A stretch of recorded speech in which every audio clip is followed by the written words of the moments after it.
wrong microphone. There we go. Now we work. Yeah. Changed my settings to some degree, so hopefully it works.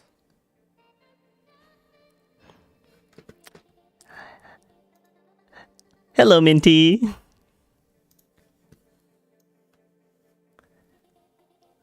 You're always on time, it seems.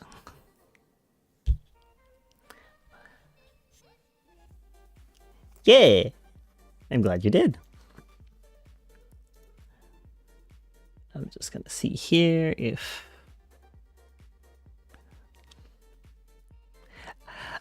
I'm doing good. I just tried out some new settings. Let's see, with like average bitrate, it says that it's a little bit unstable, but it says it has excellent connection on YouTube, so we shall see how good it is.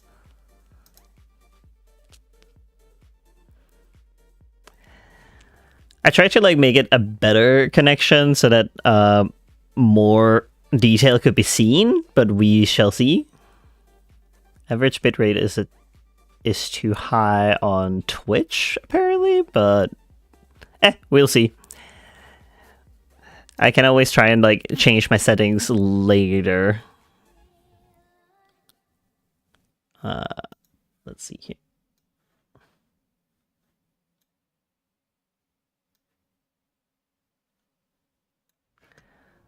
By the way, no music on YouTube side. Huh. Interesting.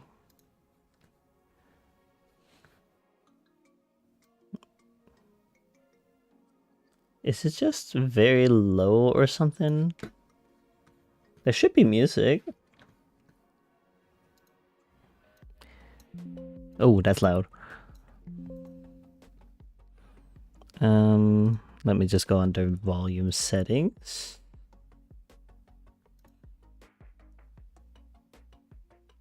Interesting. Ah. What about now?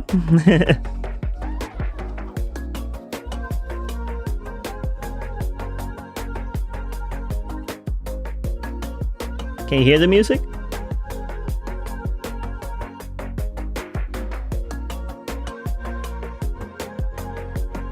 Because I'm unsure.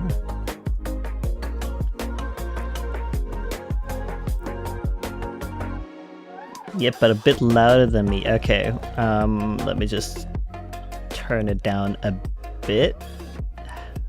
Let's see here. How about this? Is this good? Or is it too low?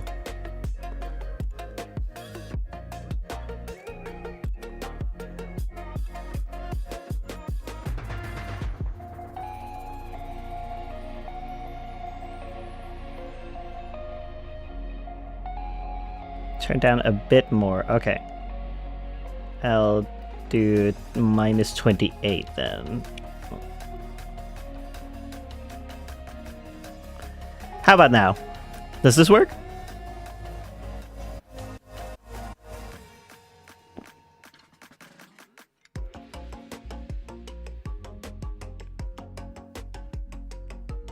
Yeah, okay, good.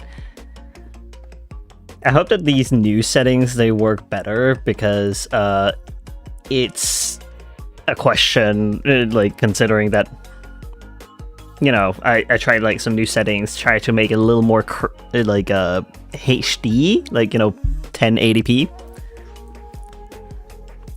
But we'll see.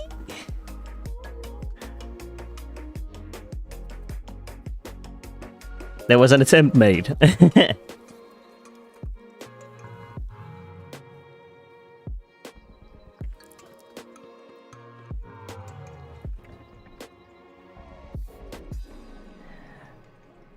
I did a Q night stream yesterday. Oh? Oh, you did a night stream yesterday. Ah, did it go well?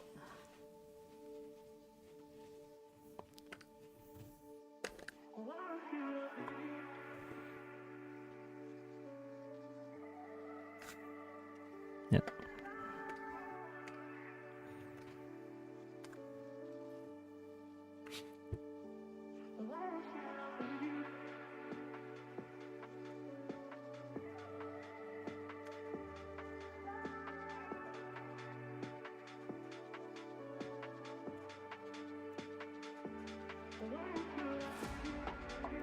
Yeah, I was quite productive on the game I was playing. Ooh, what game were you playing?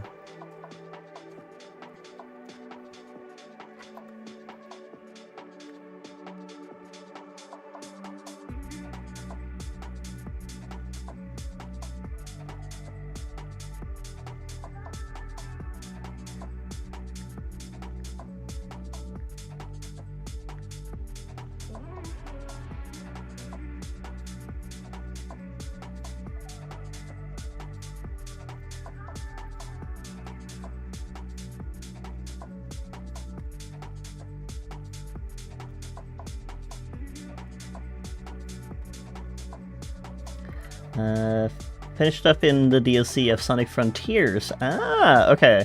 I still need to play that game as well at some point. Like, I have the game, but I just haven't, like, gotten around to it. To actually finish it.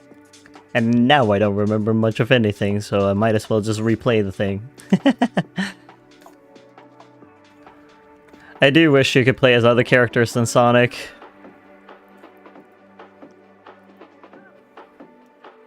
I miss those times.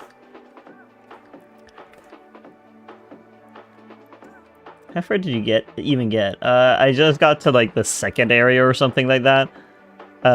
Where Tails would be, I think. It was like a deserty area. But I feel like I was missing out on a lot of story because I could just advance without like meeting much of like that girl.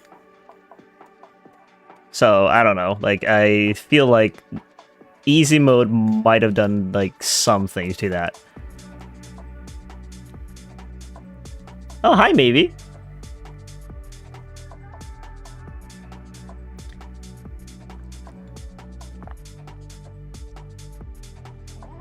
Yeah, I did meet Amy, but I was, like, talking about, like, I got to Tails' area.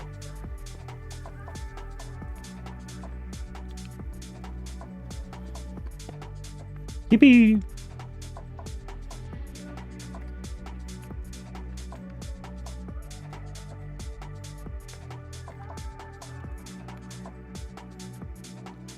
Minty, I'm sorry I wasn't here last stream. Tails is third, so it was Knuckles. Oh, yeah, okay, yeah, okay. I might have mixed some of it up. Oh yeah, maybe. Since you're in stream on Twitch, I need to ask you, like, does it seem very unstable?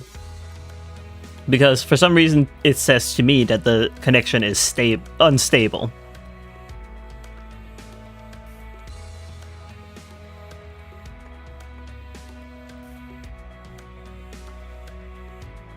Seems pretty stable to me. Oh, well, good.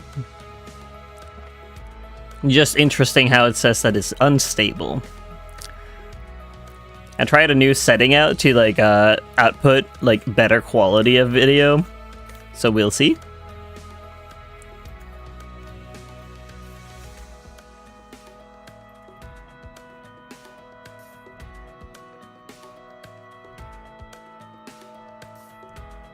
It took me like 9 hours to beat the whole game. Well, like I don't feel like Sonic Frontiers is like as hard as like other games I've played with Sonic.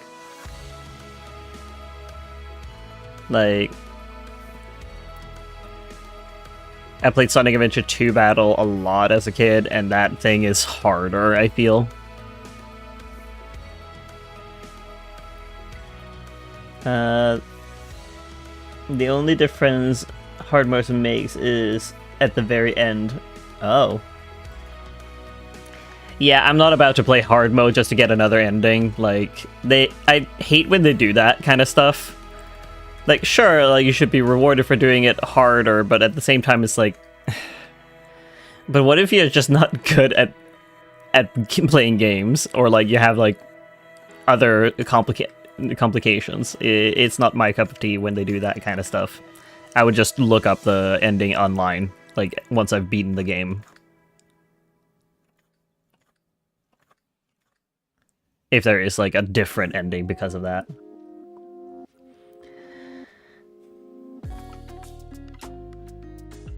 You say that it's worth doing on hard, but I don't really believe that. Like, for me, it's not about, like, you know, having, like, super hard challenges when I'm playing a game. Like, I like to play the game and then, you know, enjoy the story for what it is. Let's see here. How are you two? I'm good. Like, very glad that I started streaming some original stuff today. I'm happy I'm trying like a new setting to see if like it's better quality video. I don't know how you two feel about like the look so far. Like if it's looking more crisp and less blurry this time around. How about you? The Final Titan, I would say, is the easiest. Yeah, but like I'm just saying, like if you have to play out throughout the entire game in hard mode, it's just, I don't know. I feel like it's forcing gamers to play in a specific way, and I'm not here for that.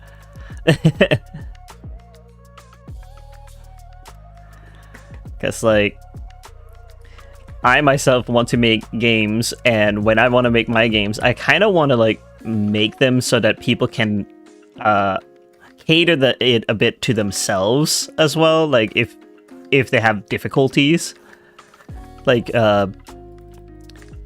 because I don't like the whole like forcing people to get good at the game in order to like enjoy like the true ending or something like that. It sucks. If you want your story out and you want people to be able to experience the true ending on their own without having to like just look it up on YouTube, then maybe don't gatekeep it. Oh, hello, Kate, Tan Robertson, and Psychomantis. Hi, welcome. It's been a bit. Let's see here. I haven't been here for a while. I had assignments. That's okay. It happens. This is just for you to like come and relax and like have a good time. Like there's no forcing yourself to like join the stream. Like if you have tasks, it's all good. I'm just here to get cozy with people, do some art, and you know, have fun. Let's see here. Minty, nope, you can't be wait, it looks pretty good. Haven't really been focusing on the quality though. I'm pretty good. I'm glad to hear that you're good, and I'm glad that the quality seems fine. Let's see here. Nope, you can be doing it on easy, medium, just only the last Titan would be best to change it to hard. Ah. Okay. So it's just that one that you need to go hard mode on. Okay. That's a little silly now, isn't it? But like why even do that at that point? Like you might as well just allow it to be visible in the other modes as well.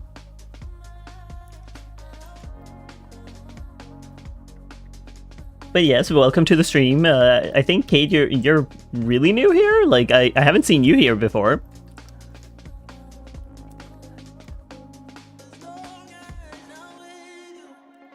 I hope that you enjoy your time here in the stream.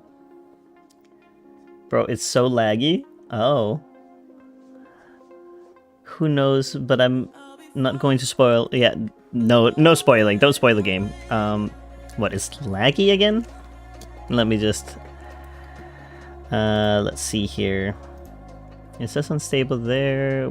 What does it say here? It says on YouTube that it's excellent connection. So I'm a little perplexed by it. Yeah. Minty's not having an issue, and YouTube on my end says that it's excellent connection.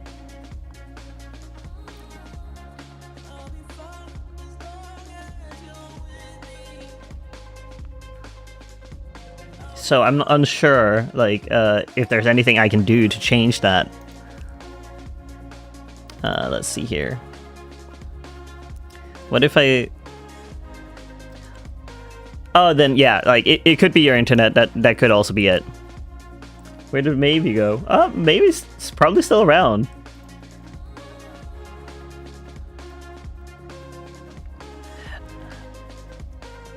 Oh yeah, maybe. Psychomantis here is also from Australia. Yeah, all good now is better. Okay. So what's just the internet?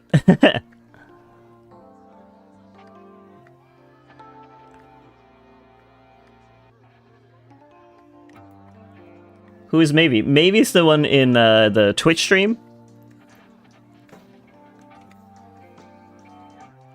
They're also from Australia.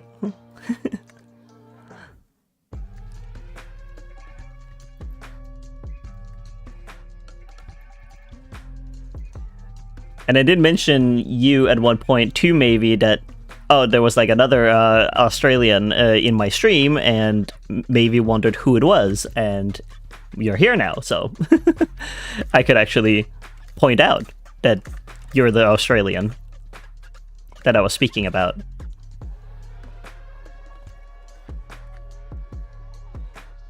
One of the Twitch chatters, but it came to YouTube chat. Yeah, maybe also has a YouTube, but tends to go over on Twitch first when I stream.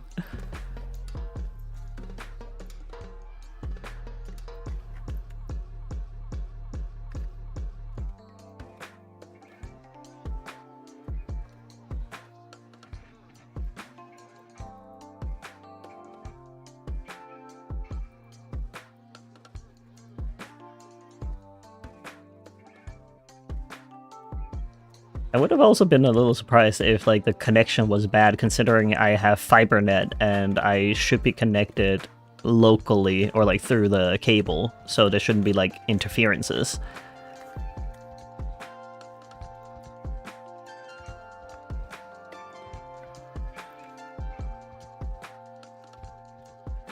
But yeah, do mention if there is anything, like if something goes wrong or like sound doesn't sound good. Or if you can't hear me. Minty has already done that so that I sound louder than the music does.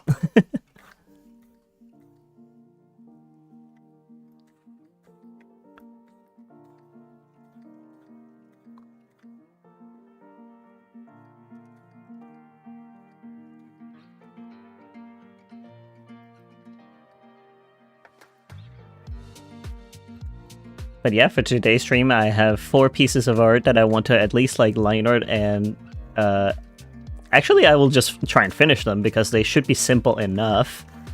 We will see if it's gonna be the only things that I do today. I might do some more stuff if it happens. Minty, are you graduated or still student? Don't mind me lurking here.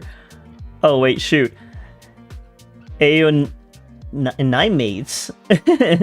Hi, welcome. You didn't mean to press send? Well, too late. Now I notice that you're here. Hi. Welcome to the stream. I hope that you enjoy your time here.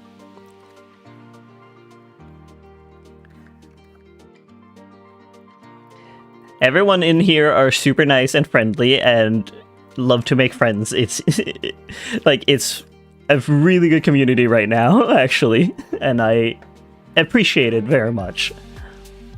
Hey, spotted jump them. Don't bully. No bullying. Minty, are you like 10-year-old? So can I eat the drywall? No, don't eat the drywall. Don't do that. It's unhealthy.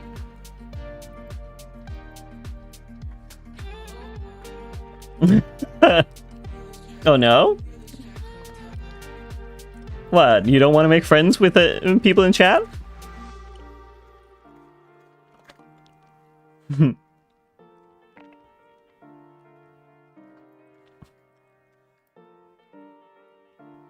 No, Minty, no, you're not allowed to eat the drywall.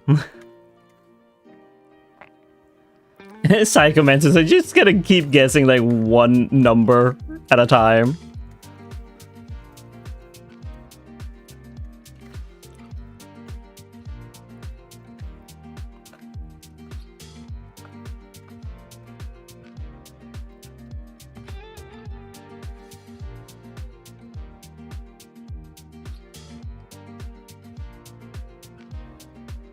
All I would say is I'm close to being able to drive. So you're like 17. Okay, well, I mean, like... I suppose that could be around that age, depending on where.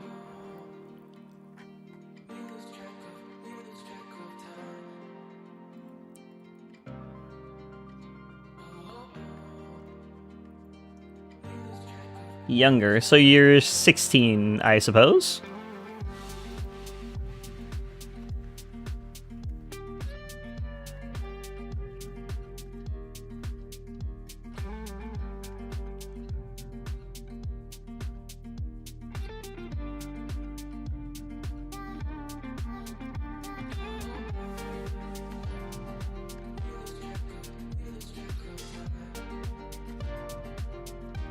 Let's see here.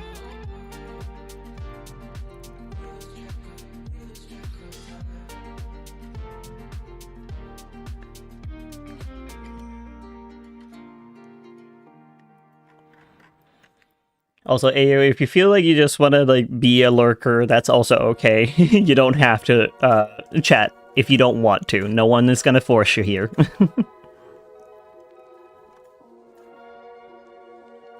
As long as you're here having a good time. Or, you know, like, anywhere. Like, just have a good time. Live your life to the fullest.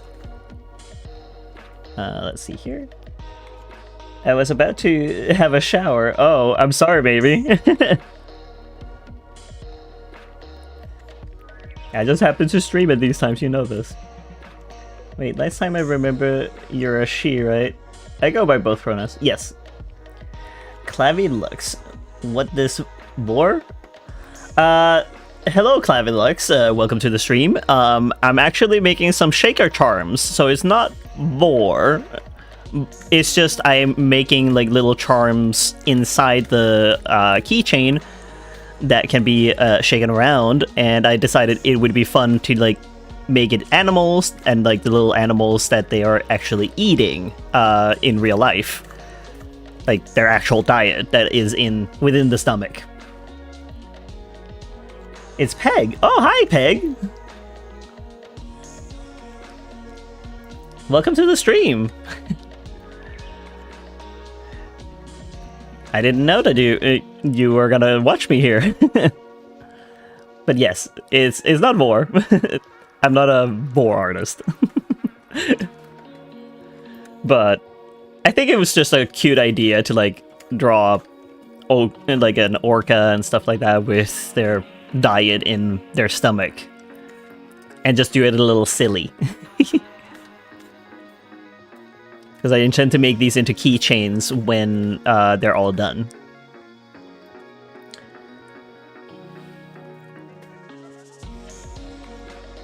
I was gonna say you didn't do vor before. Yeah, I don't do it. I don't draw vor. Not my cup of tea, but I thought the idea of the shaker charms were too cute not to do. And also, like, able to be a little educational if people don't know what these animals eat at the same time.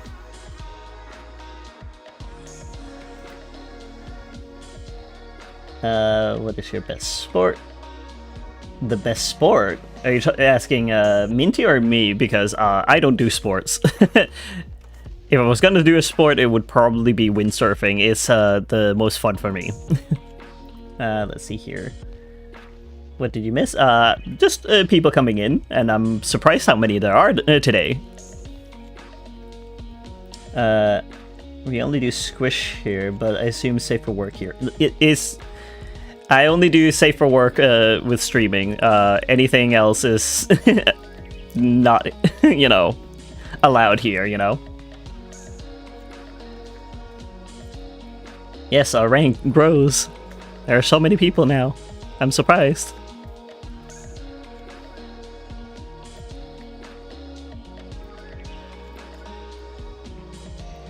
Yeah. Just keep it safe for work. The squish stuff is also not here.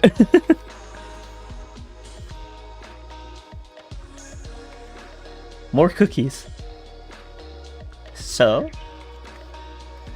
what? What is your question, Psychomantis? Oh, are you asking Minty? Well, I'm off to shower. Farewell. Okay, you go, maybe. Have a good shower. Fight those demon showers. Or demon in the shower, as Minty says. I'm working, so I'm just putting the stream on one of my other monitors. Ah, I see. Well, I'm glad that you could make it here. Even while working.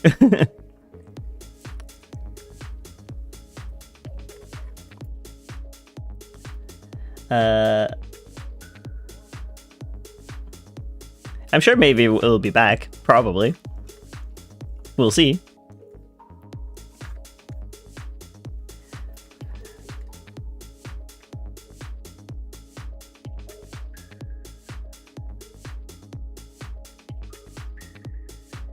I don't really like doing sports, but I do like myself some pickleball.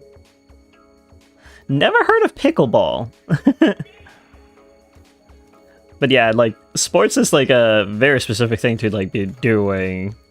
Like, I myself am terrified of any of the like, balls or something like that, because I was hit in the head twice with a soccer ball, and with like less than 5-second interval, and it sucked.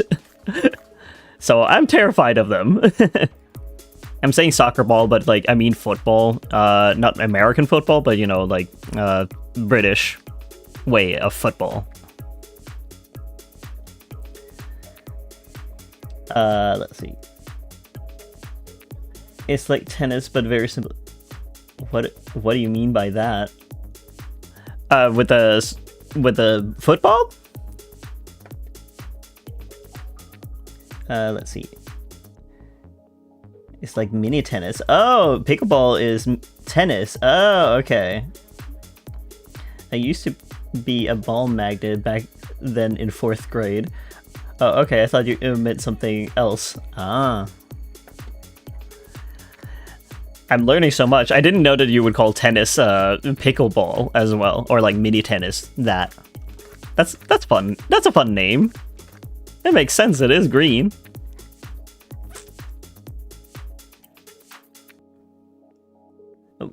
Why did it give you a heart attack? I have questions. Does it mean anything bad?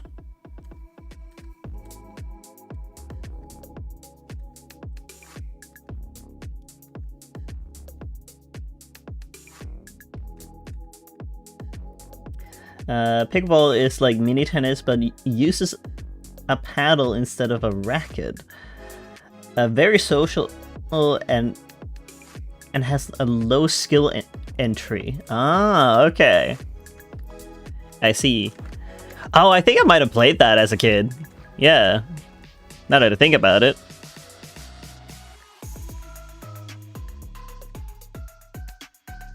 Might have. I'm not entirely sure if it's like the same game.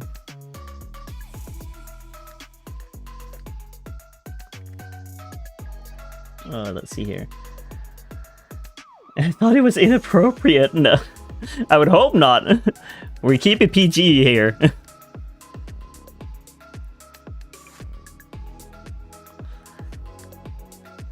I'd hope so, at least. Let's see here. No, they are two different things. Like pickleball with paddles, but much weaker. Thank you, Twitch chatter. Sorry, I don't know your name.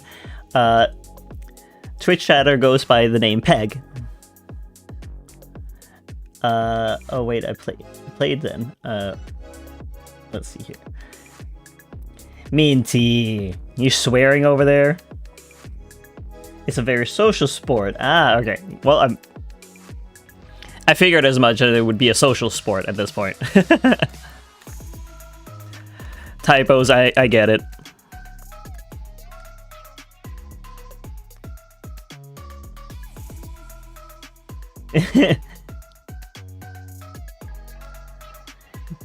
Minty.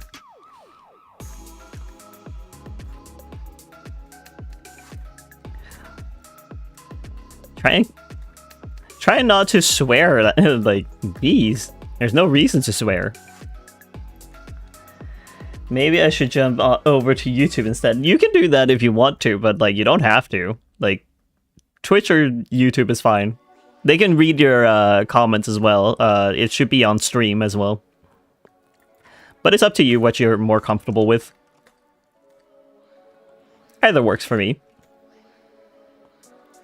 I have both chats open after all, so... And now you're on YouTube. Ah!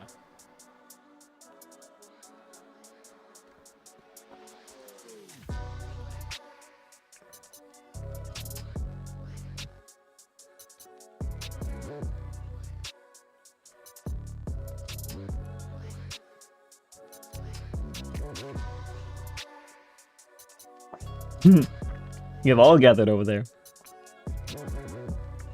What is Bro thinking about? What is this, Psychomantis? Stream is a bit slower on YouTube though. Huh. Interesting. I'm gonna look. What does it say? It says excellent connection to YouTube for me. And Twitch is like the one that is unstable for me. I don't know why.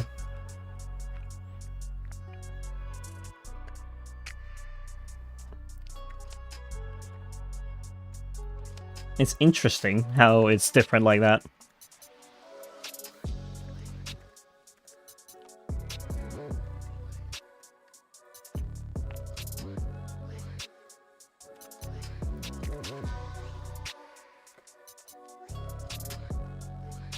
Like, I don't know how I can do that differently per se. I'm still learning. I just try to like make it higher quality, like stream instead of like super fast. Like, because before it was like at a 720, and now I put it to 1080. From what I understood, the YouTube tutorial was saying. No Cam Ninja, hello! Welcome to the stream! I hope that you enjoy your stay here. What is Minty saying? Yesterday I found some knives while doing dishes, and during a stream I was watching, I jokingly said, I found a knife, runs away. Oh no! I'm assuming the streamer went, no!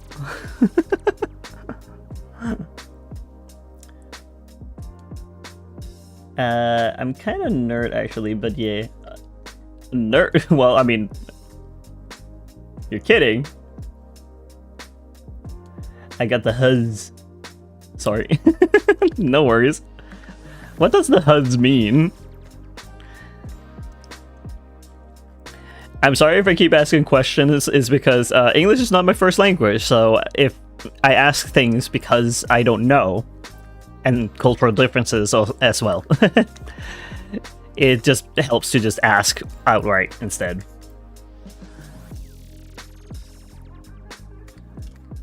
Oh, you were exactly thinking of that meme with the knife and the kid.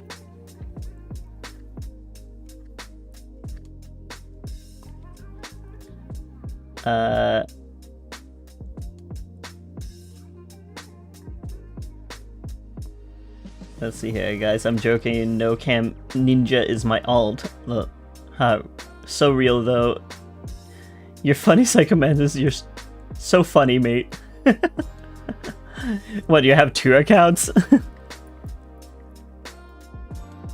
Technically, anyone can be a nerd. Like, if you were to ask any PVZ related questions, I probably can answer. Fair enough.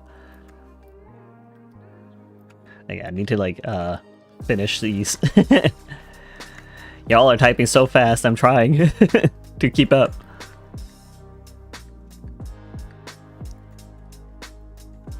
but also draw.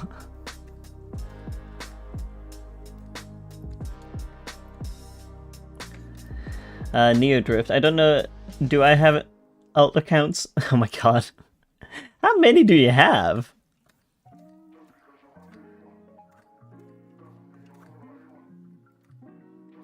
My goodness me.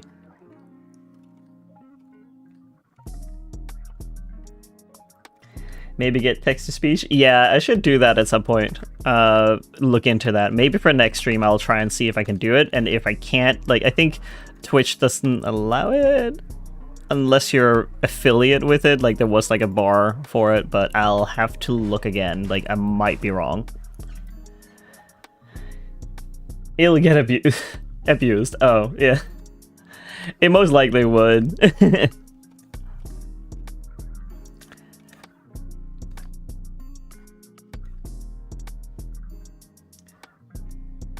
You got tons. Oh, you will abuse it, huh? I see.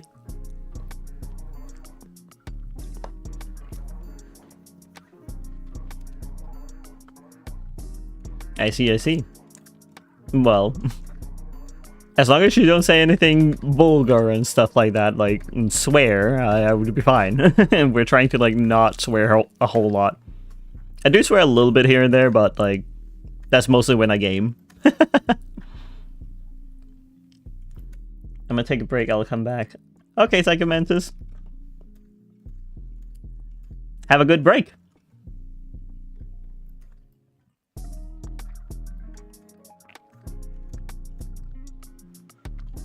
True that. I don't know. I use one of my own streams to point.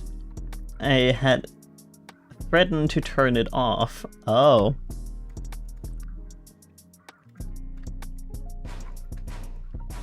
As long as people aren't like too wild with it, then it would be fine, but we shall see.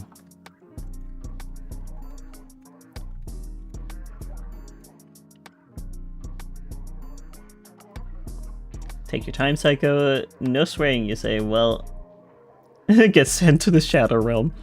Yeah. I'll send you to the Shadow Realm if you keep swearing. Can't have that.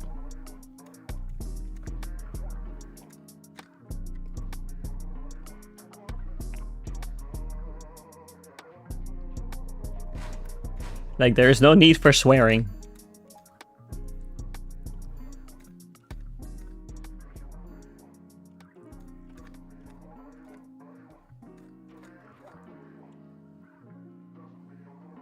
Yeah.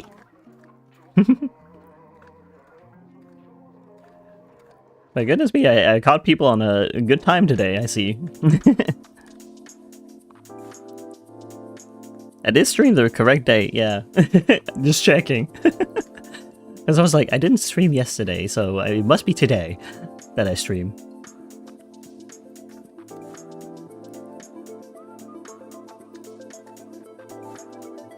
Gonna fix those teeth later.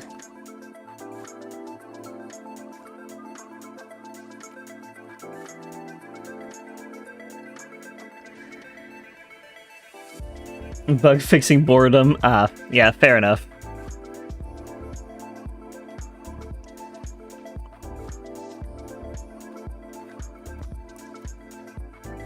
You might as well have something running in the background then, and I'm glad I could be the one to be running in the background. Also to keep you company.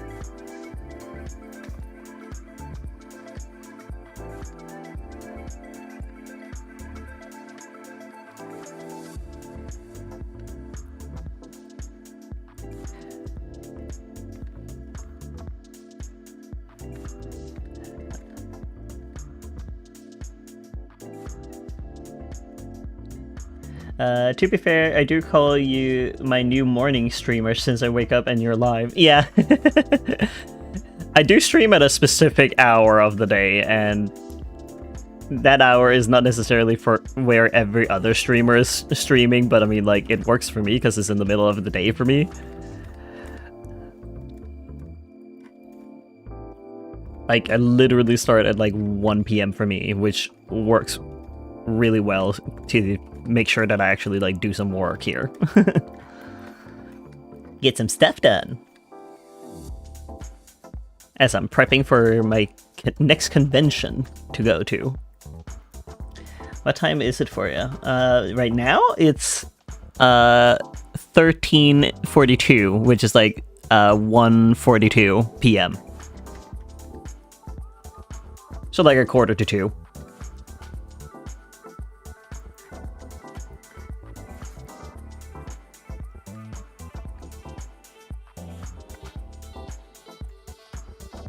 Time went suddenly fast when people were talking a whole lot, huh? And some fixing of the stream as well. 1 hour ahead of me, UK time. Oh, I see.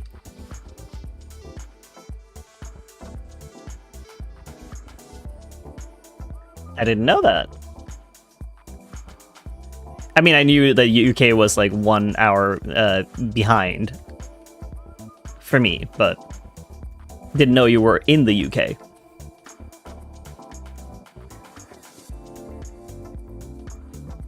I visited a few times when I went to Confuzzled. And I'm gonna visit again here in November, like middle of November. I'm gonna go to a Bastille concert with my boyfriend in London. So that's gonna be fun.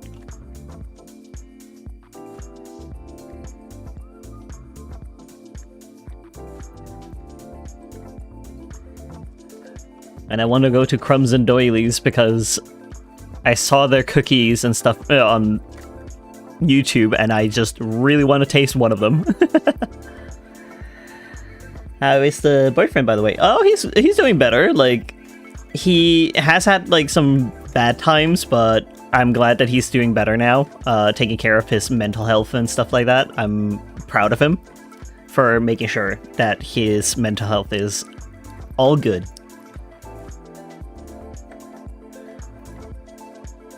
Yeah, I'm like 8 hours ahead of you. Okay, like I was assuming as much. Like, so it's like the same time zone as like my boyfriend, because he's also 8 hours behind me.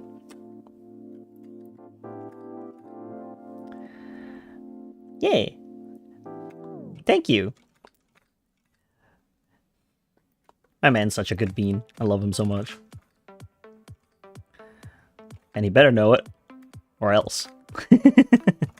He knows. I've told him that every day. Is no secret. Let's see what. So clearly we must hug attack him. Oh, hello, mannequin. Or kin. Who are you gonna hug attack, my boyfriend? I think he would be internally screaming as the introvert he is.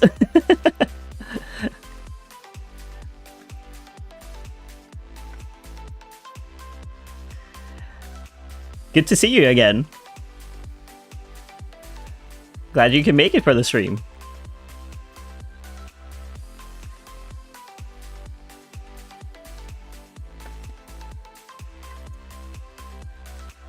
Goodness me, so many people now. Whew.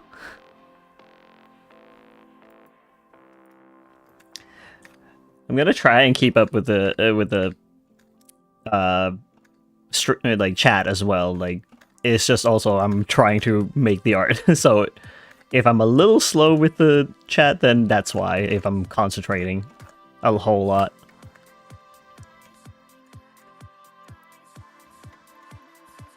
But shouldn't be too much of a problem. Like, at least today it's less complicated designs. Let's see.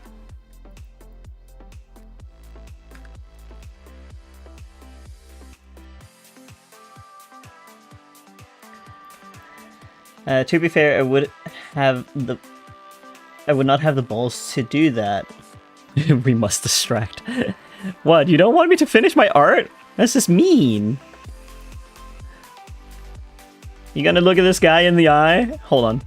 It's loading. Gonna look at this guy in the eye and tell him he can't be allowed to do his art, his work? He needs to do his work.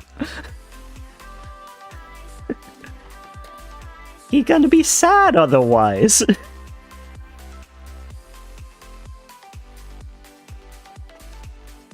Gonna shift so I don't have a warm hoodie on. It's too hot.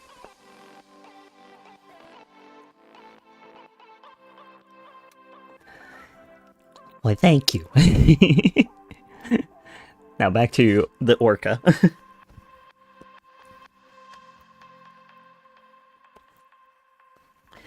I think he needs a bit... Peg! I told her to keep it PG here. He's not a toon.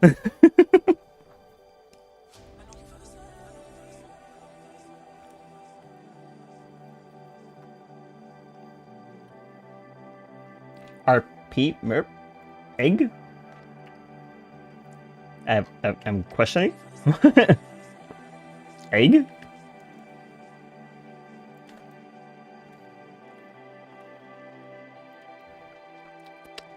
I'm keeping an eye on you, Peg. Don't make me send you to the Shadow Realm for that.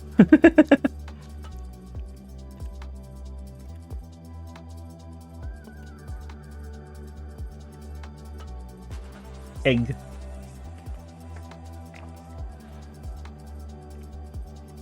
Let's see here.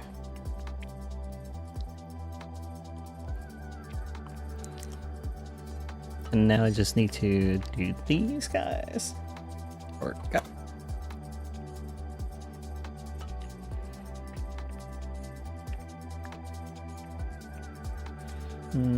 Scrambled, boiled, sunny side up. Good question. Like, I like all versions of those eggs, like scrambled, boiled, and sunny side up. Like, they all taste good, but I also do like the sunny side down as well. So I like all egg. Egg just tasty. Does the Shadow Realm have squish? No, it's... You can't be rewarded. That's not the point.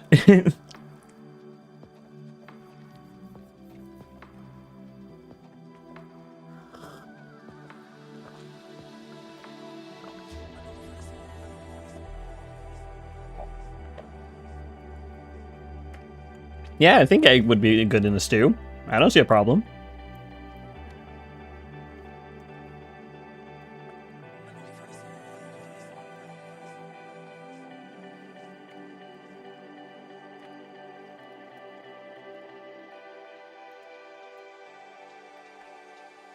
Let's see. Wait, I'm just gonna put the opacity down on this one a little bit so I can see what I'm doing with the seals and whatnot.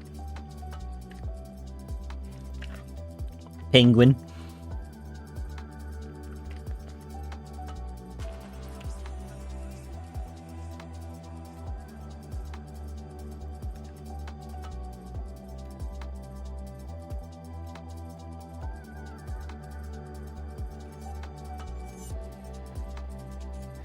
I'm so lazy, I said I would hop in the shower at 5:30 and it's now 5:30. Well, ain't that a mood?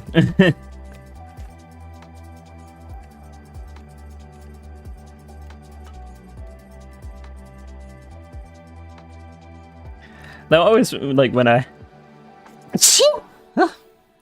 Sorry.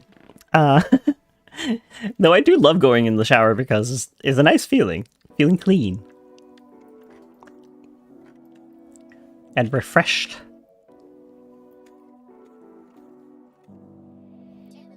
Oh, thank you. Thank you, Mana. I'm sorry if it was loud. Cute sneeze. Oh, thank you.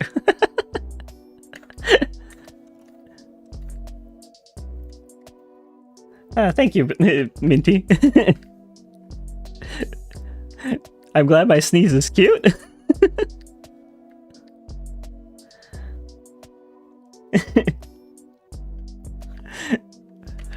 I didn't anticipate it. I was trying to talk, but then it just came over me. Ah.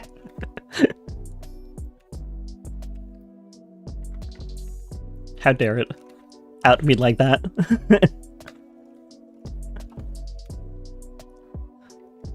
Ah, man, it's ruining my cred as like a Sigma. As the other person the other day said that my avatar looked very Sigma. No. Sneeze jump scare. Yeah, I mean, I was in the middle of a sentence here. And then just came in. Rude.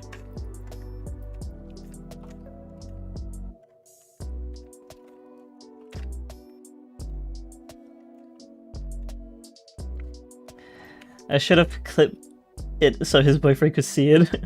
I mean, I'm thinking about like making shorts as well in the future. I just haven't been able to like sit down and rewatch my streams to find like any clips or anything.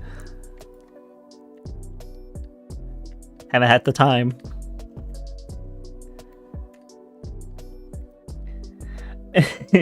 No, my Sigma aura is gone. It's so gone. My sneeze. It outed me. I'm not Sigma after all. No.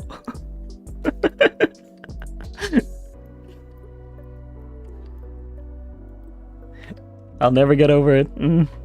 My status vanished in a moment.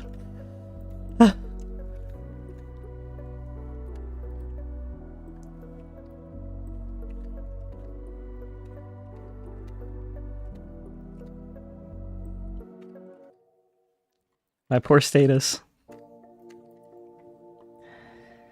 I need to, like, I need to edit like 2 hours and 30 minutes worth of gaming with my older bro and his girlfriend. Oh, that's gotta be a bit of a edit. I say a bit, but it's like, that's gotta be a lot of an edit. I feel that with like my own streams, like I think now it's gonna be like 30 hours of stuff. Can't get a girlfriend, become the girlfriend. Could. I don't want to, but that could happen for someone. Alright, I gotta go. I have to go. I have to work like a normal person. Oh, I'm sorry. I hope you have a good day at work, Mana. See you another time.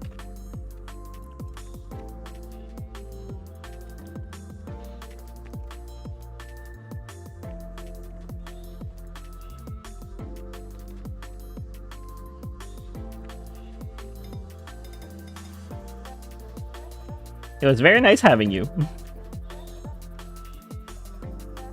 Yeah, see you later.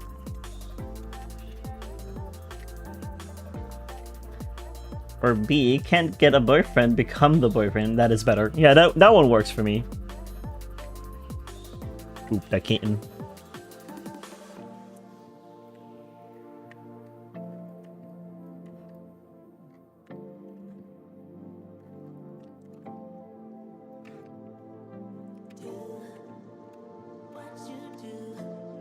I mean, I think I became the boyfriend.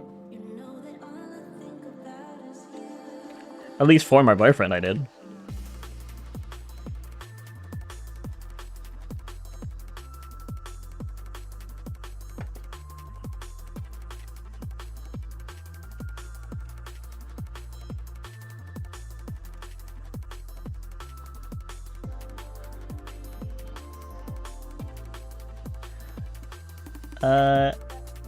Back. Is it just us three again? Can't y'all see my messages?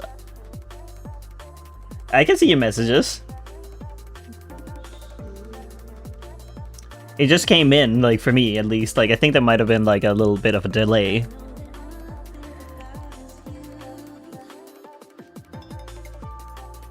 And I'm pretty sure Peg is still here. Yeah. Alright, it is going to rain today. Yeah. So we're 4 people now.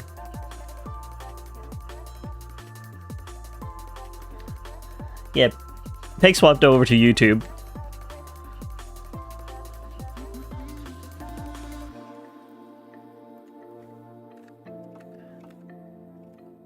And Psycho went to have a break. Kin had to go work.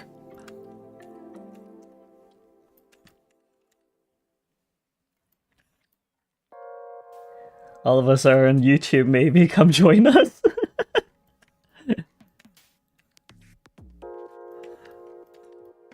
Everybody on YouTube. Give me a sec, jeez.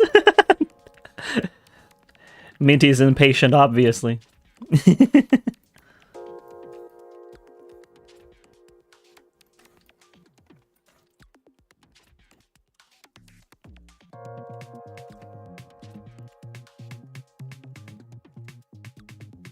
Chanting, one of us, one of us.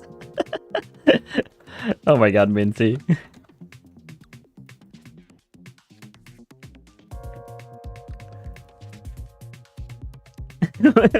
Bang, you too?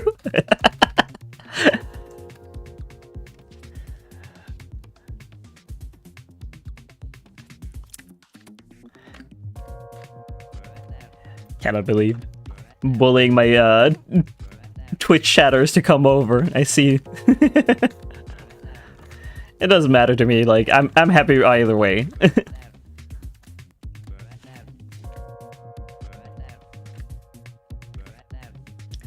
Just the fact that you guys want to like spend time with me is like great. I'm having such a great time. It's so much fun.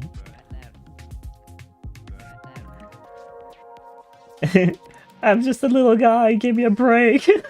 No, I'm sorry, maybe.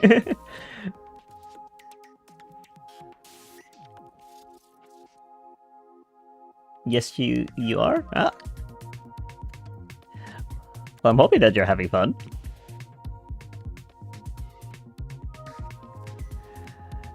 It's nice to have your company as I work away.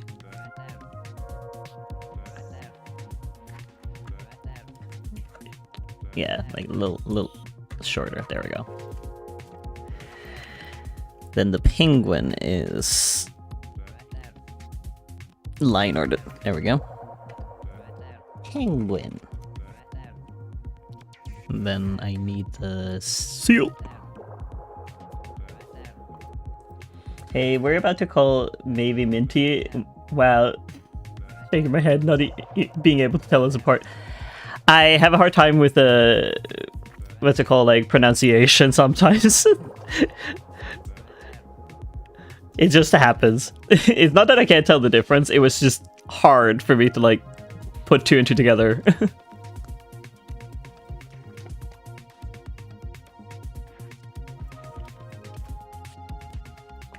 Me and my ADHD brain, it's like, okay, I'm gonna connect two dots that aren't like supposed to be connected. And I'm like, no. That's why I corrected myself to make it, you know, maybe and not Minty. It just takes me a moment.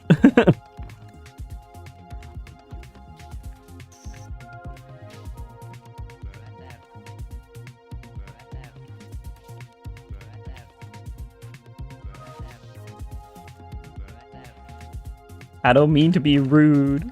It's never my intention.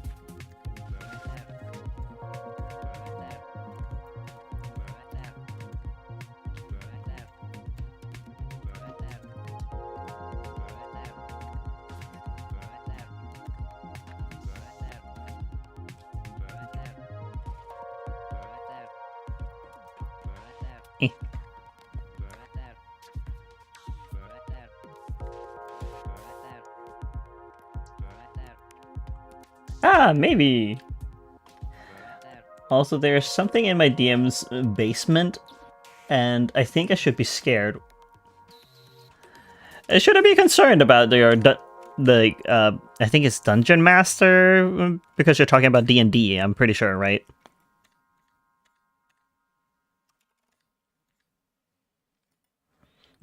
Yes, maybe he had become one of us.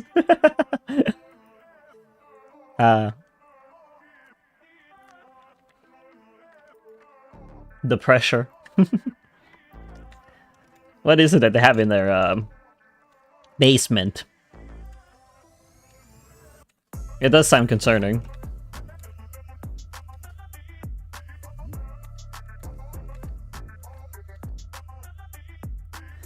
Always check on your Dungeon Master basement. Alright, Peng. Let's see. I posted it on my community tab if you want to look.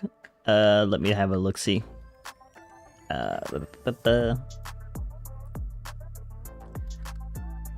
Let me just open up my browser.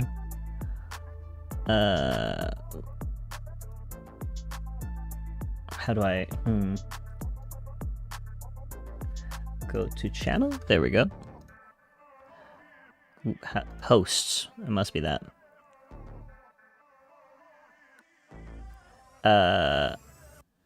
When you say that you just posted it, it's the third one down. Okay. There might be something in a friend's basement. That's just that's such an ominous door. Like, what? You put a filter on that, like heavy filtering.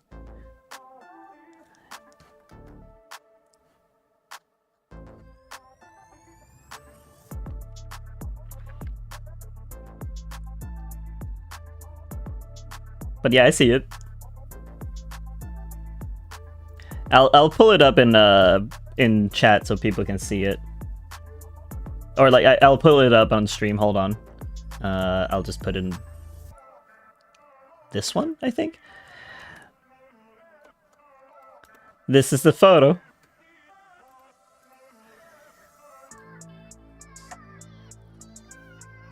It was taken by the DM.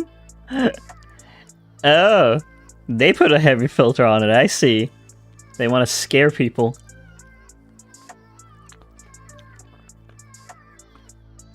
It's gonna be like a spooky session in D&D.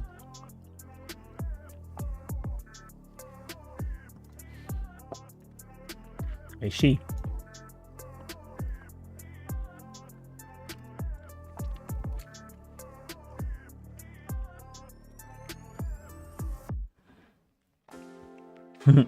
It is silly.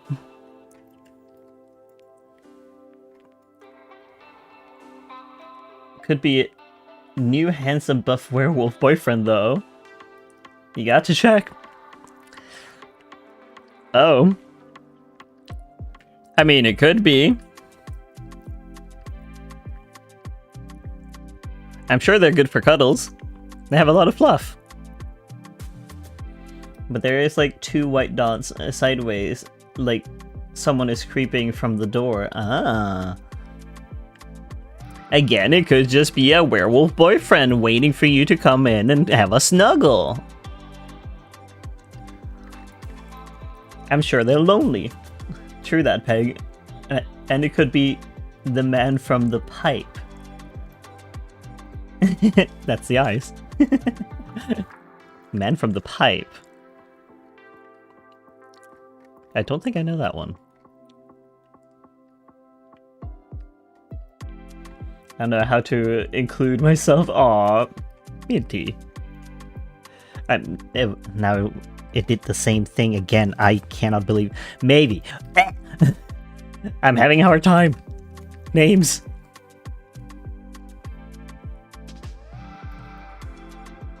Oh yeah, y'all don't know the man from the pipe. No. Who is the man from the pipe? You gotta remember, we're not privy to all the information that you have.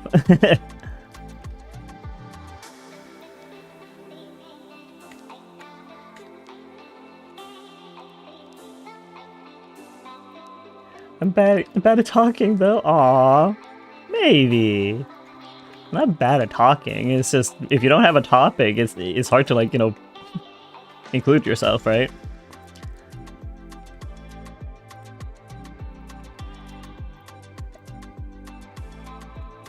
Let's see.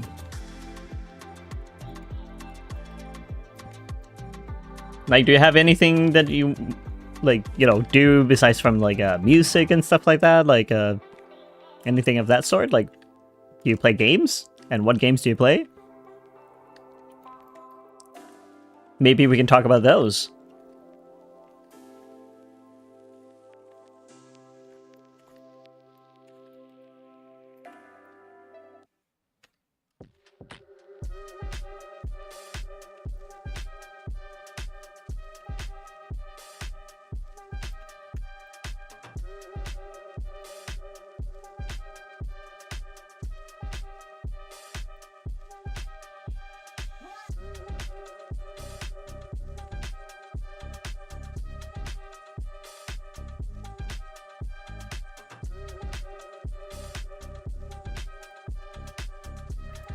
Well, but what's important is that you play. Huh. What do you mean with that, Peg? Play what? Can you tell that I have ADHD and I immediately forget? Like a goldfish. In short, during breaks of D&D, we were playing Minios, and we checked a pipe to see if someone was hiding there, but I heard the DM's iconic creepy laugh faintly, so we went through to find no one. Huh. But I have Lethal Company, Repo, Content Warning, Minecraft, Roblox, those kind of things to play with people. Don't usually have people to play with, though. Ah. Like, I've seen people play those games, like, at least, like, I think Lethal Company, Repo, Content Warning, those three I've seen. Like, I don't watch a whole lot of Minecraft. It's unfortunate not for me. When it comes, and Roblox is also, like, it's outside my era. I'm not knocking it down or anything, it's just more like it's too sandboxy for me. But the other three games I am interested in, but at the same time I can't play them because I know that I go like a goat and just don't move at all. Like I don't know how to play horror games essentially. Let's see. Minty says, later at night we were messing around at the pipe. Someone went in and saw someone around 6 feet. Blue shirt was in the pipe, and right as he saw him, they turned and walked away, and he came running out. Sounds spooky. Minty says, I really want to play Repo and Lethal Company. Peg says, Lethal and Repo I have. Really fun with people. Ah. Minty, do you have a Steam? You're making friends now.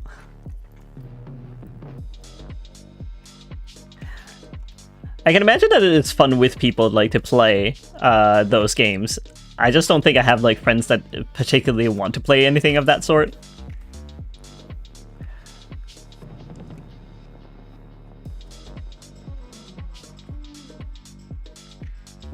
I also wouldn't play that sort myself, just because I would not contribute, I would not be of good help to anyone.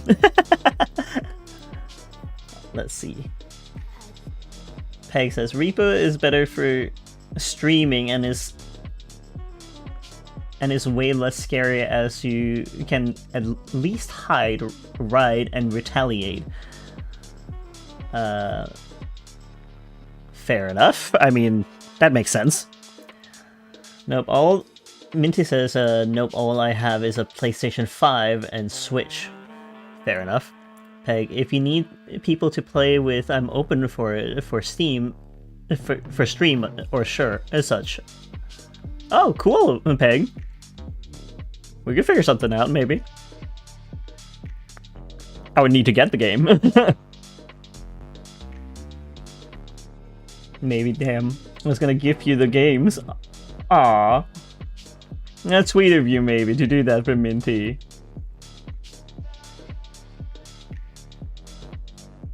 Oh, run, not ride. Well, I don't know. You could have maybe, like, found one enemy you can ride. That would be funny. Ride like a horse into battle.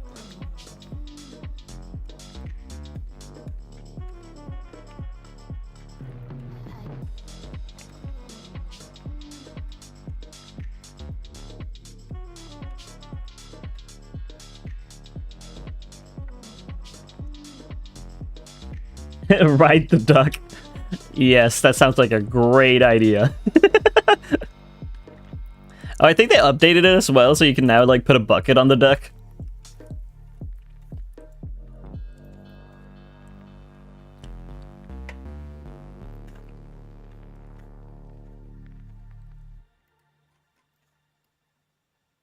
which is like really cute though.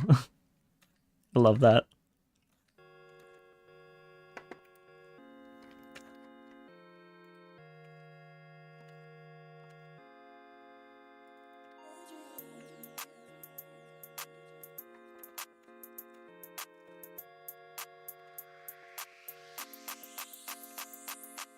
I don't need that pointy.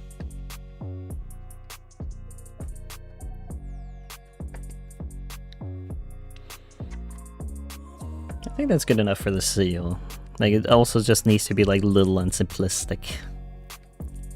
Now, shark time. Shark. Char. I didn't write the K.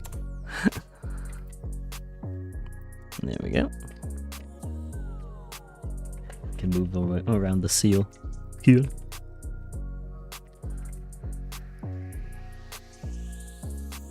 Ow.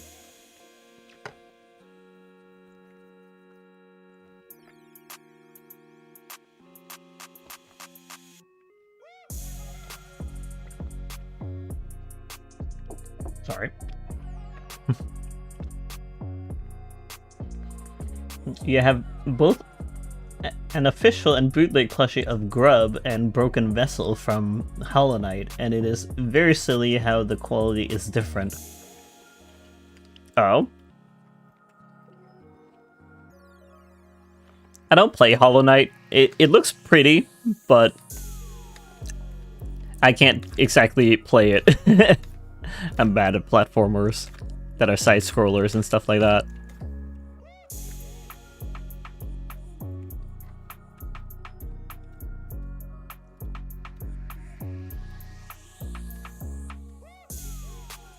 I'd also have to look up who those characters are because I forget. Or I don't even know if I ever knew their names.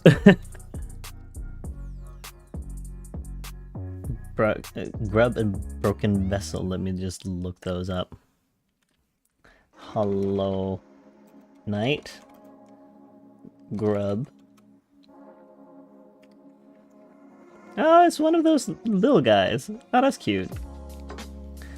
Broken Vessel. Oh. Interesting.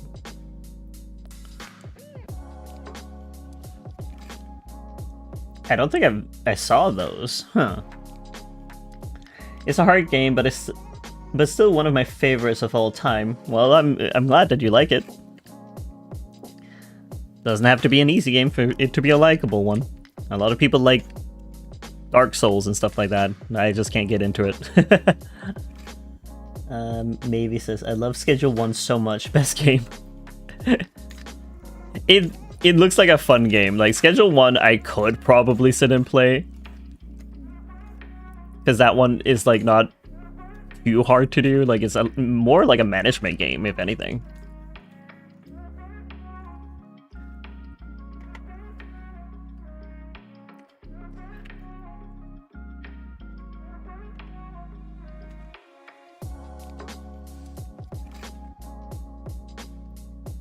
I'll be back. I need to fight the shower demon again. You go and defeat that shower demon.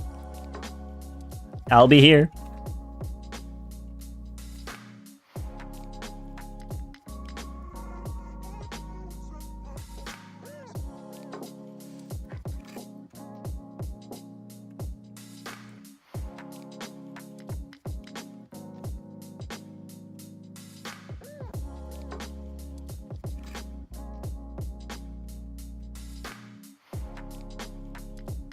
So many shower demons to be defeated.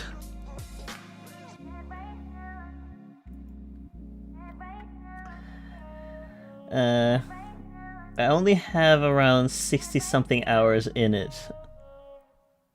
In Schedule 1? Wow, that's still a lot of hours. Maybe, goodness me. I'm honestly thinking about asking for a handful of FNAF games for my birthday. Oh, that would be a fun thing. I'm sure you could. I think a lot of the FNAF games probably go on sale quite often. I played it once, like the first one, and I did the first night, and I was just too wuss to like continue. I was like, I was so scared during the first night, and I knew I've seen other people play it, and I knew nothing was gonna happen, and yet I was just like, no, no, no, I don't like it, no.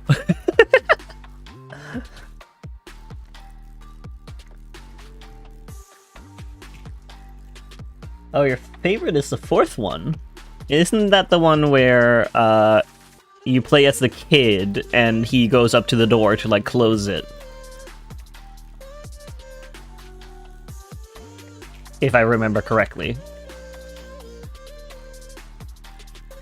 Yeah. I could never. Those games are too spooky for me.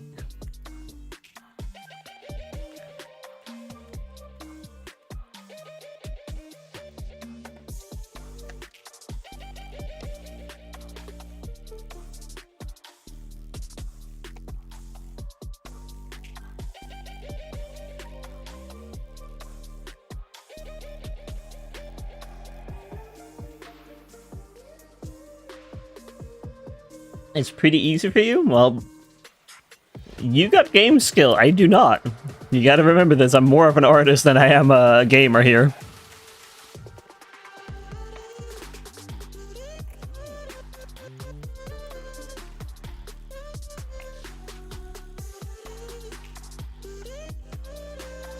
Just,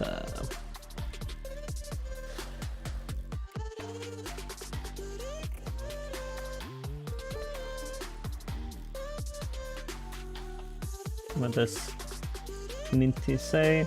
I beat FNAF 1 and 3 and got stuck on 2's night 5.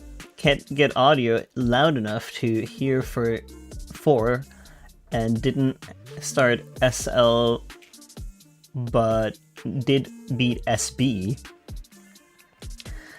SL?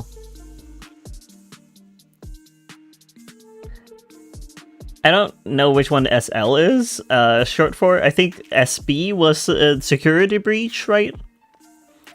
All you gotta do is wait a sec for breathing, then close the doors. Oh, sister location. Ah, yeah, okay. I forgot about sister location. Thank you.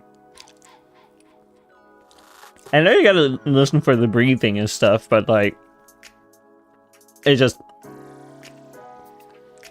I'm not really good with like horror, that's the thing. Like, I freeze up.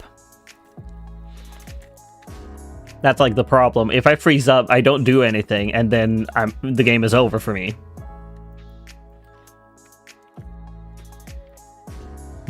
Bye, Minty. Have a good shower.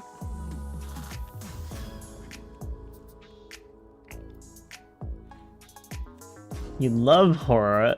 Favorite genre ever. Oh, okay. Like, I love horror to a degree, but I have just the problem of like not being able to like get through the games and stuff on my own because of the fact that I know I freeze up. There's nothing I can do to change it. Like, I just keep freezing up when I'm in a tough, or like I'm being chased, or I'm, you know, having to like run or anything of that sort. Like, it's just and I would count it as being chased, even if it's like, you know, you're in one room and you don't have to run anywhere, you just have to close the door, but still, like, those creatures are coming after you. I enjoy multiplayer horror, Phasmophobia. I have that game, actually. Phasmophobia. Haven't played it, but I do have it.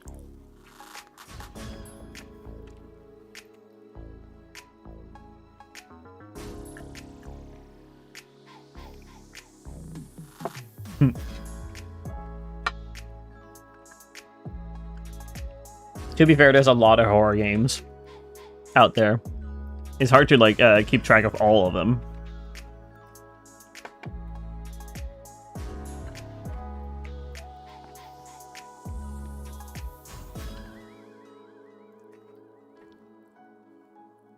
Like, Phasmophobia just kind of came and went on YouTube. But I do love the game. It's fun. I'm hoping that they'll update it, like finish it. I think it was only in early access for the most part, right?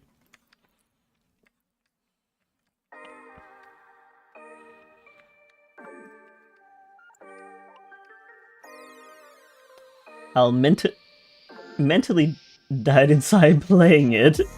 Oh.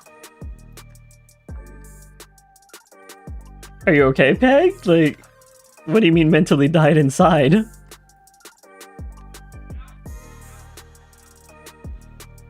It's not scary for me anymore. Well, yeah, like if you play it enough, like I think that you get desensitized to it. At times a little bit, yeah.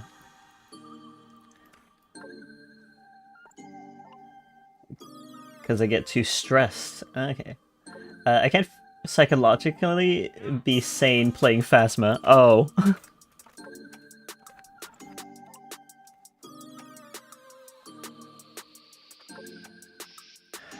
I don't do scary games normally.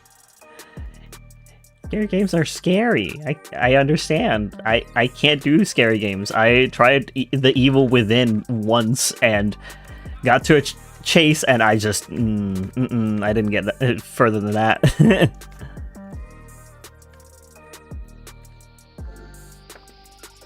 I haven't played in a while, but I could teach y'all sometime if you want, or give tips. Thank you. I just don't know if I'm going to be able to play with anyone.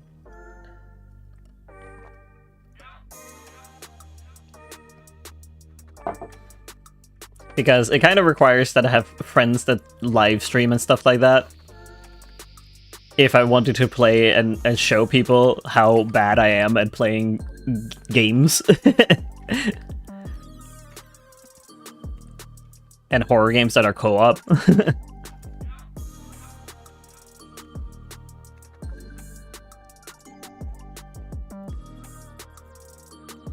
And I don't like to put people on the spot non-consensually. I want them to know that, you know, I would not do that to them. 111 minutes of gameplay on Steam and I never went back. Fair.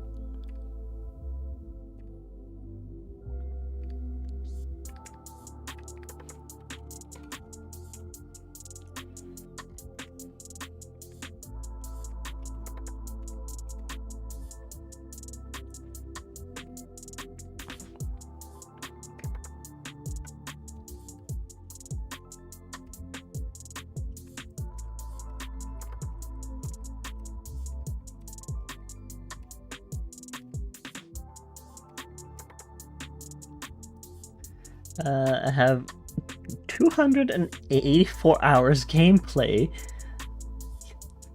Goodness me, that is so much time. Time that I don't have. I spent all my time drawing and learning and drawing and stuff like that. Like well, I also exercise, so that's also taking quite a bit of time for me. I think last week I spent like 605 minutes to exercise, and it's like, I think some of those minutes were counted double though, because it was vigorous training instead of like moderate training, but still, quite a bit of time.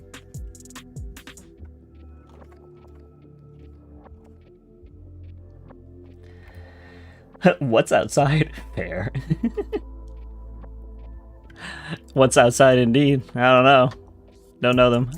Yet I do deliveries, so I do go outside. I need to do that tomorrow, actually.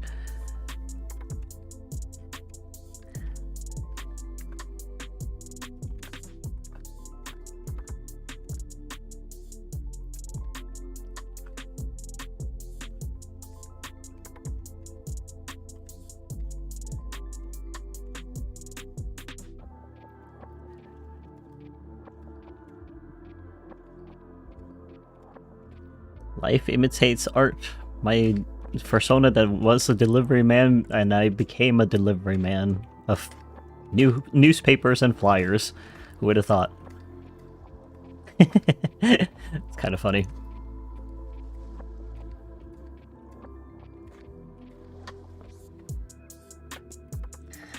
But yeah, if you need any game tips when playing Phasmophobia, I'm the man to see. Fair enough. If I ever feel compelled to, and find enough people that want to like expose themselves online.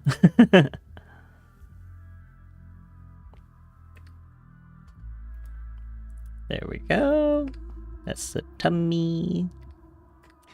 The orca is line arted. Now I just need to line art the others.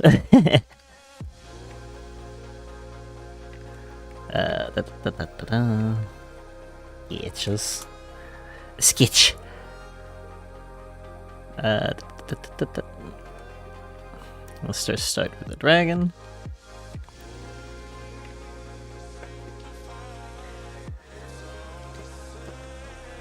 I realize the dragon's probably going to be the more complicated one, but that's going to be fun.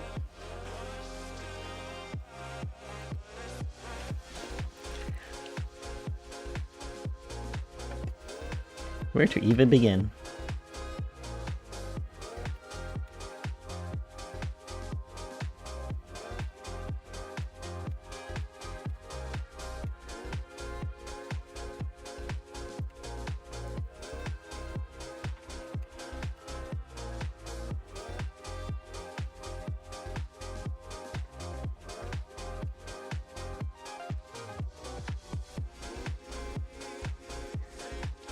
Oh, thank you!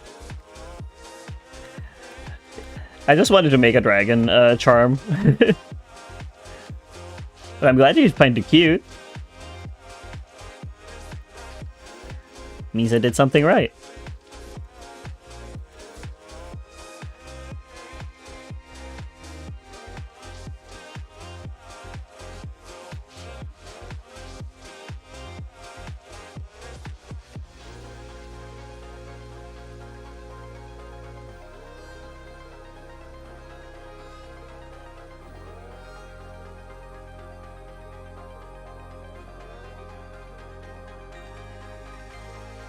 My personal favorite is probably like the unicorn that I drew because it's so silly looking. Let me just find it.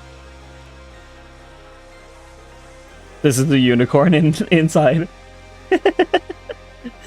It's sad.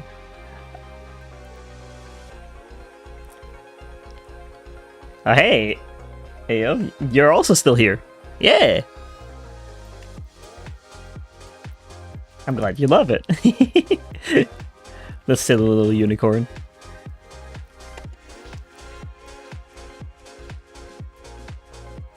But yeah, I hope to finish all these charms today. I have more to do for other days. I have 3 other ones as well.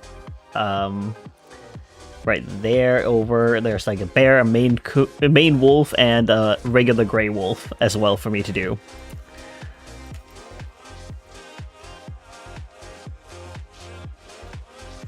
Like, besides from, like, the shark and the anaconda afterwards of this one.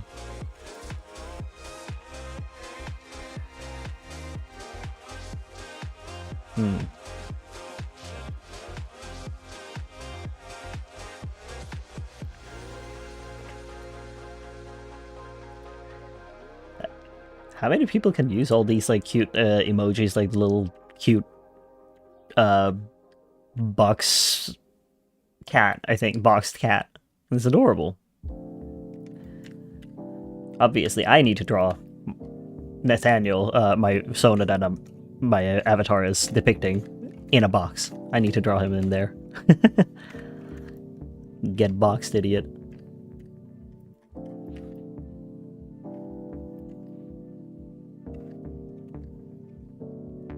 Welcome back, Minty. Did you defeat the demon?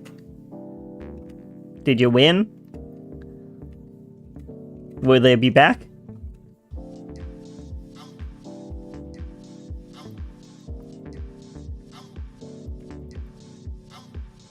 Giddy giddy.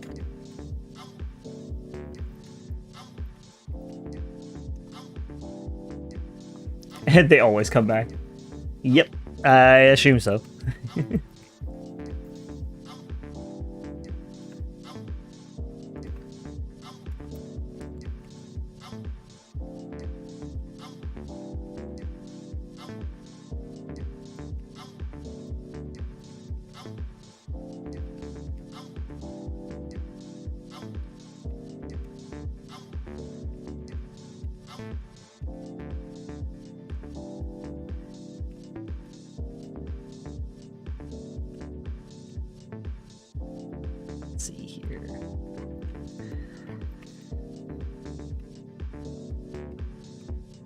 Hmm.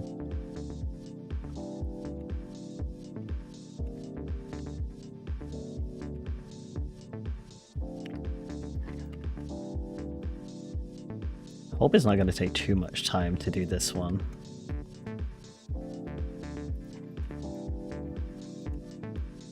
It's a little more complex.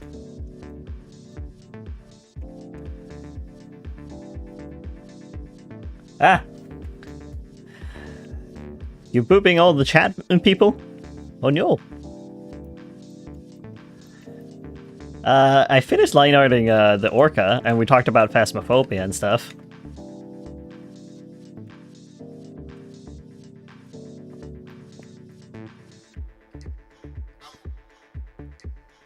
And I explained how bad I am at horror games. Yapping about how we had no one to play with. Yeah. Like, I have friends that I play with, but the thing is they don't necessarily live stream, so it's like, oh, okay, so I'll play with them, like, offline, essentially, right? So... And it's also hard to coordinate because of the time zones, because my friend that I played with lives in Japan, which is HR. Like, they've been in here a few times in the live stream during the weekend. We've actually been friends for a few years at this point. So... But unfortunately, due to time zones and, you know, them not really wanting to live stream, it's not their passion, then yeah, I don't want to put them on the spot.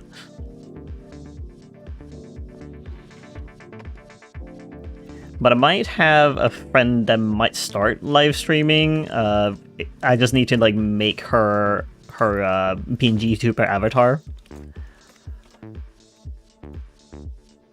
So I might have someone at some point to collaborate with, which is going to be great.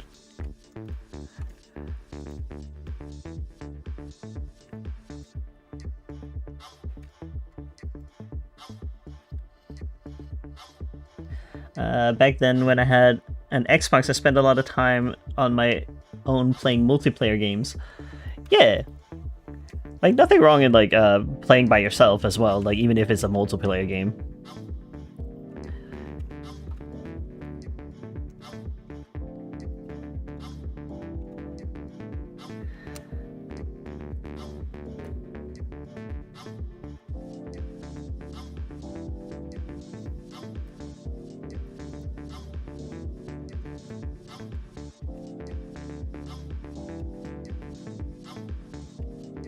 Yeah, I read that it was on your own. Did I not? Did I say something wrong?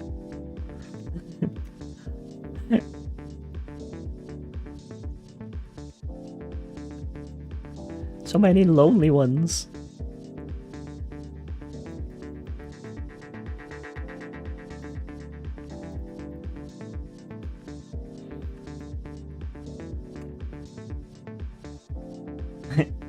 I always play multiplayer games by myself. So lonely. Oh, I'm so sorry. That sucks. It's funny because I genuinely often just pick games where I can play on my own because I don't want to play with others necessarily. It's funny. But it's also because, like, it's usually those, like, farming sims, and I want to have control over the farm and stuff like that, like the setup, because I'm very much... I don't know if I would call myself OCD, but I guess, like, to some degree, I would have, like, a little bit, like, control freak over it.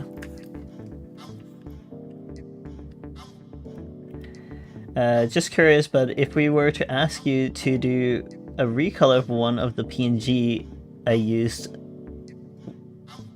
would I have to pay? I don't understand, like, what PNG are we talking about?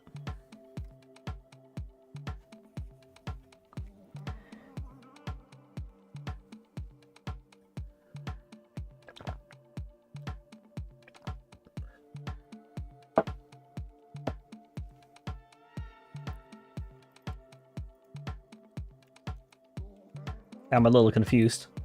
What you were trying to like say, Minty? I have a friend online that sometimes play with me on their PS5 though. Oh, that's nice.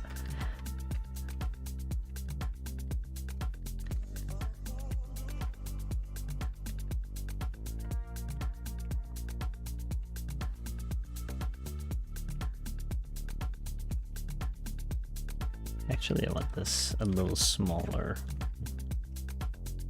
There we go. All I meant was I asked if I asked for a recolor of something, do I need to pay for you to do it? Not really. Like, I just don't see what it is that you would want to have in a recolor.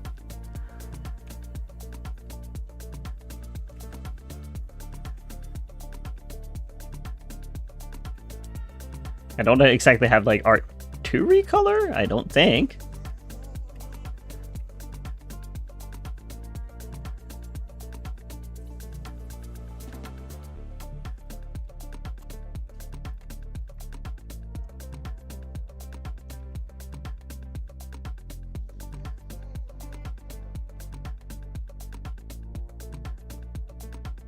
But I've had customers that commission me to do a character, and then that character also happens to just look exactly like another character, so I just recolored it for free. Like, it wasn't a big deal.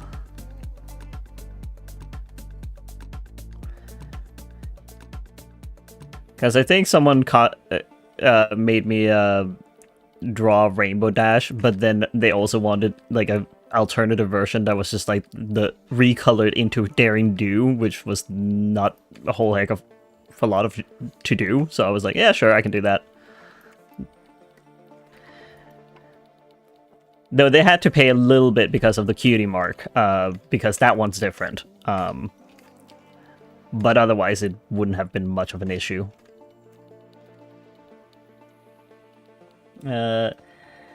It's just a silly Sylveon I had used when my VTuber model breaks, since I don't have my own PNG yet.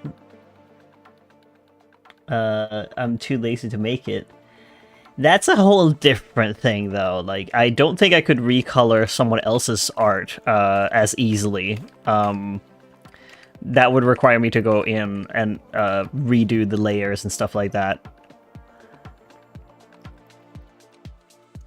Because it's easier with my own art because of the fact that I have the layers available, so I can just shift the colors. But when it's other people's art, then it's like a different matter entirely. So you have a VTuber avatar that is a Sylveon, is what you're saying? And I see then, well, thanks, I was just asking. Yeah, no worries.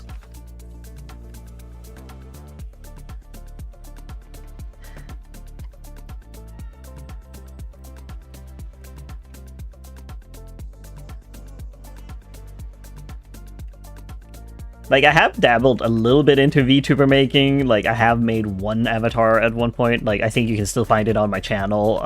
My Dragon Fruit Dragon, I did make him into a VTuber avatar, but it takes a lot of time and effort to do that, because, like, you would also have to re-rig it if you wanted, like, a recolor of the Sylveon that you have.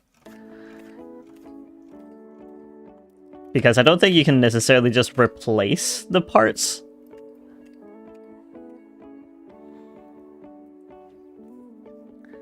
Oh, you like my Dragon Fruit Dragon?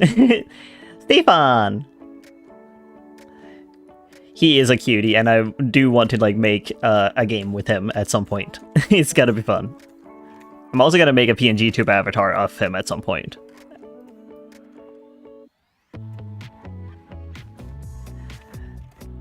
I did see other people who made like VTuber avatars that are like just generic, and they sell those on their Ko-fi. And I was kind of considering if I could do something like that as well. Like that could be a fun little project on the side.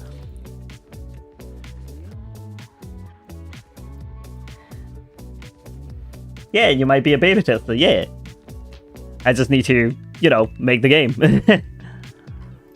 still gonna have to do some concept arting and like figure out like the layout of the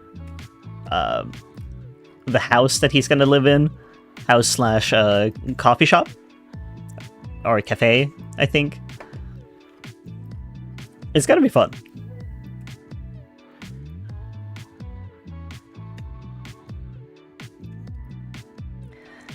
I believe Kin can make music.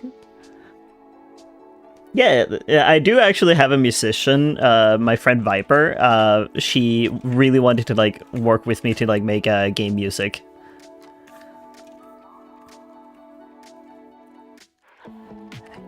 She's the one that I might live stream with at some point when I've made her avatar for her.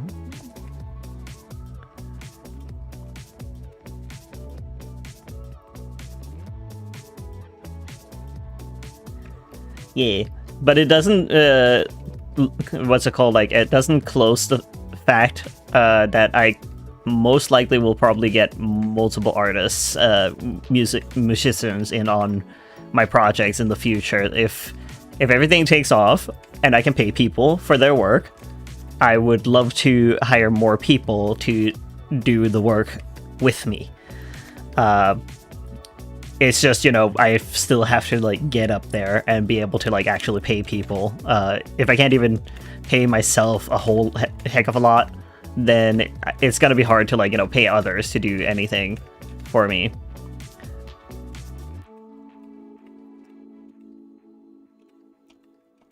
Because like I want people to be paid for their work.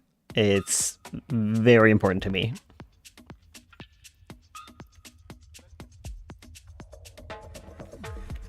I don't want to be one of those, like, I'll pay you an exposure. No.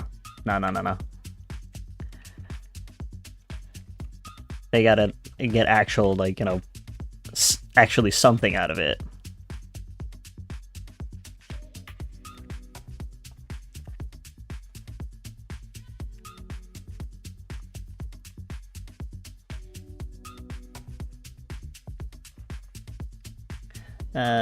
That's fair. I'd do the same. Yeah, like it feels so bad if I just ask people to do stuff for me and not get anything out of it.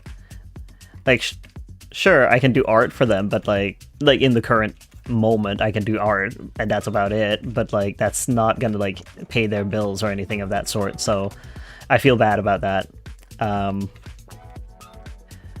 So that's why it's like, okay, in the future, I'm hoping that I can like hire people to actually do a few things for me, because like I will probably need a few artists to sing, like musicians to sing for like different characters, and I can't make my friend do all of it. You paint toasters. Joking. Like I can't make my friend do all the voices for the different characters as well, because like some of the pop stars in my stories are men, and I can't exactly make my friend do men's voices. That would be a little weird. She kind of can't do that. And she's already been assigned to another character. I showed her the character and she loves that character and so stoked about that character when I'm gonna make the game.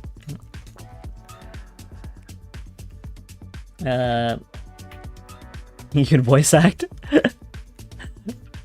I wasn't thinking about voice acting, I was thinking of like music, because like one thing that I found really sad about like Scarlet and Violet, not Scarlet Violet, it was Sword and Shield, in Pokemon Sword and Shield.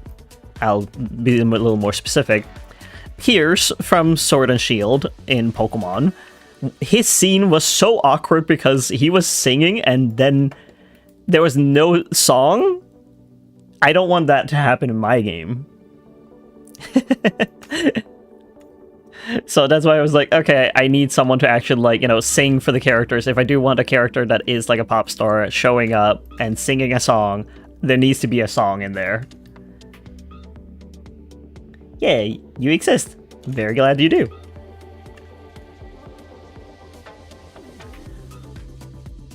Yeah, Like, I think that it's like really awkward if you're like, you know, prepping a character up to be like this big rock star and then no rock music at all, like no lyrics, no nothing. It's just silence, and I'm like, what?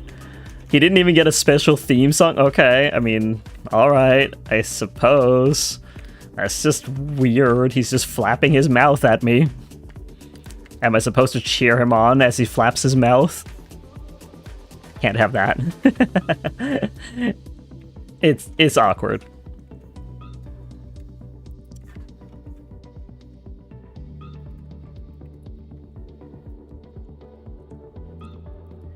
The character that I'm gonna put my friend to do is this person. Let me like look for her. Because it's not like it's a secret, like these characters I've already posted online. This is like the character that my friend is gonna voice act for when singing her song. So that's gonna be fun. Like those musicians from the game from yesterday/weekend. Yeah, like they cut away from that in Yakuza, but like it still is a little weird. Oh, thank you. I take it positively that you two are going ooh and whoa.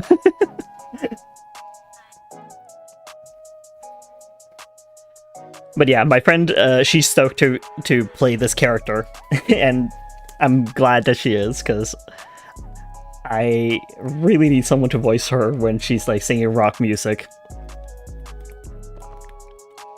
I don't want her to be flapping her mouth. I do have her band members as well. Let me just grab... Oh, no, that's not what I wanted. I can grab the guys too. That guy, that guy, that guy, and that guy. Okay, I think those are all of them. Yeah.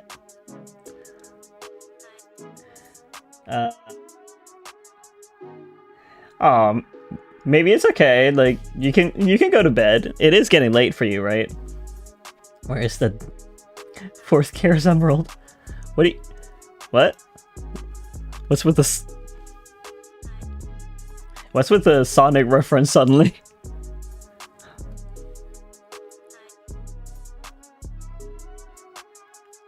But yeah, like these are the other band members. So I have Sound, and he's a drummer. And then there's Scene. I think he... I forget which one he does. I think he's actually a singer too. I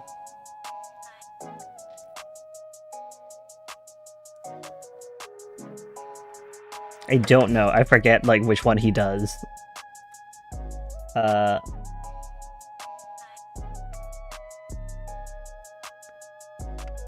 Yeah, well, yeah, sure, we're here, but I mean, like, it's not like we're gonna disappear and, like, you know, never turn up again. Yeah, we will be fine. I also have Shatter. I keep forgetting, like, why is it that I forget Scene's, what he does in the band? I think he does sing. It's been a bit. I have Shatter as well. He does the keyboard, and then there's Shred, who does the bass. And then there's this guy who... I guess Scene does the guitar as well. Like... So, those two do the guitar and, like, vocals. We will be fine. No, you won't. We'll be fine. It's fine. I got plenty of stuff to do.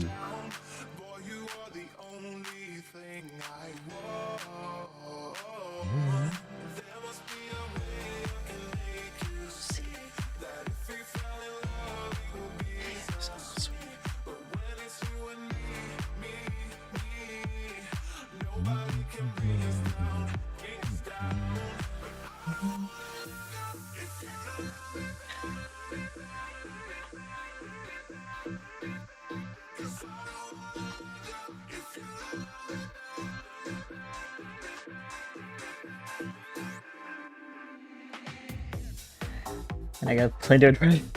What's with you and that drywall?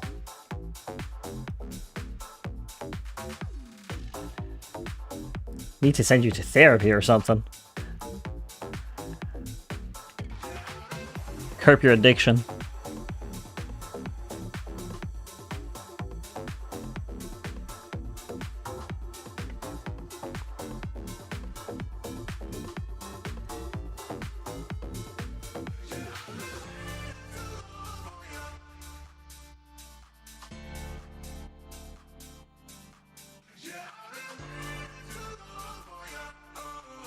Remy, had you listened to Yon and Ivycomb? Or Ivycomb? No, I didn't get to do that. I just noticed them in my tabs that I had opened, and I was like, oh, I didn't get time to do that. Dang it.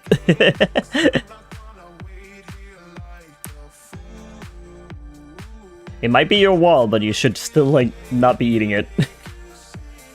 It won't be your wall much longer, then, if you keep eating it.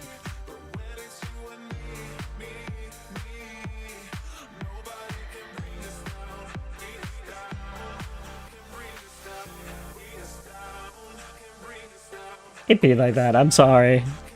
I do have the tab still open.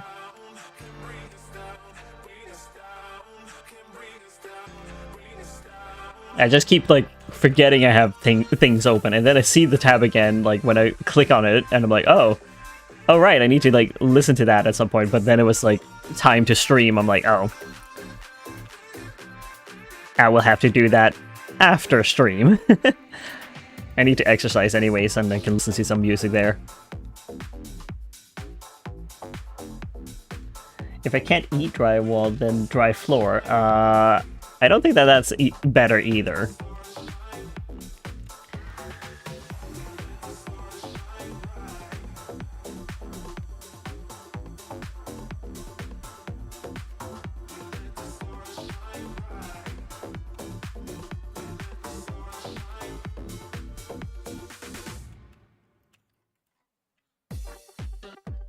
I have so many things on my to-do list to do.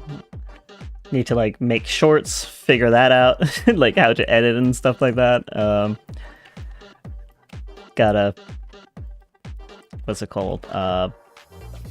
Listen to music, do some exercise, learn 3D modeling. It's gonna be so much on my plate, and I am happy to have more on my plate than nothing on my plate, but it's still a lot. I did make a playlist of all Yon and Ivycomb music from oldest to newest. Huh.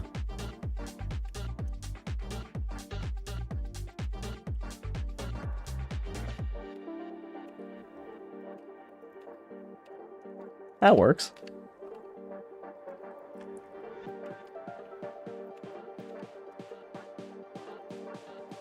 Spend time with your boyfriend is on your list, I'd assume. Yeah. I did that yesterday. We were spending some time, like, talking about deep stuff. Nothing for me to share because not my story to tell or anything like that. But yeah, like, I spent time with him as well, and, like, I did also promise to, like, make chat with my friend Viper yesterday to, like, figure out with her PNG tuba avatar and figure that out. I also have a logo I need to, like, finish for someone, for my big brother's friend, actually. So I have a bit of things on my plate. I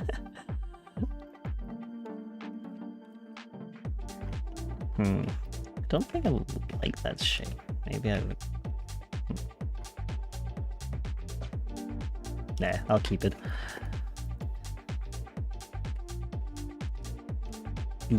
But I think I'm gonna, like, try and finish up, like, that logo today after stream, and so I can, like, you know, get feedback on it and finish it up and send it on its merry way so he can have it for his website debut.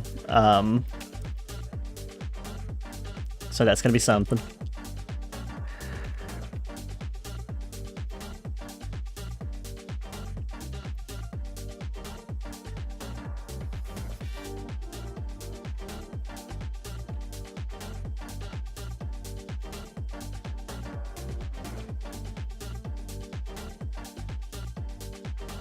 And I also want to sketch on my on the PNG Tube avatar. I actually have another one also in the works for myself.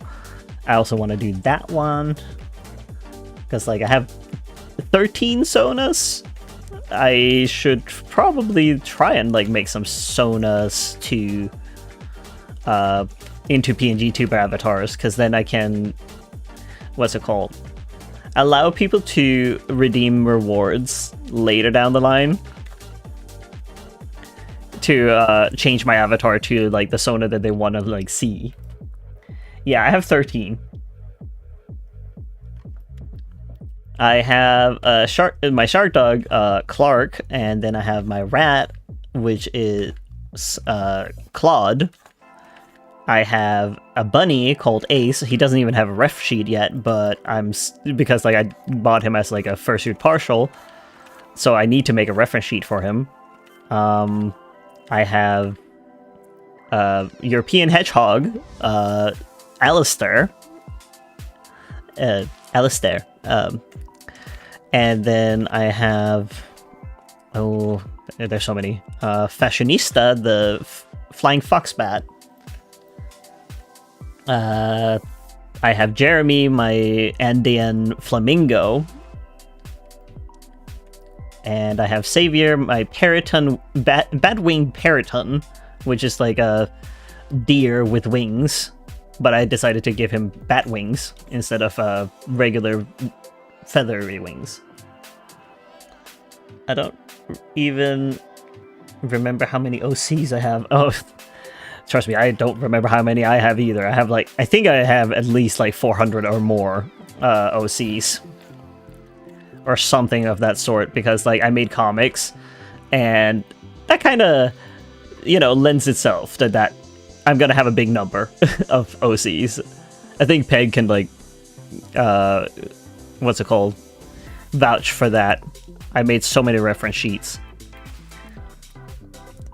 Not 400, because like I'm still working on all of them, but still. And yes, Foxbat, Fashionista. I can show you Fashionista. I can pull up the reference sheet real quick.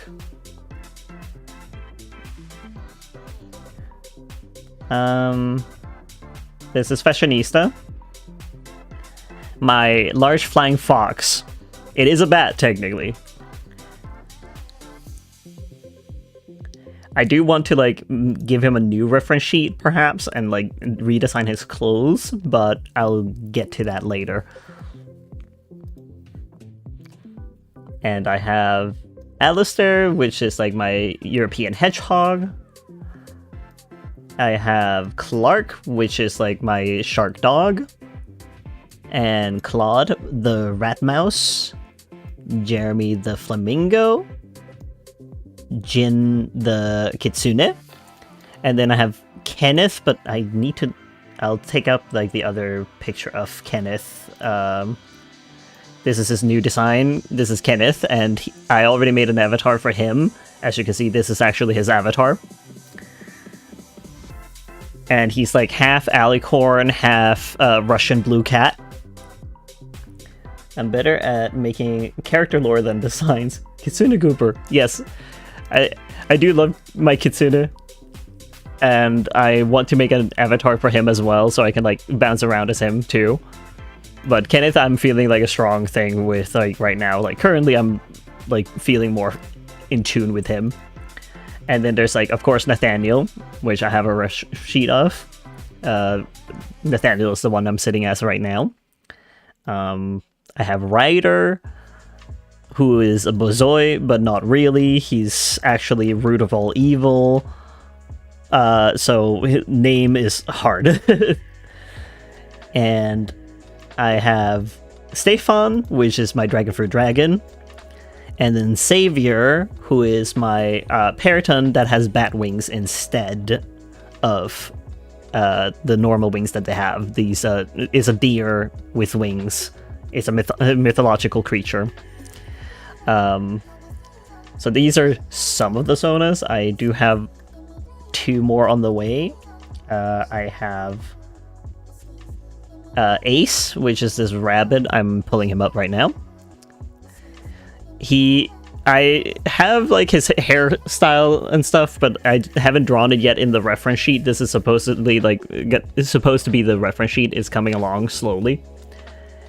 And I have this guy as well. I don't have a name for him yet, but he's a Kieran, and I love him very much. He's going to be very much like a Galaxy-inspired Kieran. So that's all my Sonas so far. Of course, like some of my other Sonas, like Clark and Ryder, do have multiple other forms, and yeah. Abyss? I don't know with Abyss. Oh, hi, Cryptide. Or Travis. Nice to see you here. You came in while I was rambling about my personas and the many that I have. Oh, Abyss is a name idea. I'm not sure. Like, I tend to like go with the regular names and not like words. But I'll have to look into it at some point, like what I feel like fits him. But yes, welcome to the stream. I hope you're gonna have a good time here. Yeah, I've been meaning to catch your streams for a while. It's just odd for my time zone. Yeah, I'm sorry. You know how it is with like time zones. I am in Europe after all, so unfortunately, like the middle of the day is very much so like a problem for a lot of people. You're good? Well, that's pretty good. Oh, I'm glad. Yeah, time zone sucks, but we kind of have to work with them.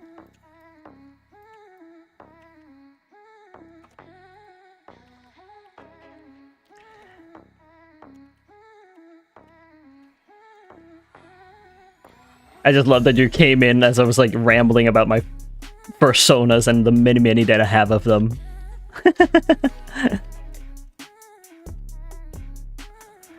Yeah, excited to see more of your original stuff finished at least. Yeah, I'm trying to like finish more original stuff. Cause I need to finish like more lore stuff and things like that. Like, especially since I'm gonna make games, I need to like finish the lores of things and stories so that I can start making a game out of the ideas I have. It's nice to see. It's like, oh, I know some of those guys. Ah, yeah, some of those guys, you know, because I know you've been following me for a bit. And I've posted a little bit about them, but like I haven't been able to like do a whole lot of art specifically of them, which is sucky, but it'd be what it be. And now I'm actually like, you know, gearing up towards being more on the original side instead of like fan art all the time. Well, that's lovely. I hope it works out. Thank you. I hope so too. I already have a few ideas for games. I say a few, but I have like I have the first game that I want to do is like a cooking game, essentially, like where you play as Stefan, and he cooks for people in the sense of like he makes smoothies at first, and then he can later down the line make sandwiches and like cakes and whatnot. So that's gonna be fun. And I also have Indigos. I want to make that into a game instead of a comic. I've decided to do that instead because I think that that medium would actually work better for Indigo's story. But that's gonna be later down the line. Like I first want to make like the little smoothie game with Stefan to like get the hang of making games in the first place, and then I can evolve from there essentially. I also have other games that I have in mind. I have so many, like a farming sim, and that's gonna be a whole heck of a lot too. Let's see. I have my Frey Cocoa Ball with me. What is your Frey Cocoa Ball? Minty? Travis says, oh, that sounds like fun. Also nice to hear Indigo's back. I remember reading it back in the day.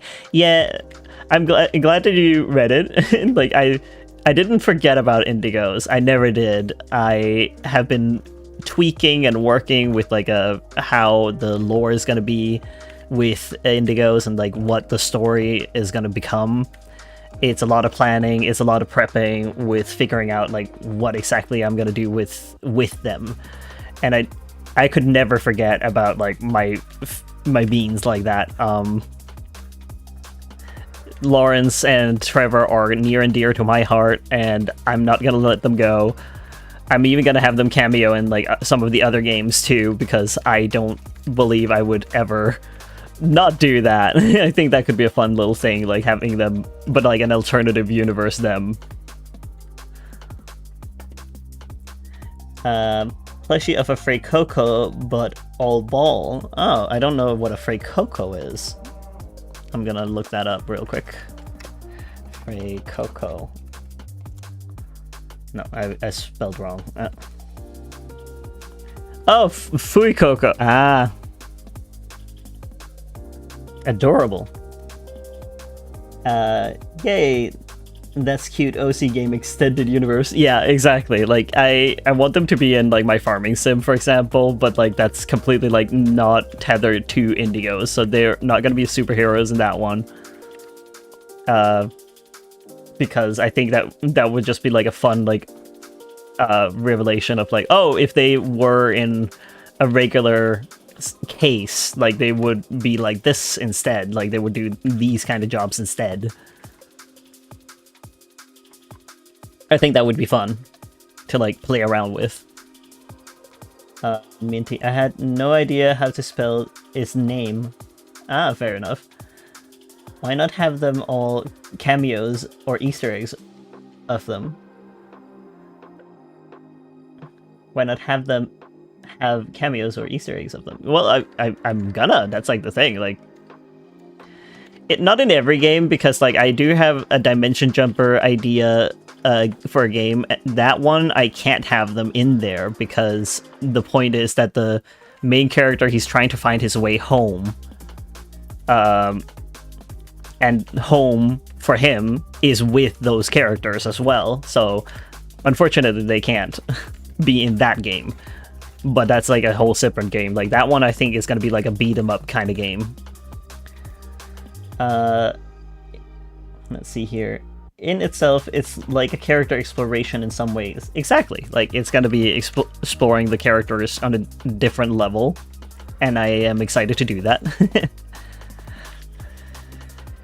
Because like I adore those characters so much. I want to like do more with them than just like one game.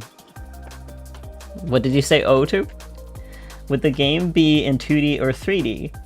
I think most of my games would be in 3D, and I'm gonna try and make them look as what's it called, like toony as possible. Like I want them to have like black outlines, like they're like drawn, like that they're cartoons essentially. That's at least what I'm gonna go for, because I would prefer that being the case. And sometimes I might even like make sprites, you know, like in Danganronpa, like they have these character sprites where they have expressions and whatnot. Like I'm thinking I would probably do something like that, especially like in the farming simulator I want to make, because I think that could like, you know, add a little bit more to it, so that the characters actually have like their own expressions and their own like you know, way of standing in those sprites as well, like that it exudes their personality.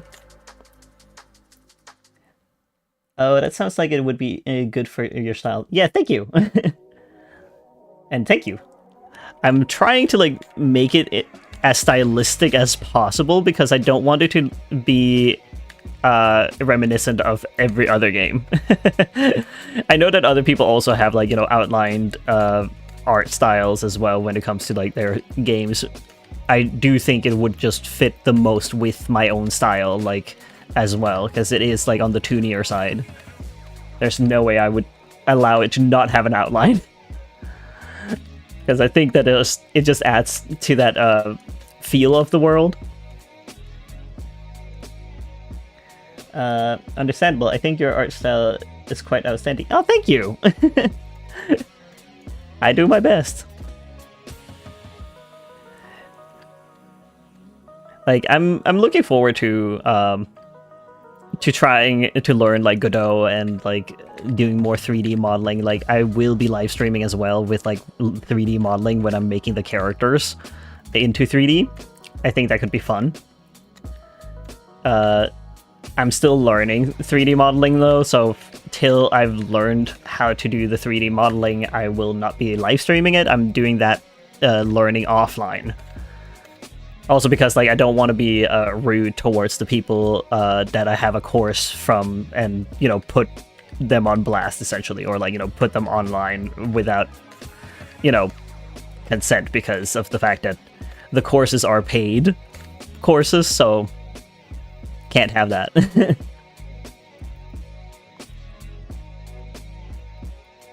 But I'm still gonna like, you know, learn 3D modeling, and once I have like a character that I can like start 3D modeling, I will do that on stream for people to see the development of that.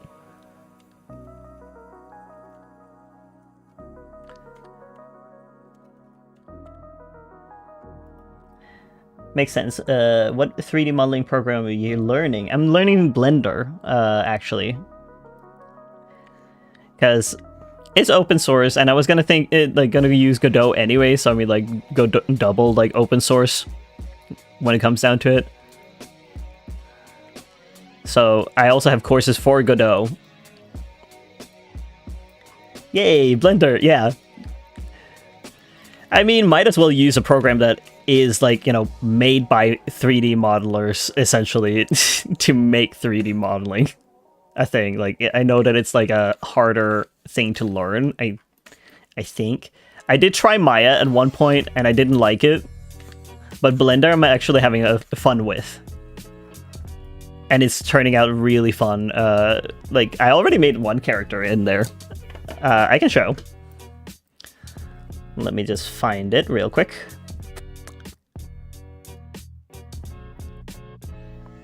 I should have it.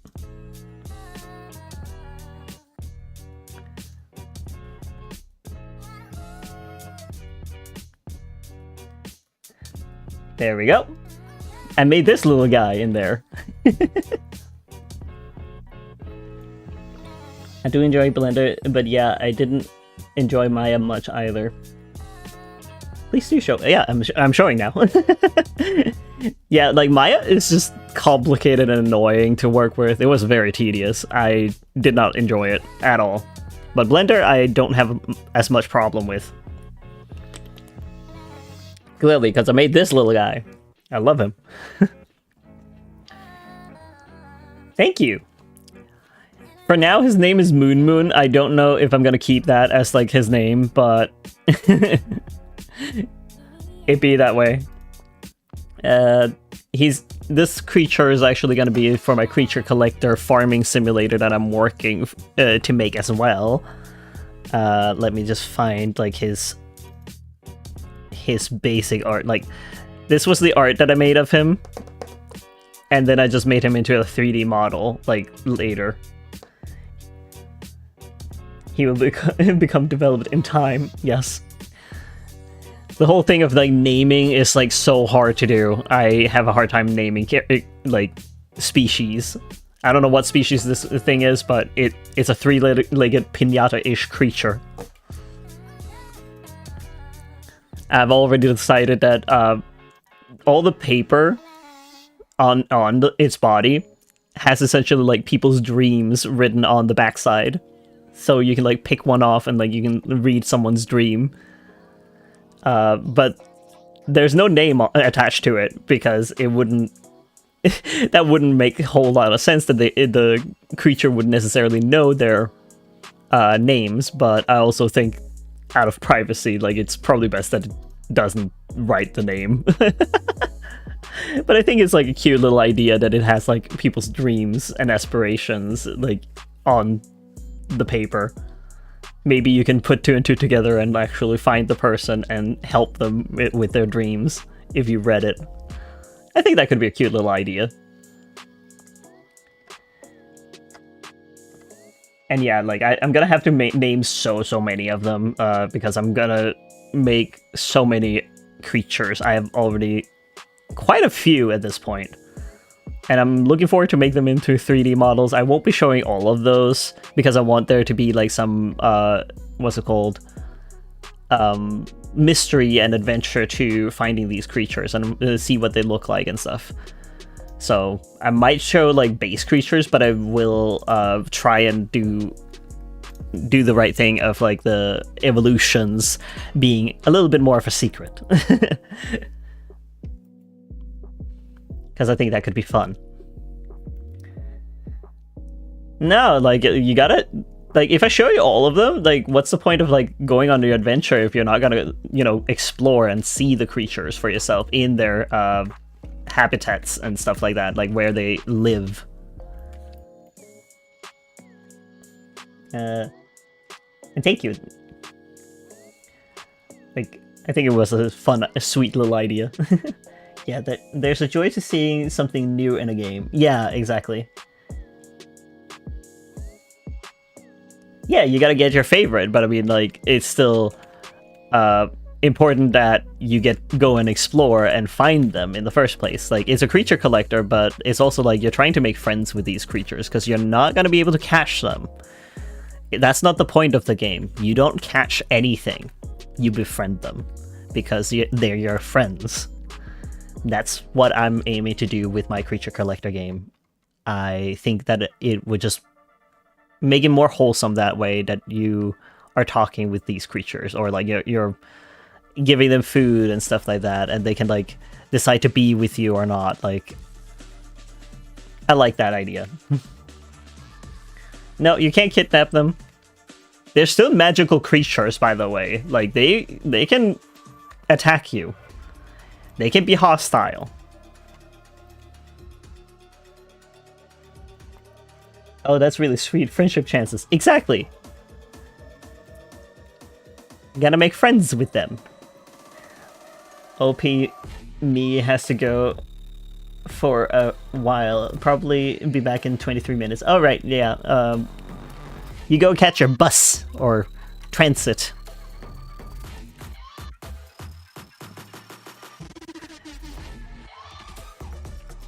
But yeah, like, I like the idea of like it being a friendship based, and like if you do the right things, then it'll come to your farm and help you out. Actually, I want that to be the main thing about the game, that you can get help from these creatures to run your farm like to its full potential.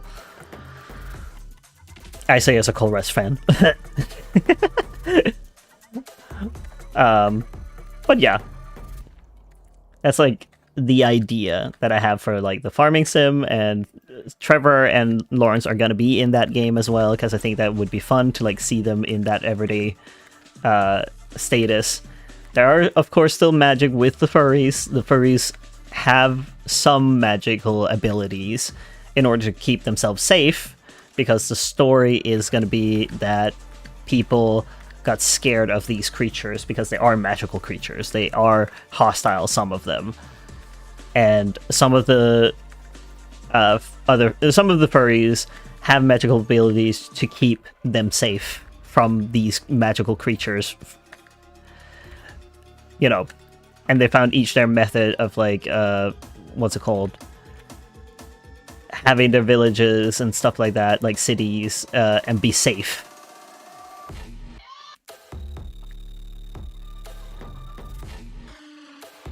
Oh, welcome back, Peg.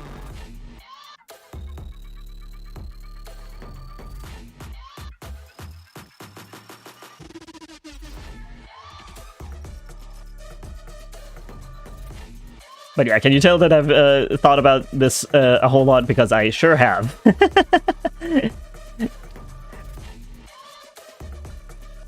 Real. It sounds really engaging when there's really a delight in a turning around towards friendship story. Yeah, exactly. Like, you're gonna play as the main character, who essentially is like the first domino in the domino effect that you're gonna create.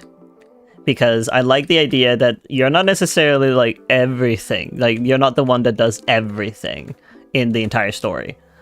You just start people to become better and actually be open-minded. I like that idea more, because being like the, what's it called, like the chosen one can be exhausting. Like, it's done to death at this point. And that's why I'm like, you know what about friendship? What about you actually working together with everyone in the village and bettering yourselves? I like that idea a lot, and I want that to explore that, so it feels more lived in. Like the world around you is not just about you, it's about everyone around you. Each and every one of them have their friendships, they have their connections, they have their abilities that they can do and help you with. Like, I want there to be a reason to talk to the NPCs other than like, oh, I can get a certain thing out of you. No, like this person actually has their own story and like their own thing that they can do for you as well, and you are reliant as well on other people.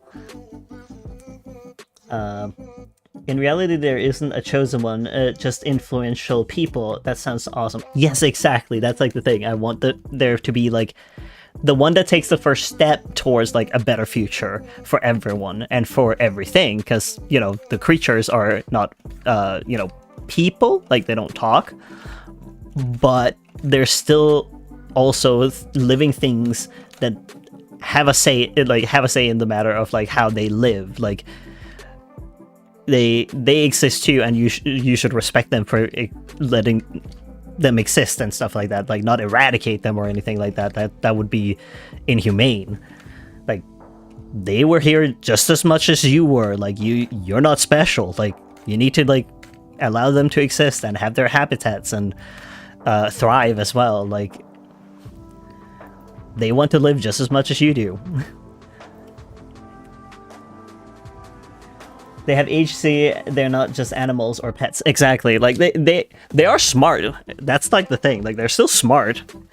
And they can do lots of things, like lots of different things, and magical abilities and whatnot, like just like the furries can. They can also just evolve, that's like the thing. Like that's the difference between like the furries and the creatures, that the creatures can evolve within their lifespan.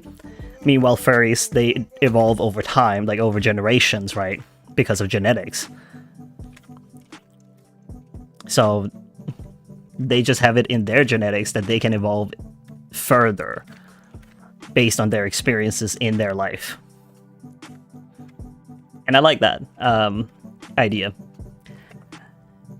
Because just the idea that you can talk with other people, like, because I know that a lot of farming games have that you just can sell all your stuff immediately without like any like thought or reason. You can sell whatever you want.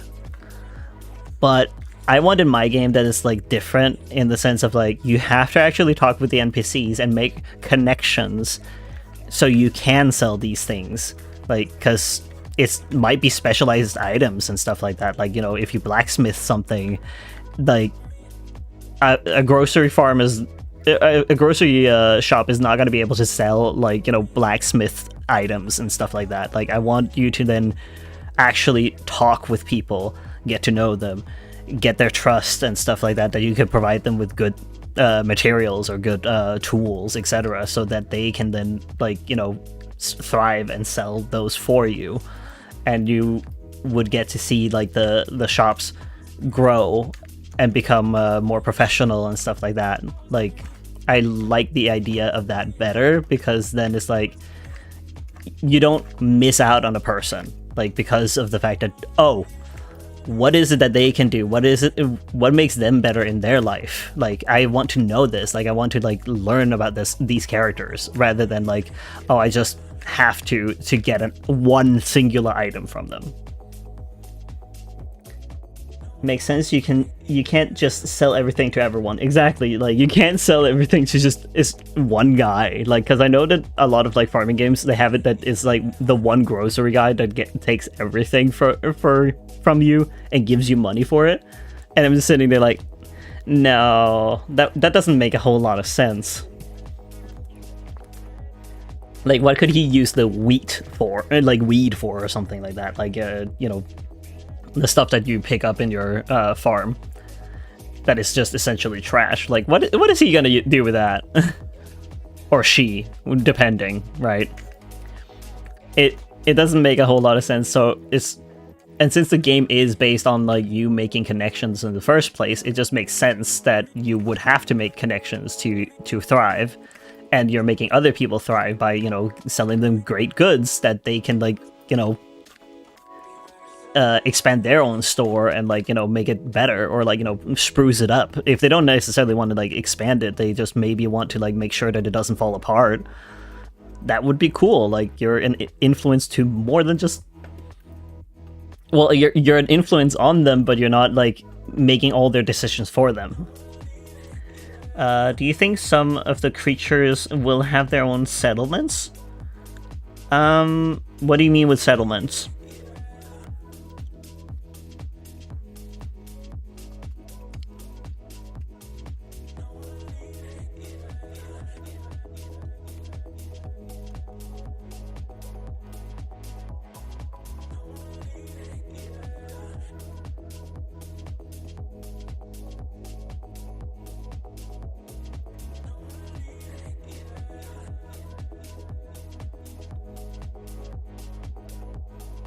Yeah, let me just...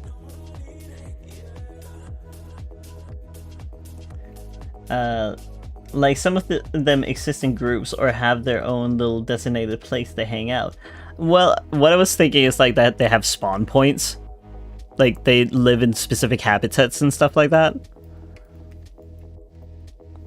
That's like my thought process, that it depends on like the time of year and like which place it is, and there's going to be variations depending on like the area that you are in, because I wanted there to be like multiple places you can go to. Yeah. Oh.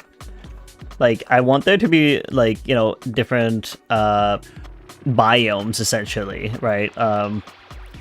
That we have, for example, like a desert area, or we have like a jungle area, and like maybe some of the creatures have a variation that lives in that area instead, and therefore it's going to be different depending on like where it is, because then it had to specialize in a different way in order to like, you know, survive, right? Because there are still like, you know, wild animals by the end of the day. Like, they're creatures, they're smart enough and stuff like that, but they are also still wild animals. So they will have to survive against each other.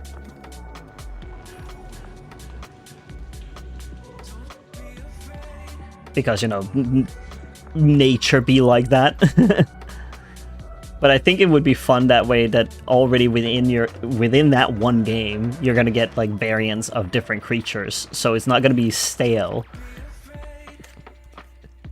to like, you know, go out and look for creatures, because hey, I might see the same one, but like it might be different. Yeah, it might be like that. Like, there's a reason why there are big felines out there, and they're all so widely different. Even in the same area, they can be like so widely different. Like, you know, a leopard and a cheetah are very different in like how they go about their life.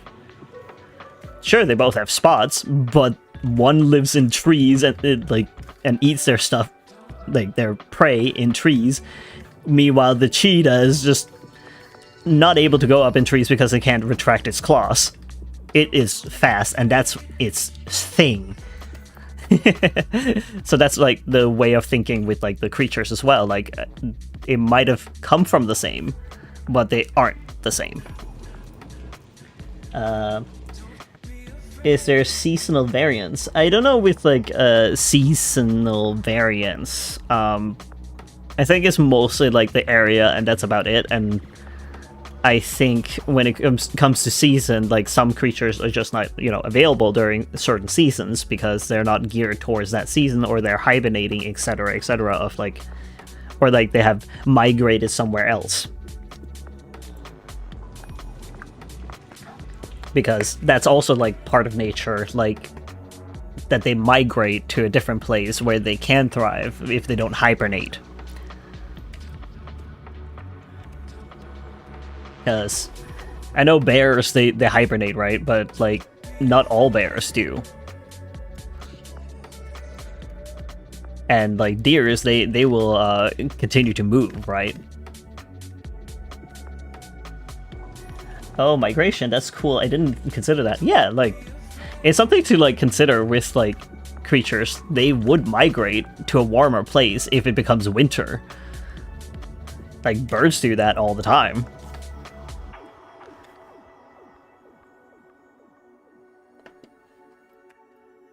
So yeah, like there's probably not going to be seasonal variants. Maybe some of them have like, a seasonal variant to them, because there are like, Arctic foxes, like they have a certain coat during the winter, but then they have like a different coat during the summer.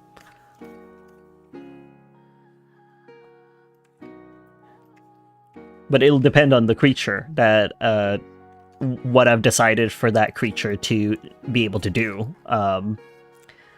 So we'll see when it comes down to it. It's going to be a lot of work, but I think it will be worth it. I will also probably sit and sketch a bit maybe on stream, where I'm like sketching these creatures and like designing on them and stuff like that, like deciding a few things about them. But I don't know how much I'm gonna do that, because like I do also want people to have that joy of exploration with it. So we'll see about that. But I am very excited for people to explore this world that I'm creating over time. I think I've already like made, I think, over 30, maybe 40 different creatures. And I'm excited to like make them into 3D models and show the world. All of these concepts make up an absolutely immersive gameplay experience. Thank you. I've been working very hard towards it. I've been sitting down and writing the story out, like making sure that it makes sense for the player, and that the player is a proactive character rather than like everything just happens to them. No, they actually choose to do these things. They choose to become a better person. They choose to involve other people that they can become better too. And I like that idea, rather than like, oh, they just happen to stumble upon like an event. Sounds delightful. I cannot wait. Oh, I'm glad. I'm very excited as well to make this thing happen. Like, I have so many little creatures, and I can't wait for them to like see the light of day, for people to like, explore and make friends with them. And I want them to also have like different color variants that you can like induce by feeding them a certain thing, and then they'll change color. Because like, I know Pokemon has like the whole shiny thing, but I'm like, I like it better in Viva Pinata, where you can induce a color change with feeding them a specific item. Because you're gonna have to feed your creatures, like they need to have food every day, and they can't work every single day, because they need rest too. They're living creatures, like they can't work for you 24/7. So you'll have to manage that, with the creatures. See what works best for each creature. Because some have a little more stamina than others, but like then it depends on what you're putting them to do, because some labor might be harder labor than other things. So I want there to be individuality with each and every one of them. Yeah, I do like that. While Pokemon is nice shiny hunting, it is kinda a nightmare at times. Yeah, exactly. Like, I don't mind the whole shiny hunting thing, but at the same time, it's like, it's so much repetition, rather than like, just moving along and like, sure, I know that a lot of people love like, shiny hunting because the thrill of like finally getting one is always like cool. But I kind of just took it like nonchalantly because like I played like Legends Arceus and I just kept finding shinies like left and right, and it didn't feel special anymore.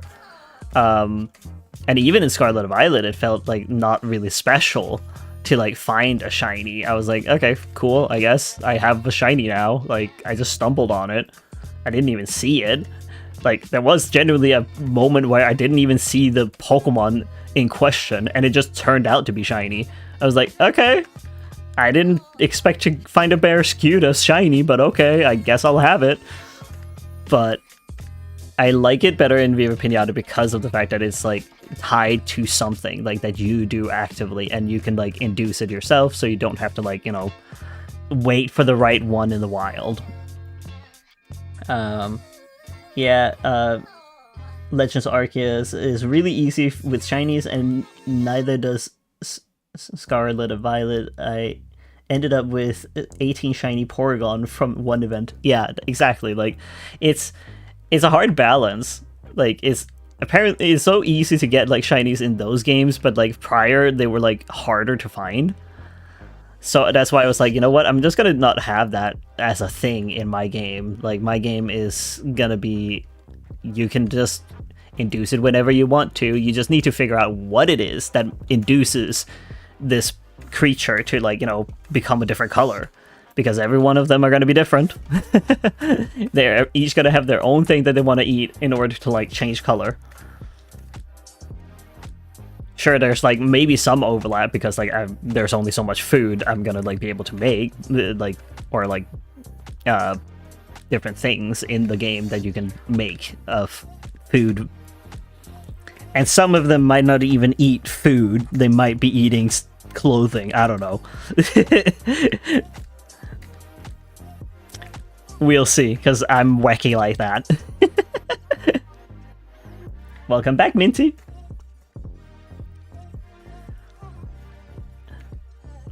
Like, I'm excited for another creature that's just gonna be like such a silly little creature, and I hope people are gonna find it as silly as I do.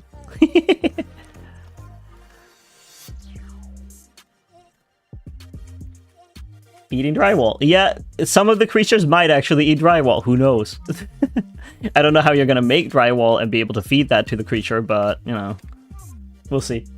I think that'd be fun. Some things do eat unconventional foods. Exactly. Like, and since it's a magical world of, like, you know, fantasy, like, I can do whichever I think fits into that world. I kind of want to just go nuts with that. Because limiting myself to, like, you know, everything has to be, like, realistic in some sense is, ugh. Like, I do not mind, like, a little bit of realism, but I also think that you can make your own rules for your own world. Because not everything has to have green trees.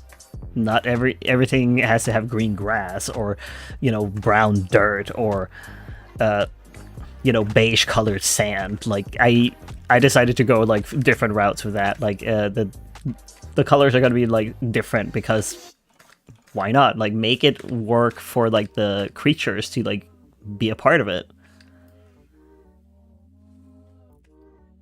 Because like when you saw Moon, and Moon would not fit into a world where there's like, you know, green trees, green grass. Like, it needs to be a fantastical setting where it can blend in. If it's not a predator, it's definitely gonna need to blend in with the background in some way to like shelter itself and like hide from the predators.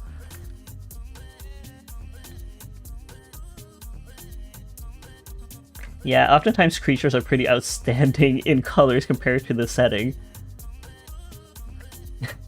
You and your drywall. But yeah, like, that's the thing. Like, I'm looking at, like, Pokemon, and I'm like, I don't see how Pikachu could hide at any time and point. Because it's green grass. Pikachu is gonna stand out with that yellow coat. Like, it would make more sense if it's, like, you know, in wheat or something like that it hangs out there, but it oftentimes doesn't, because there's only, like, green grass. He's so yellow, true. Yeah, exactly. That's the thing. Like the creatures of Pokemon just don't make sense when you look at like the world that they live in. It's just the human world. They did not do anything for this world to like be fantastical. That these creatures would blend in, or they would actually work in that world. I know you like Drywall. You've been attached to that thing the entire time that I've known you. But yeah, like as much as I love Pokemon, I just feel like there's a lot of things where it's lackluster. It can do with more work. Like I still don't understand, for example, Vanillite. Like how did that one come to be? Like I don't understand. Like it doesn't really benefit it to look like an ice cream because humans are just going to try and eat it.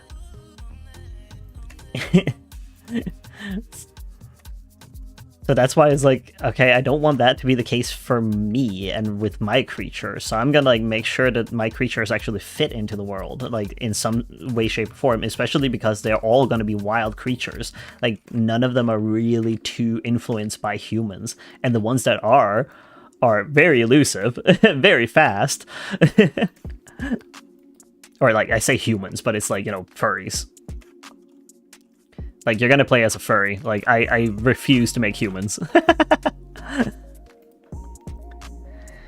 That point. It's true, it doesn't make sense without people. Yeah, exactly. Like, some of them don't make sense without, like, the influence of, like, the people in the Pokemon universe. Like, Trubbish is clearly human-made because of the trash that humans leave behind.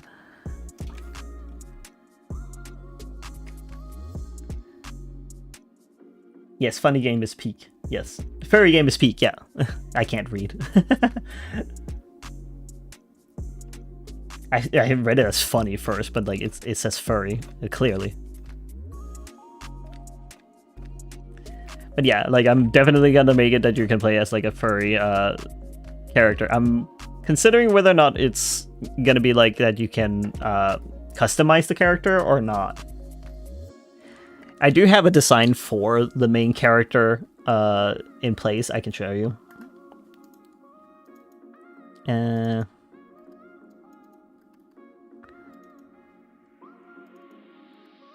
Where is it? Characters. There we go. I do have. What do you say? I think Muck is the same way. A lot of poison types end up like that. Yeah. Exactly. Here you go. I made a main character like standard, like this is like the character's design when you... Oh yeah, water. I'm gonna take a sip. So like, I made this character because I thought it would be nice to have like this is what the main character looks like if you don't customize it whatsoever. Because I think it's always nice to like have like a base look for the character, and I can put them in like the trailers and stuff like that. But also in case that someone doesn't want to like go through the whole thing of customizing the character and whatnot, like at least the character still looks good from the get-go. Because I think that that's just nicer. Like some people don't do the customizing at all. Like they will just play as whatever it is that the character looks like, and that's it. Thank you. Like the base is essentially like you're playing as a Bakeneko cat furry,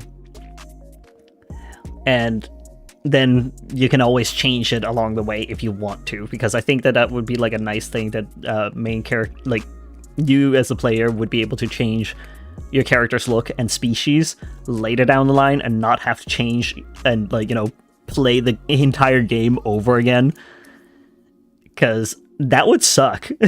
Having to replay the entire game. Yeah, you would be able to change the gender, you would be able to change the species, and you would be able to pick your sexualities and stuff like that in the game, because I want there to be that option. If you are ace, you can pick that you are ace, and therefore you don't get like people flirting with you, but they will still just treat you then as a friend instead. Like they would talk to you as a friend and not like flirting with you.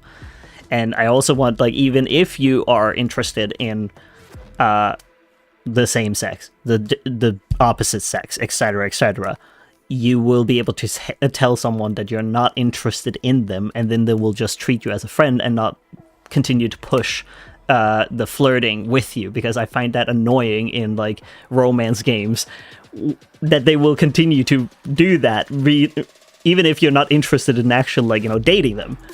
So yeah, there's gonna be like a lot of things. Like I will have to like make the customization of characters like later down the line, I think, where it's like, okay, more species are going to be unlocked as I make more species available, or like I'm making more of the characters along the way, because I think I'm going to start with one area and then do the next area in like increments, so that I can, like, you know, have the first part be like, you know, here you go, that's what you can see, and then I'll make DLCs for the other areas, and they won't cost like a whole lot. Like I think I'm just gonna like, I want the whole game with the DLC, like all the different areas, to be at most 20 euros. That's like my goal. Like at a full price. That's like what I want it to be. Like that's ideal, like way of thinking, of course it is, but I want it to be accessible to people and, like, you know, have fun with it. Like I want to see people like enjoy the game.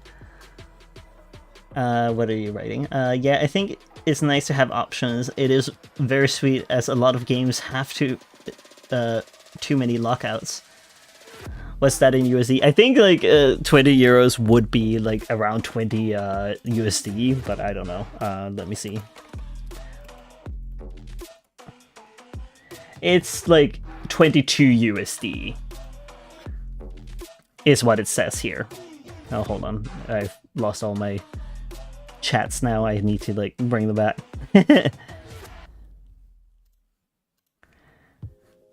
So yeah, but like I think I said like 20 euros, which is like about 22 USD.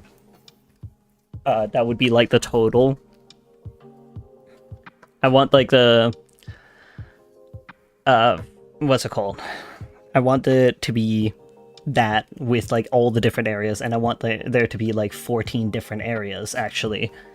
As far as I have like thought it out, like it's gonna be 14 different areas. I think it might have been more. It might have been 15. I forget. I can actually pull up like that file. I wrote down like the many different areas. Let me just go to my Google Drive, because I have my documents there. Let's see here. Areas, yeah. Word container. Yeah, let's see here. 1, 2, 3, 4, 5, 6, 7, 8, 9, 10, 11, 12, 13, 14. Yeah, 14 areas. Will there be travel methods? Yes, definitely. If you're talking about travel methods in the sense of like riding creatures, yes. I think a lot of the creatures you would be able to ride, but like not every single one of them would be like, you know, ideal for that. Because I have a few of them where it's like, okay, like they're plantigrade themselves, like it's a little, or like, you know, they're running on 2 feet. They can't exactly be ridden on or something like that. There's no back for them to be on. Yeah. Bus and train will also be there. Like that's not a question at all. Like, because the whole world is built upon the fact that these furries, they shut themselves out from these creatures, in a sense. So they have their train system, they have their bus system in order to get around between like the areas, which that connection is actually severed to a degree. Like it's less and less transportation between like the little cities, like the little villages, and you come from a little village. but it's because a lot of the people go to the big city to make a living there, because that's like the most ideal place for you to make a living. There's a lot of people, there's a lot of customers there to be had. So that's why like the bus and train will be there for sure. Like that's going to be your main way of transporting yourself between like the different areas. Maybe even like I don't know if there's going to be like flight necessarily. Like I think there is going to be flight to one specific area, and there's also going to be like diving in one specific area. So that's like the thing. Let's go the train. Yeah, exactly. Like the train is going to be like the thing. So there are going to be riding creatures for like, you know, when you're in the area, you can like ride your creatures if you've befriended one of the creatures that are rideable. But again, like that's up to you then. Like, you know, otherwise like just run around yourself. So you can drown in it? No, you can't, because it's not, well, you're not supposed to be able to drown. You can swim and stuff, but like you're not supposed to drown necessarily, because it's gonna be an underwater city. So there should be a way for you to like, you know, breathe down there. We do still have magic going around in the world, so you know. I'm gonna be right back real quick. I need to refill my water, so I'll be back.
Okay, I'm back.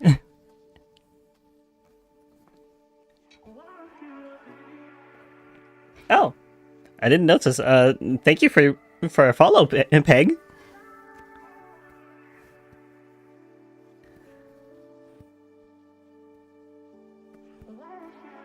Thank you.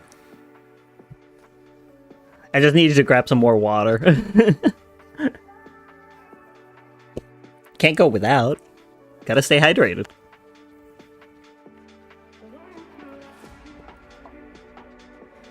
Especially with how much I'm talking. Yapping your ears off.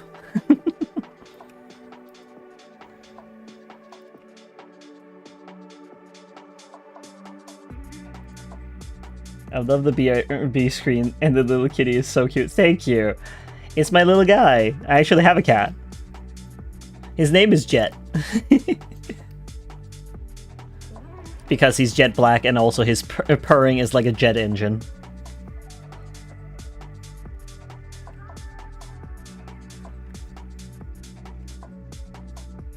He's a little cutie. I love him so much. Like, the man is like the most polite creature ever.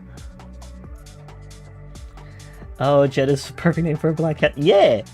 Exactly! I actually spell it with 2 T's. Just so it's not necessarily a word, but like, you know, it still works to say jet black, right? And jet engine.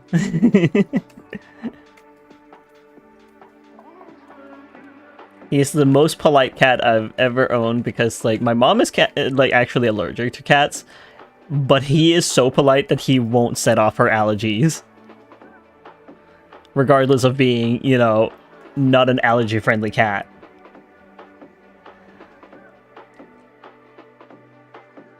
Makes sense, it's more of a name as Jet. Yes, exactly.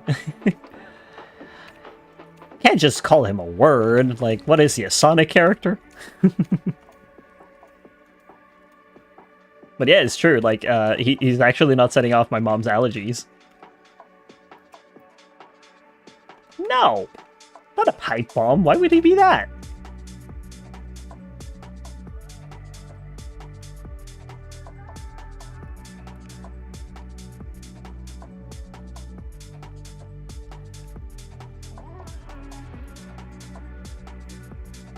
Let's see here. I didn't get as much work as I would like to today, but that's fine. Like, it's a little more detailed. I forgot that the dragon is more detailed. I've also been blabbering about my characters. Whoops.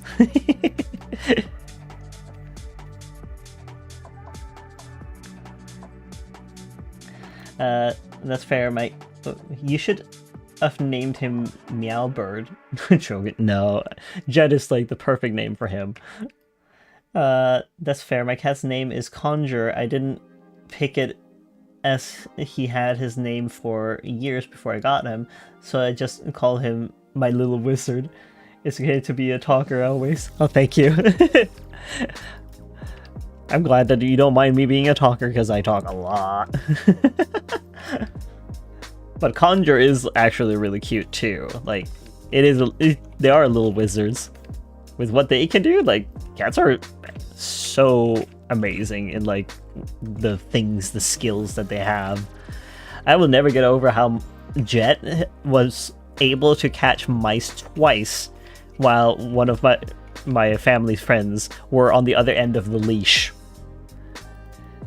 Somehow that cat managed to catch mice, wild mice, just in an instant. And I'm like, how? He also caught a bird while I was on the other end of the leash. I was like, huh?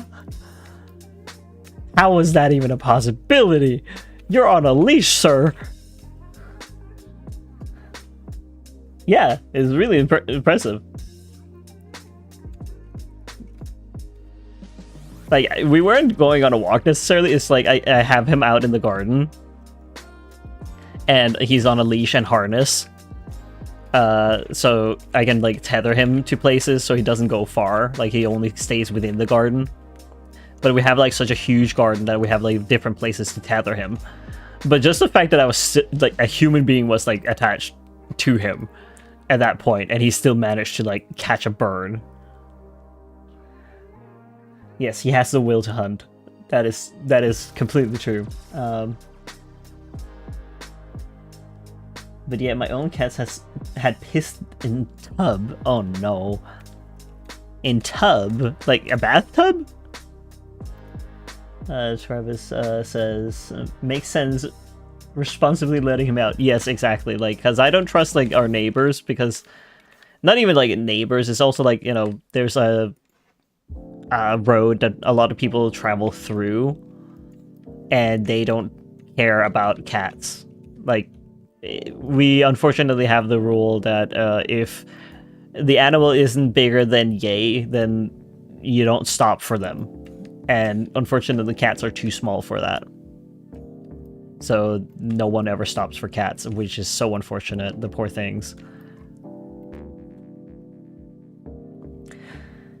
I mean, at least it was in the bathtub, so you could always clean it.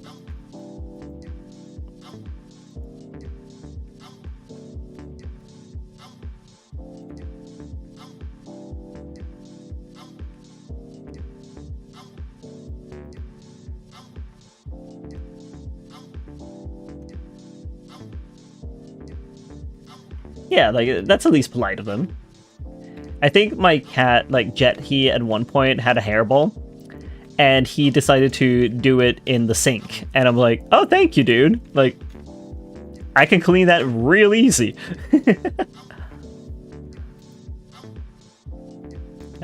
Travis says, yeah, you never know what animals could be around, or the cars. My cat stays inside because he is so against the idea of even coming up to the door into his kingdom. Fair. They don't have to go outside. Like, my cat just really liked the outside. He just happened to be that way, apparently. Minty says, but we have 5-liter boxes downstairs.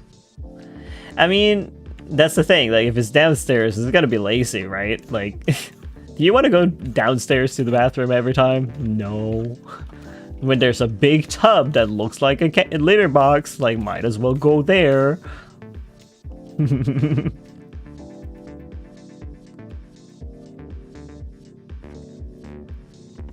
Drywall. What's with you and that drywall? Well, Leo does, but not all cats are the same. They each have their own personality, you know?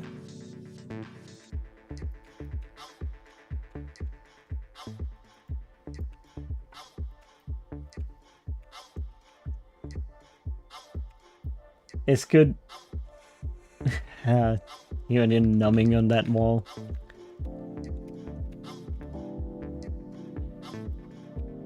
You're gonna have stomach problems.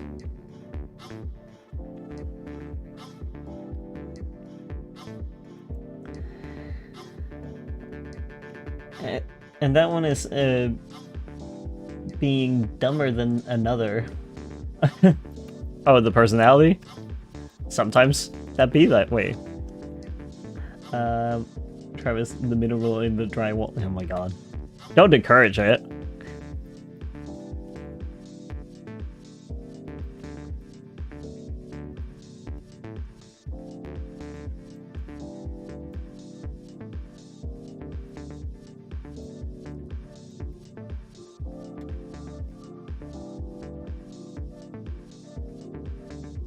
Oh, that's some good water. Yippee.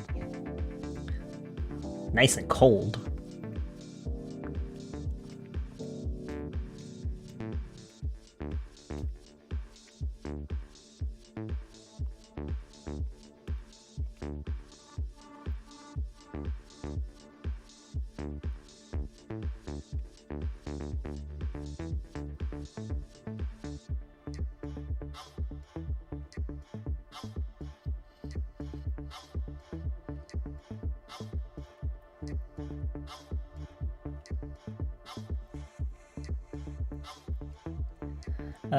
This is going to make me refill my cup. Go refill my cup. Yeah, you should. Stay hydrated. It's important.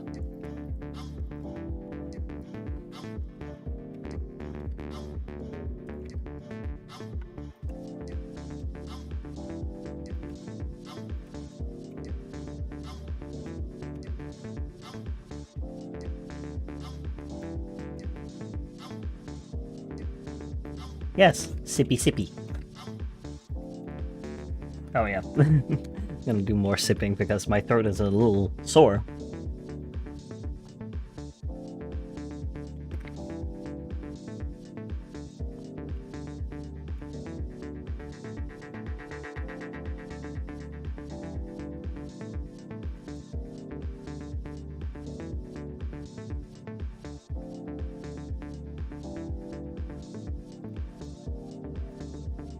I'm so excited to be done with prepping for convention so I can like start with game development.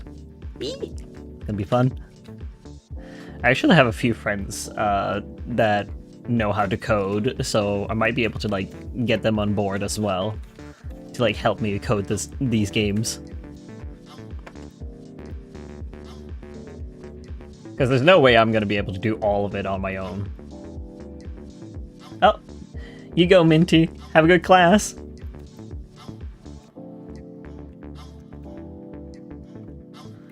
That's so understandable. Con prep is a lot. Yeah, it is a lot. I'm gonna like go to Austria to sell, and I gotta have like my merchandise ready then. It's in June. No, not in June, July, but I have to like have things done before June so that I can get them printed and made and sent to me in time. Yeah, it's good to get some help. Yeah, you're right, Travis. Because like I can want all these things, but there's no way I'm gonna be able to do it all on my own. And like, kind of gotta take like a note from my own story as well. Like I need like having help from others and like their expertise and stuff like that. You know, would help me to like provide something like this, like that kind of experience to people. And I did always say to like my friends as well, like if they need someone to like, you know, do arts and stuff like that, like I would gladly help them with their own games if they want to like make some games themselves, but they don't have the artistic part. I am more than happy to do that for them. So like kind of like an exchange of help.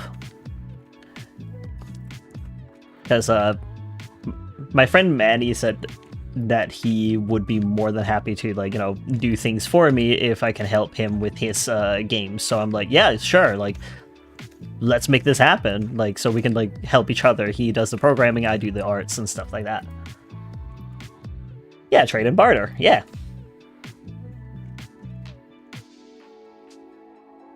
Like I'm so excited for it. It's gonna be so much fun. And even if like he perhaps doesn't have like an idea for a game right now or anything like that, and I manage to start with like my stuff, like it's not gonna like hinder it or anything. Like he is still more than happy to like also help, and it's a good thing for his CV too. Like if he wants to like work with other people, but we shall see. I have worked together with him already in a game jam, actually. And we made a little itty bitty game during that, which was a little wizard furry guy that you have to shake around in a bottle to like get the ingredients to him, so he can like, you know, earn make potions and earn money to make the correct potion to undo his tininess. Because it was a mistake, or he was like cursed by someone else.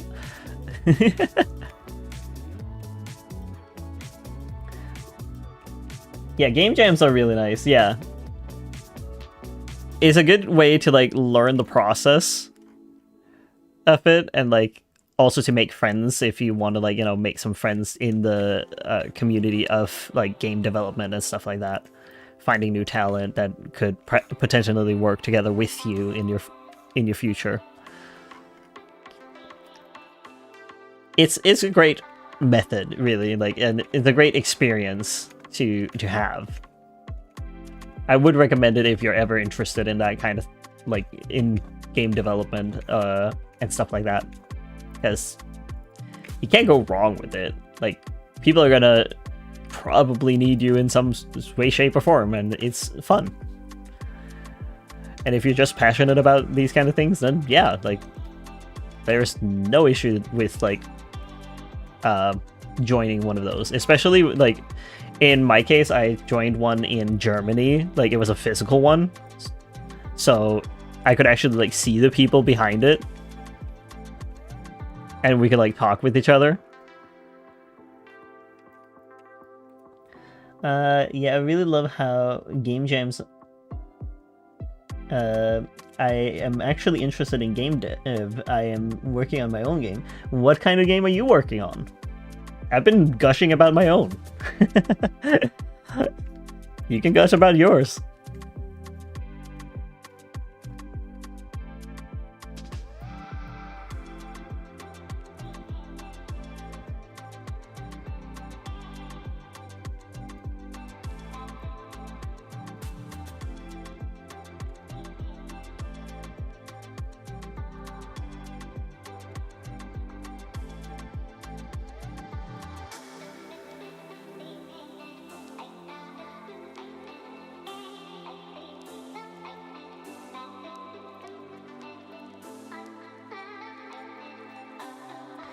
I didn't know about in-person ones. I'm working on a Yuminiki-like, actually, about how one is stuck in an interdimensional train where each car is a pocket dimension you explore. Ooh, that sounds fun!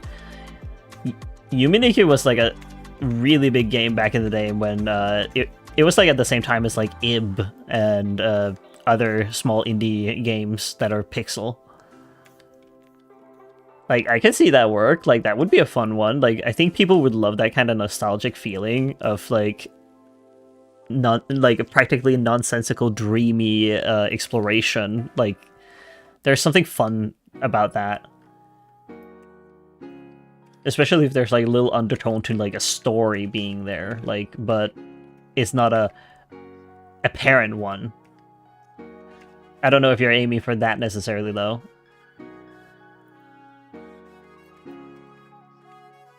But I think people would like be very receptive to it. Because a lot of the time it's also like, oh, it's a really fun like world to explore. Like it's just so creative and like gives ideas to people. Like I love that kind of stuff. Yeah, and really love it. And to be honest, I like working in pixel art. There are stories contained in some of the cars, and some are completely dreams. Yeah, okay, I was getting it completely what it is that you meant with it then. I think that could be such a fun, cool idea, and you should totally go for it. Pixel art games are still very popular, like even to this day. I think I'm watching actually a guy play a game that is a horror game, but it is like in pixel art where it's like you don't look outside because otherwise you turn insane. But I'm not sure if you're gonna go for like, you know, you're just gonna go with like a Yuminiki thing, and like that one is like dreamy, a little bit unsettling, but like nothing bad ever happens to you because like it is dreams, right? Like, and I'm assuming you're using Aseprite to like make the pixel art, perhaps.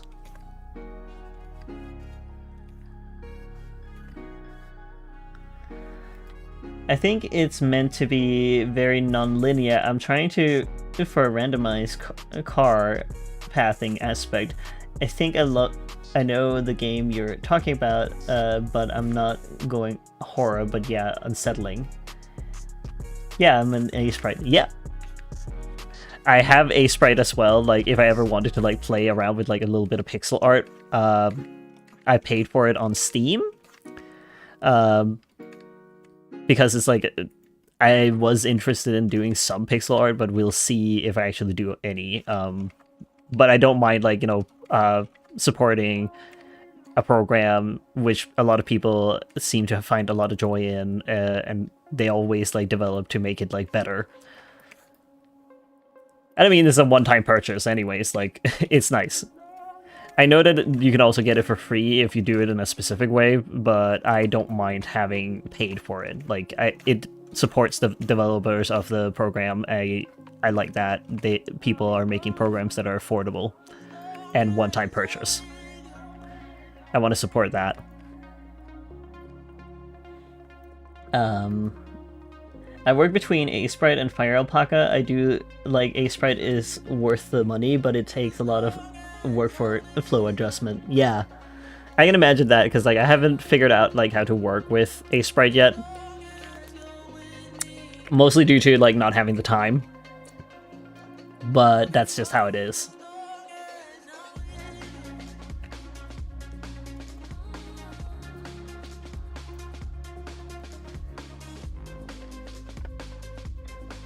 Let's see here.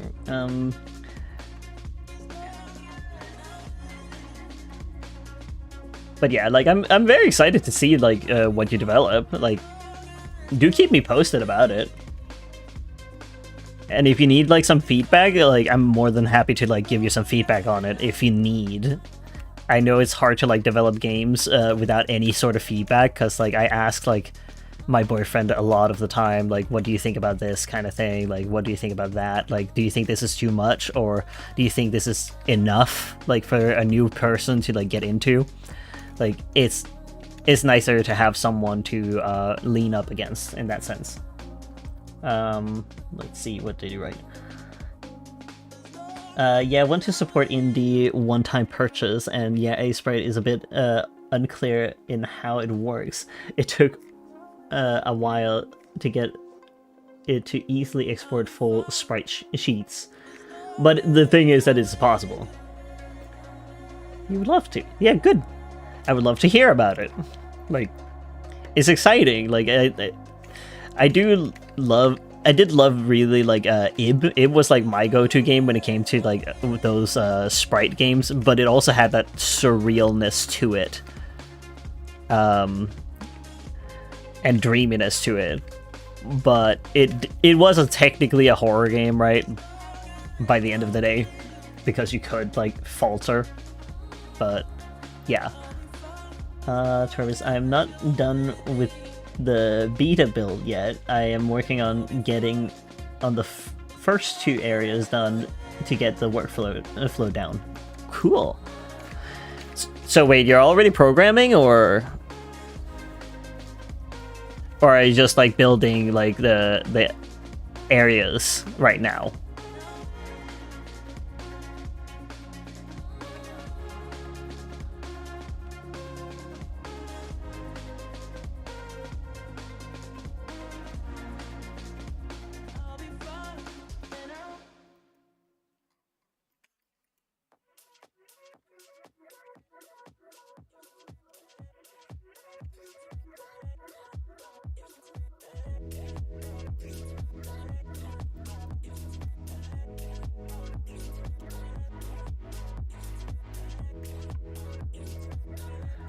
Yeah, I'm working on it programming-wise and working on the art at the same time. Fair enough.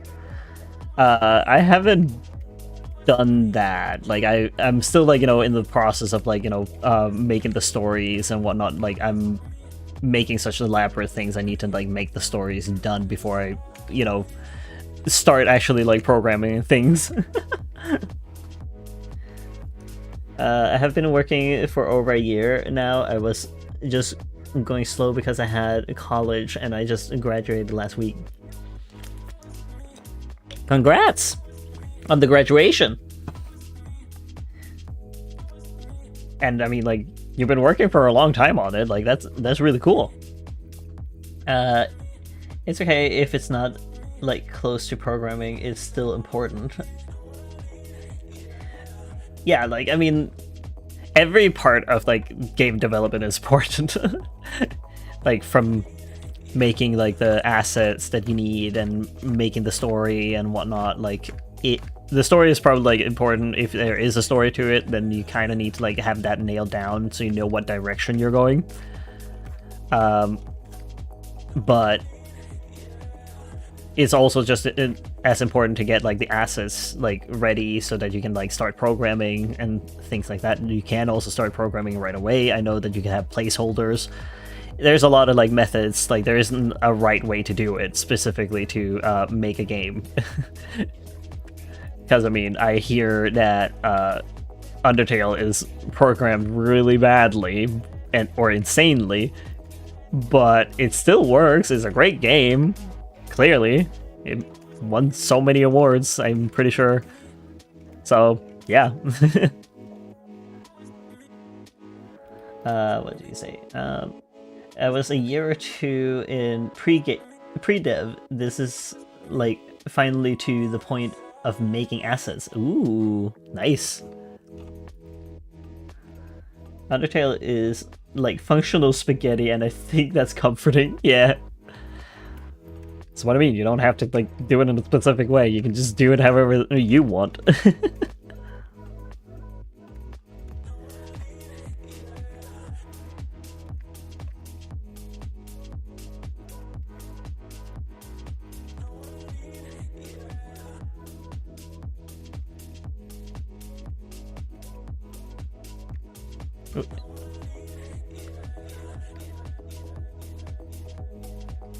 There we go.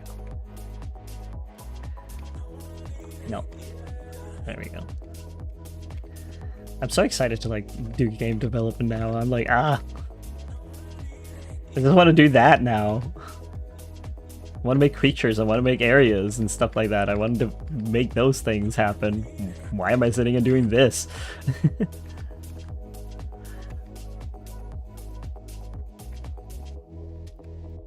And I don't think it'll ever be fully me doing the art.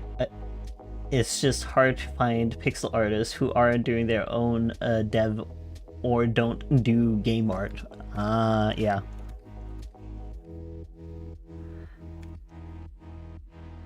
Pixel artists is not common, actually. Like, it's pretty surprising. You would think it's a little more, but I guess not. And especially if there's also the criteria of them also not just, you know, being in the works of doing their own thing as well. You don't want to necessarily take them away from their project.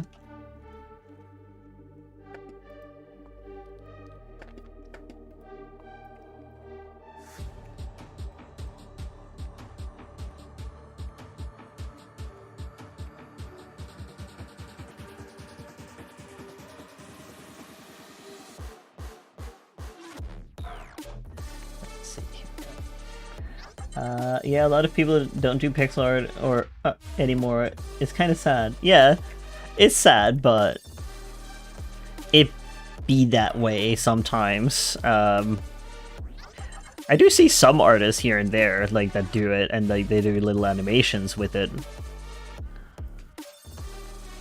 but it's not common by any means because it is a lot of effort by the end of the day to like make pixel animation.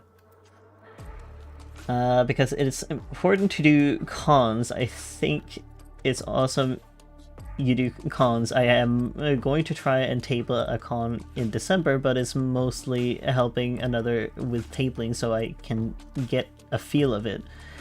Yeah, tabling is fun for me. Like, I love tabling because like I get to meet the people that like my art, and they get to talk with me as well, and I get to talk with them.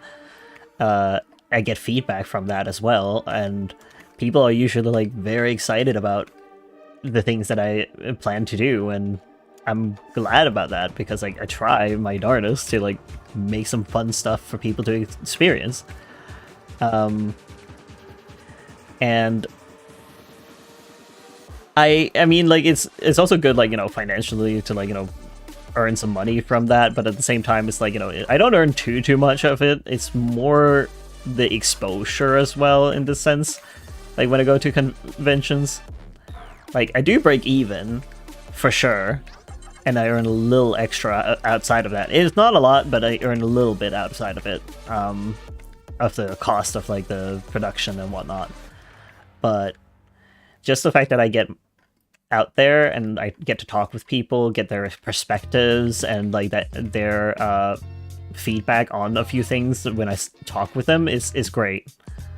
But it is time consuming, and it does sadden me a bit because it means that I have less time to like sit and work on the actual projects that I want to.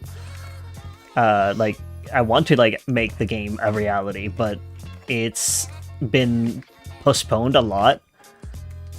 I think I've been working for a year or so, like on and off from it, if not 2 years at this point, to figure it out. And in Indigos, I've certainly worked for a lot longer than that, with like the story itself, like figuring that one out, and you know, what am I gonna do with them? Like, I actually want to like make a comic now anymore? And then I decided not to, and I've developed that story for years and years. And I've just decided, like, recently, like, I think that world would actually benefit from being played. And ever since I did that, I suddenly got, like, so many ideas to, like, okay, like, the visuals in this scene is gonna be, like, so outstanding. I need to make this happen. Like, I need people to see that perspective of the character. Like, from the character, essentially, actually. So yeah. There's a lot. Hold on, I'm gonna like read your thing in a moment. Let's see. Yeah, the money is nice, at least, but it is awesome to just get out there. Yes, it's nice to get out and like talk with people. It's needed. You can't be in a vacuum. That's never a good thing, to be in a vacuum of doing your own thing and not understand what other people also think of said thing. Then you say, yeah, I remember when I was reading it in high school. I think it's been a long time. I really hope you're able to start in a reasonable amount of time. I hope so too. A way of me doing that is also because that's why I started live streaming, because I think that it's a great way for me to get to talk with people, get to hold myself accountable and actually sit and work on things. Like, it's not that I haven't been working, but like I feel like I've been working on so many other things, like commissions and like another side thing, or etc., of things that I have on my plate. But when I'm sitting down and now doing live stream, I'm able to like sit and concentrate on doing art for the most part, when I'm not sitting and reading out loud people's comments. Not that they shouldn't be commenting, I'm more than happy that they are. I'm just also like trying to also do the work here so I can like get it quickly done, which this is helping, like definitely, that someone is there and I can talk with them and I can turn my ideas around and stuff like that. I'm enjoying it a lot, but I also think that it will help me as well, that I can get feedback from people more than just at conventions, essentially. Because there's more than just like the people at conventions to get feedback from. Let's see. Yeah, it's easier to be able to work on things when you know people will see. Yeah, exactly, because you're now sitting there and there are eyeballs like looking at you, like, oh, are you actually doing the work? Yeah, I am. You can see right here. Look at me go. I am doing the work, albeit slow.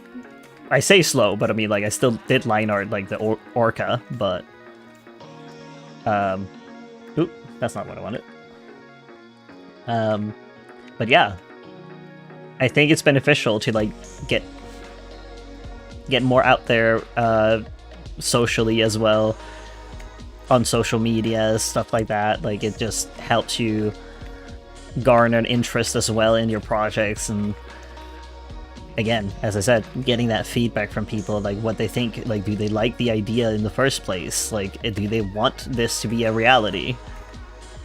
Because like I did struggle a little bit with like my ideas of like my game. Like, I don't know whether or not people would want like a farming sim, or they would want like an adventure game, like a Sonic like game with like furry characters going through it. And I say Sonic-like game, but it's like nothing like Sonic. It's just I like the dramatic moments, like the climaxes of those games. They're always so fun, and I want something like that with like my story with Indigos.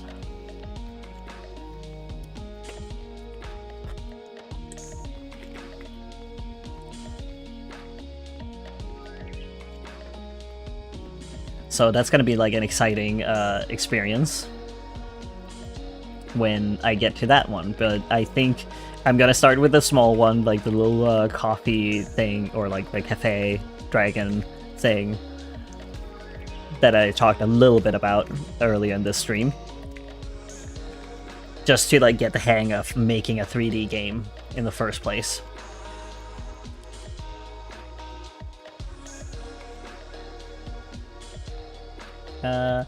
I think it's needed not a lot of furry games spread into other genres as much. I think there's an audience.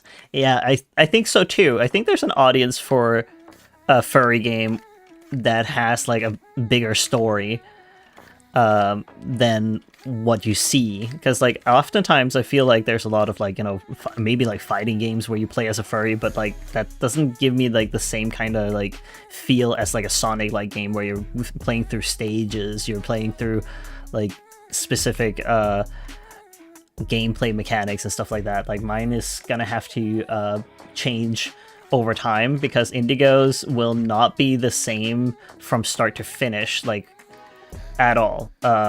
And the gameplay needs to reflect the story, like what fits to the story, because some things are gonna change with Lawrence and Trevor. Like they're gonna like have their change in career perhaps, or something like that. Like that, like things will change over time, because as people, like you don't necessarily do the same thing the entire time throughout your entire life, right?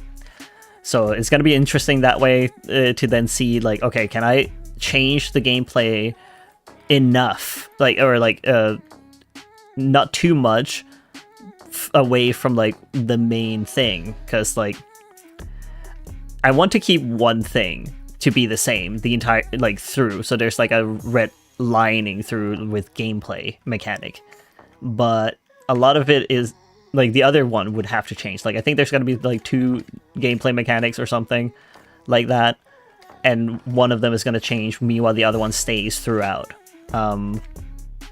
because of that fact.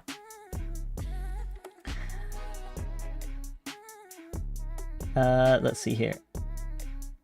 Yeah, not too much, not too little. Yeah, exactly. Like you want it to still be like, you know, like it feels like it's still part of the same line of game, but at the same time it's like I'm gonna change it, and not like a lot as well, because one of the gameplay mechanics is just gonna be gone, for example. Like I think the first game is very much so gonna be at least like a little bit Ace Attorney inspired to some degree, because like it makes sense considering that Lawrence and Trevor are you know, one is a forensic scientist and the other one is a detective. It makes sense that they would have like some sort of like Ace Attorney-esque feel in the first game, at least. Just because of the fact that their line of work lends itself to that they're finding clues, they're finding like, you know, the perpetrator. They need to, like, that's their job. They need to do this. But if that job changes, if they change job, they would have to change the gameplay mechanic. Like, the next game wouldn't have it. If that is the case. Like, we shall see. Like, I'm still figuring out what is gonna happen for, like, the next game. Because, like, I know for a fact I'm not gonna, like, have it in one long game. It's gonna be a 7-part, or, like, a 7-game series, for sure. Because there's 7 arcs to it. So I have to divide it up. Yeah, story-driven mechanics. Yes, exactly. Story-driven mechanics. Like, I can't have it be the same thing just because, like, oh, the previous game had this mechanic, so I have to have it. But, like, it doesn't make sense because they don't do that anymore, or so in the story. So it wouldn't that there would be no reason to have it other than like nostalgia factor, if anyone has like nostalgia for the first one. Like, but I highly doubt that. But you know, it's still just like the thought process of like having to figure that out. Like, I am excited for it, but I'm also like a little terrified, perhaps. Just a little. Like, can I pull this off? I hope I can. But we shall see if I can.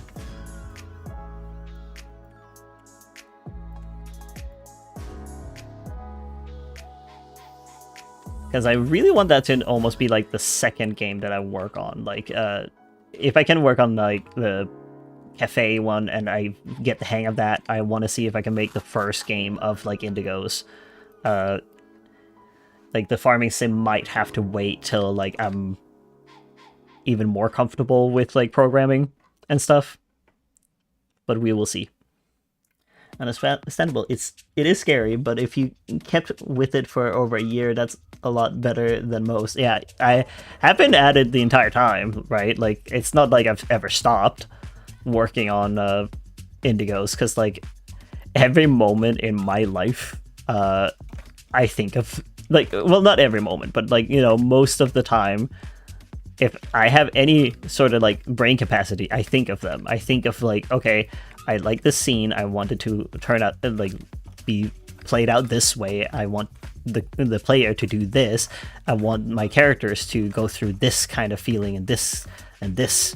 And maybe I want people to see from Trevor's perspective at this point, or Lawrence's perspective at this point, because they're both the main characters. Like, it's not just one character that's the main character. You're playing as those two, and maybe even like some of the other characters along the way, because it depends on the situation. So I am constantly thinking about that now, like when I have time to do so, when I'm not sitting and like doing art or sitting and live streaming.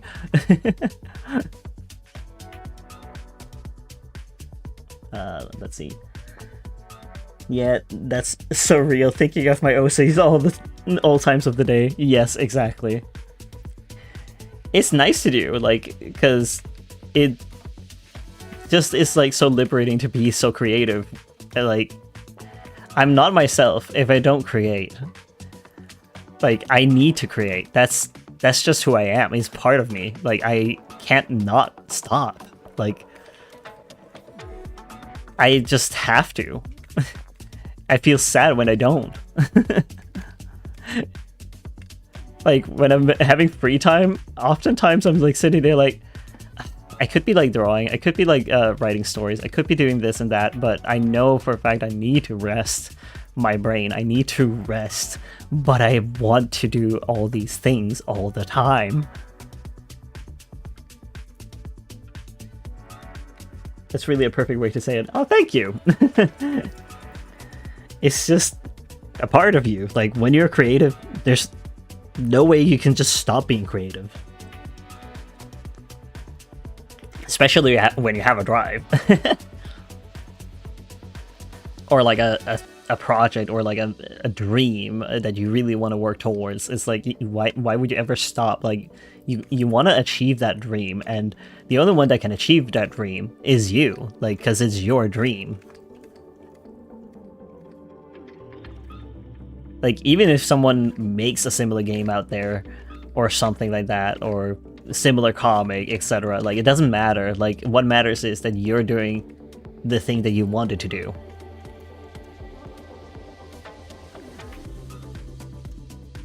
Hello. Whoa, Dragon. Welcome, Thundarius Ismi. Welcome to the stream. I hope that you enjoy it here. And yes, I'm drawing a dragon. And talking about video game development and stuff like that.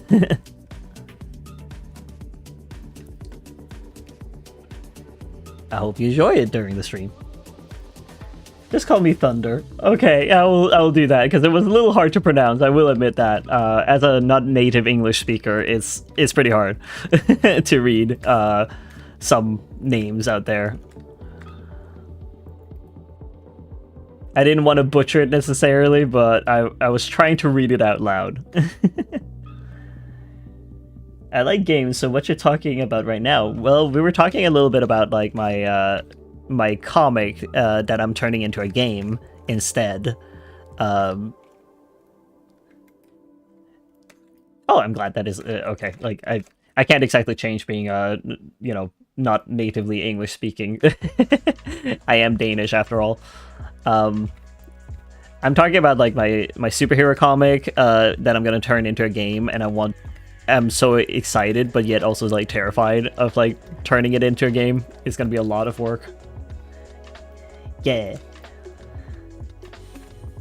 I'm glad you're interested, because it's gonna happen eventually. I'm just gonna, have to sit down and work on it. Like right now I'm sitting and working on prepping for a convention to make merchandise for that, but as soon as I'm done prepping, I think I'm gonna like put it on more of a halt to make merchandise and work more towards making video games, and furry video games at that.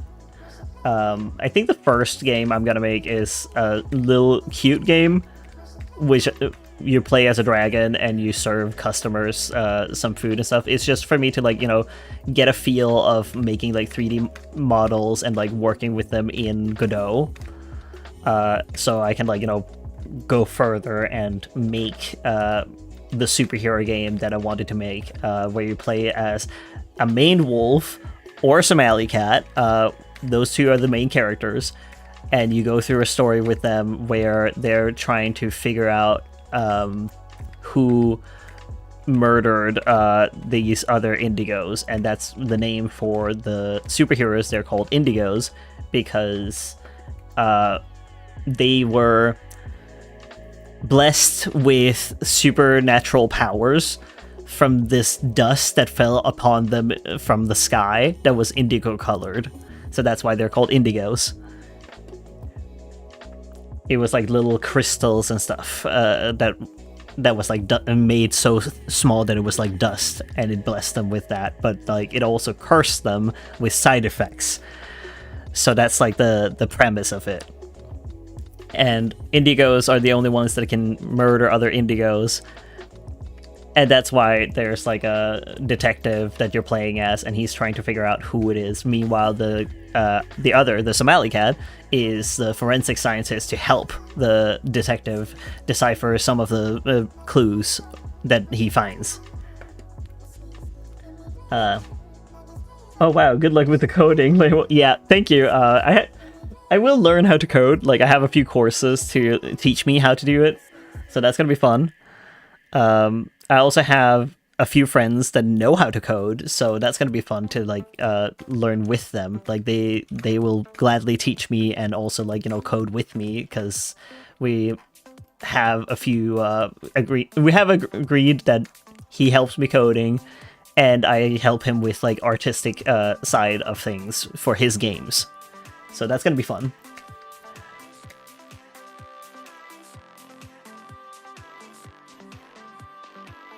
But I appreciate the good luck. It's gonna be a lot of work, but it's gonna be so worth it. Hopefully it's gonna be worth it. Like, I'm assuming it's gonna be worth it, because it's gonna be a fun journey. Like, I'm gonna do it mostly for myself, because I want to, like, make the story a thing. And it's just a bonus if other people come along the way and enjoy the story that I have to tell. Lucky, I'm barely surviving my coding classes. Oh! What are you learning to code? Is it like websites, or is it also like game development?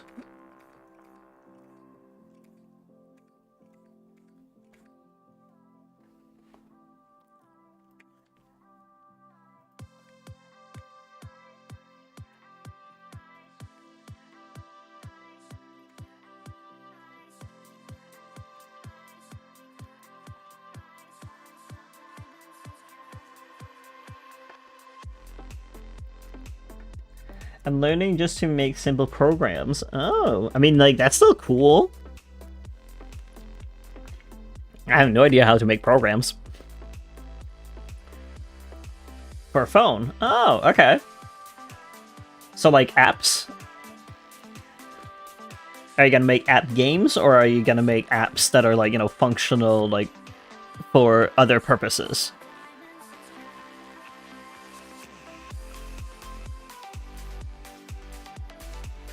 Let me just see.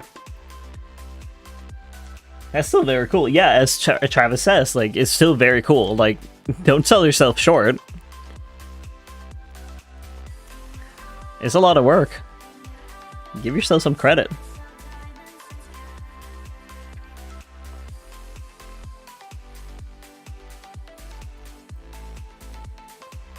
Oh, sorry. My whole class is like 7 units ahead of me, and yes. I mean, everyone learns in their own time. Like, you just continue to do your thing and go towards your goal. You don't have to compare yourself to other people.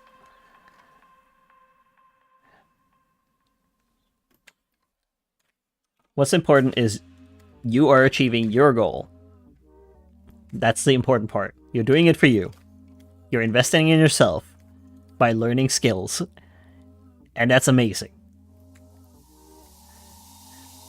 Travis says, I know how to code websites myself. I'm learning JavaScript for my game, though. I learned a little bit of HTML back in the day, a basic course, but I have since then forgotten all about it because I don't really like to make websites.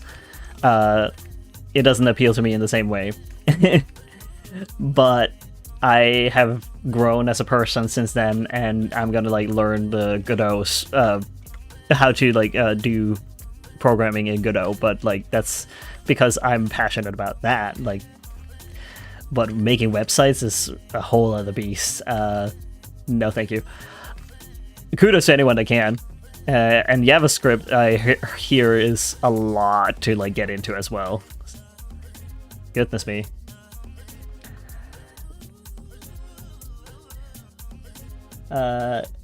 Alrighty, thank you, but coding not my thing, so I'm fine with that. I want to be a marine biologist. Oh, that's really cool though. Like,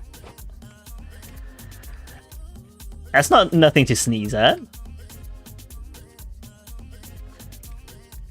Do you need to know how to code in order to be a marine biologist? What does Trevor say? I like website code a lot, but yeah, nice to do what you're passionate about. Yeah, and JavaScript is a terrible beast. I'm hitting it with hammers. Oh, I'm so sorry.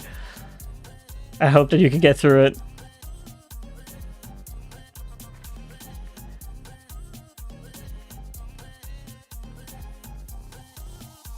But becoming a marine biologist is nothing to sneeze at all. Like, I just cannot see like how coding would be involved with that. Yes, be brave, Travis. You can do it.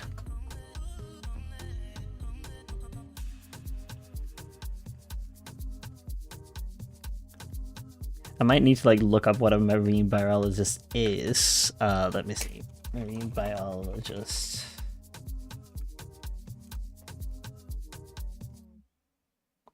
Is a scientific study of biology of marine life organisms that inhabit the sea, given that in... Oh, okay, that's really cool. Yeah, no, like, I don't think coding would be necessary for that. Like, that would be a cool, like, job.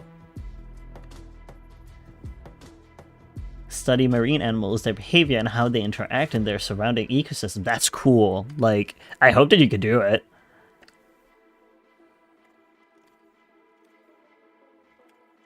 Like, studying animals? Yeah. I hope you discover so many things when you become a marine biologist.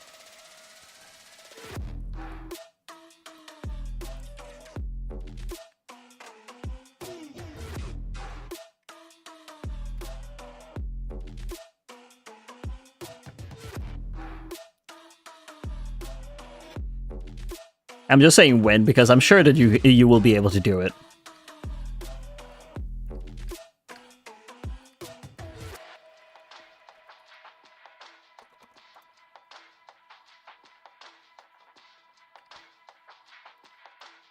Anytime.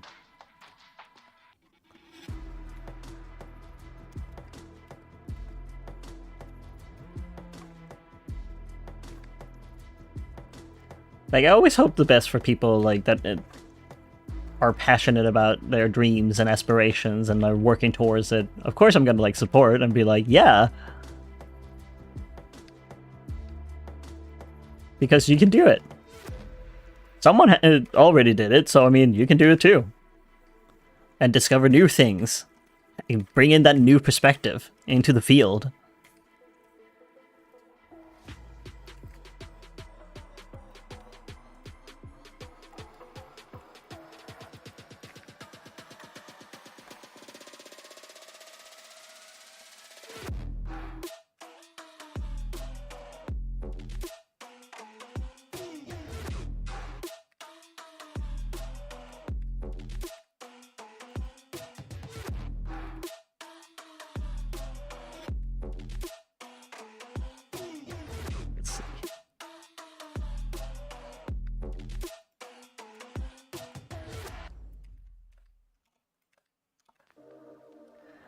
That unicorn is so derpy. Oh my god, I love it. Thank you. It's not going to be very happy because it's going to be in a tummy of a dragon. Because I'm making little shaker charms that have, like, things that they eat inside of the creature. So, unfortunately for this unicorn, it's been eaten by a dragon.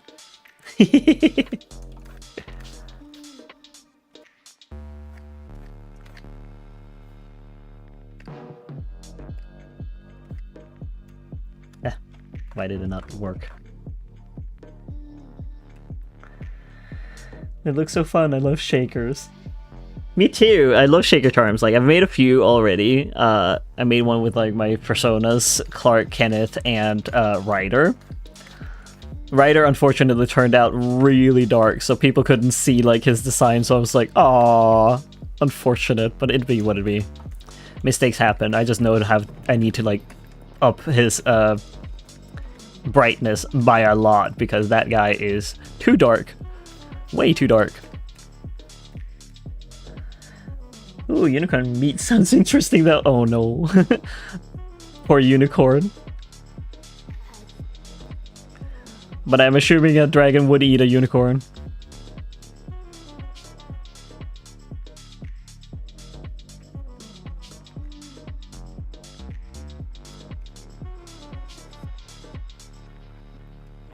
I have a persona. Me too. A persona? Oh, I have. Yes, I have, like, multiple personas. I also have personas, if anything, but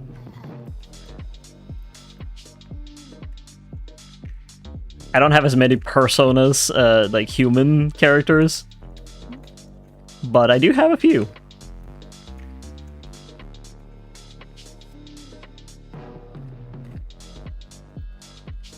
So is your persona a dragon, or is it another species? I mean, obviously you can see I have a persona right here in the stream, considering he's bouncing around and talking in my place. One of my personas right there.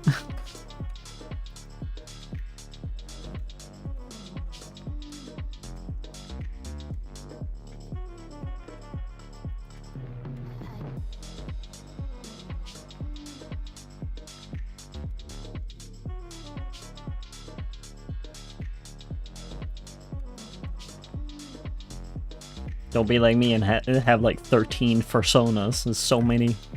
And I'm making more. I know I am. I have a problem.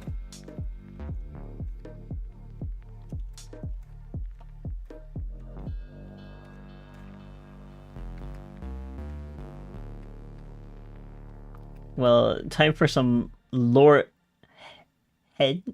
Oh, hey. Sure. Go for it. Tell me your lore.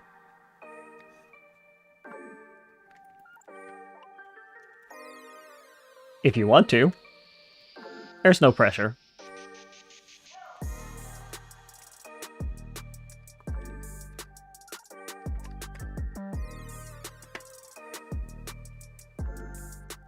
I can stay for a little bit longer. Like, I'm supposed to, like, end it here in, like, 3 minutes, but, like, I can stay for a little bit longer to, like, try and finish up, like, this dragon at least.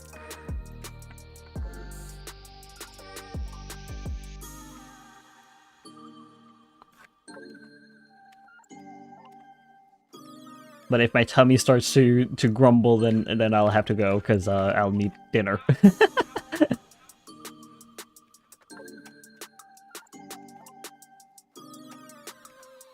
I don't want to necessarily starve.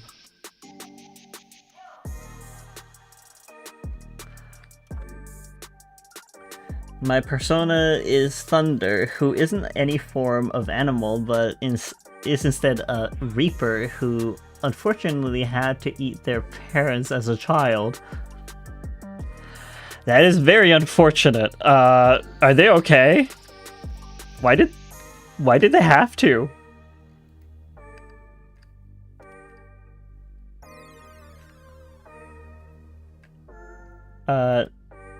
Travis, understandable, I have to eat. I have to stop and take my meds. Yeah. Remember your meds. It's very important. I wish I had meds. Gotta talk with a psychologist at some point to get some meds. But why did they have to eat their parents as a child? Who made them do that?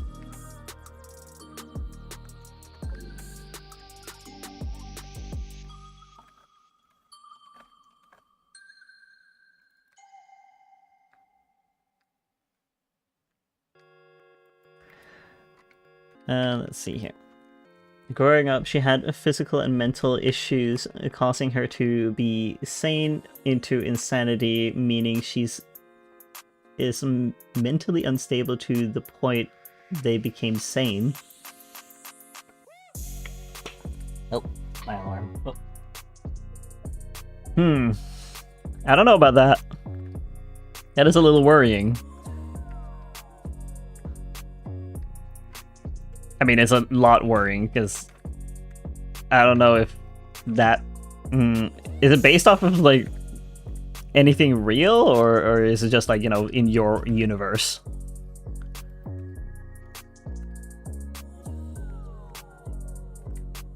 And for that question, the family was stuck from the aftermath of a house fire. Huh. I see. That is a tragic persona. Is it based off of your own life, or what's going on here? Like, or is it just like, you know, like the persona is like only partially you, and otherwise it's like fantasy, like their own story. The mother was by a rod, and the dad... Oh. Are you okay? This is really grim.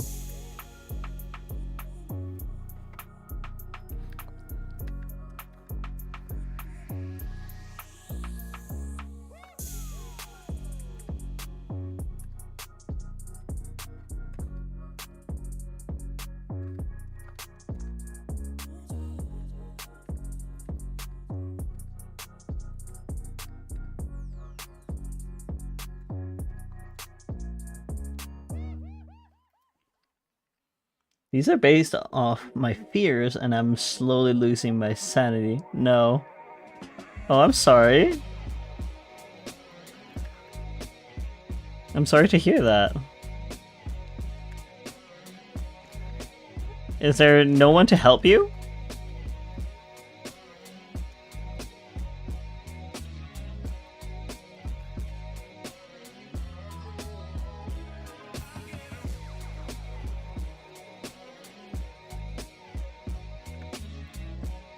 And for that question, there is some good parts to it. Well, I would hope so. Like, no one deserves to have, like, such a tragic life.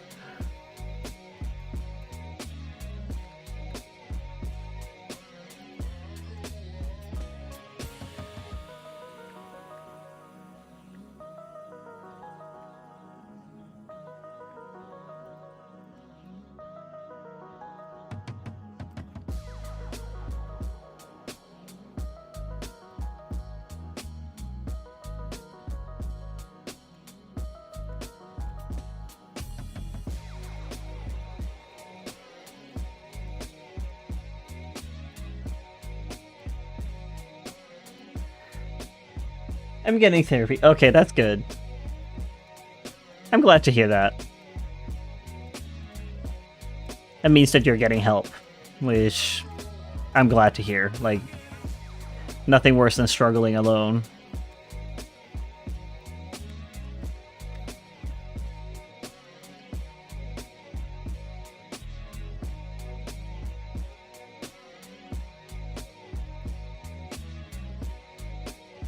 And with no way of finding out how to get help as well. Like it sucks.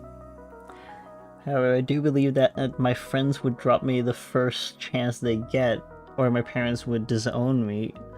I don't hope that. I don't want to believe that people would do that to you. And I hope that you can learn to trust them, that they wouldn't do that. Because trust is like a really important thing with a relationship. Like, if you don't trust them to stay by your side, then you're not really letting them in either.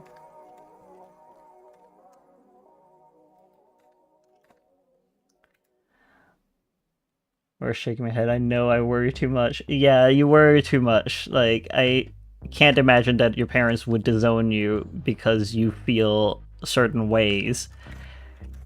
It's just something that you and them have to work through together to make you feel comfortable again, and not have to worry about every single relationship in your life that they want to drop you at any moment.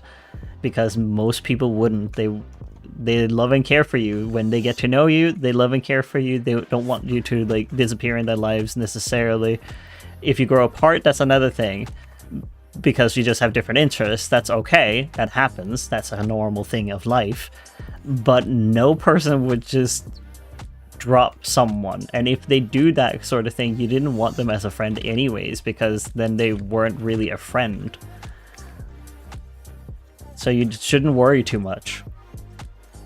You will be fine. You have people that love you, that make sure that you get the help you need, because your parents made sure that you're getting therapy, right? That shows them that they took the effort to help you. Like, they want you to be better. They want you to succeed. You need to remember that.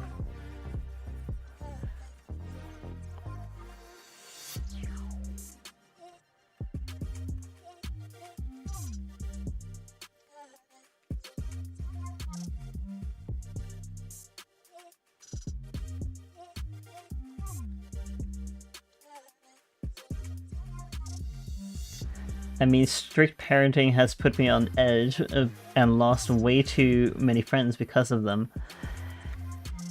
I mean, strict parenting, it's a way of showing love to some extent, but depending, of course, on how strict it is. I don't know your situation or anything, but it still remains that they care for you. They don't want you to feel bad, because otherwise they wouldn't make sure that you get therapy. So trust issues are there. Also, they only did it because cops was called. Or CPS was called. Oh. I have concerns now. What have they done to you?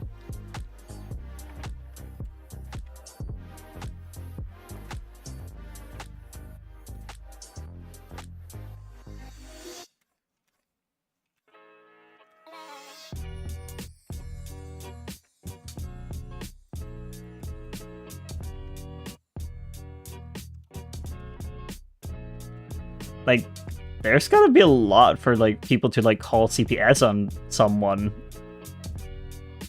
I feel.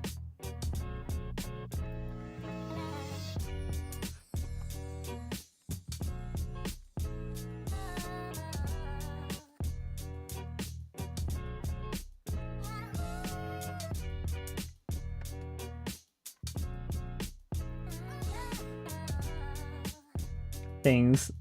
No abuse though. I mean, abuse, there is multiple ways of abusing a person, and mentally is also a thing. Like, I would also call that abuse. But regardless of that fact, I hope, yeah, like, I'm assuming it was some mental things. I'm so sorry that that's the situation you're in. I hope that won't be forever. I hope you can get the help you need for it, because no one deserves, like, mental abuse or physical abuse, any sort of abuse, to go through that and just grin and bear it. Have you said this to your therapist, perhaps? Like, talked about it to them? Because they can perhaps help you to get out of a situation if that's the case. Because they're there to help. That's why they took that kind of job. They want to help people.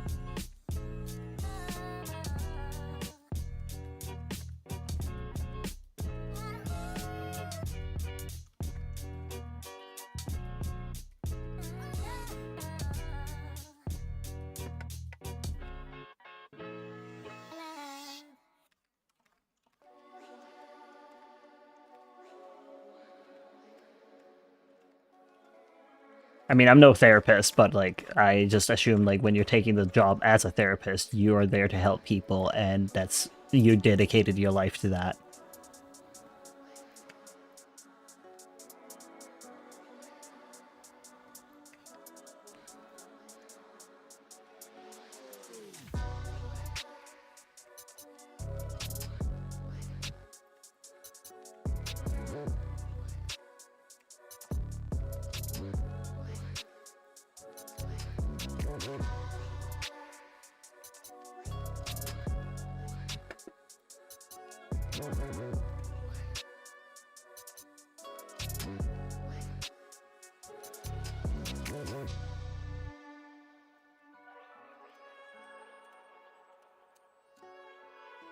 I'm also gonna have to be right back for a moment because I need to go get something real quick.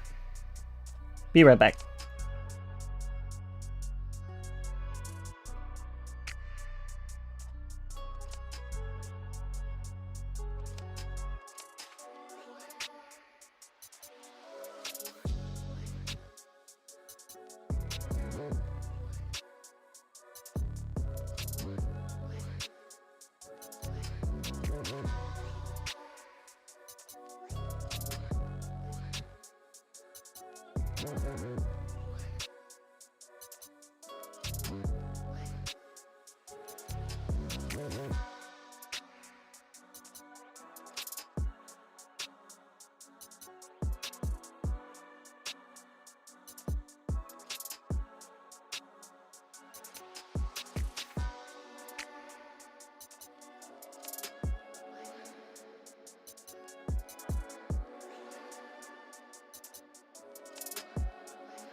And I'm back. Oh. Yay, I have a cat. His name is Jet. Oh, I have 90 subs? Oh my god. I just realized I made a grown man concerned. Well, yeah, I'm concerned about your health. Thank you. Thank you, Travis. Like, it's only human to be, like, naturally concerned about other people's health and well-being. Otherwise, I would be heartless of a person.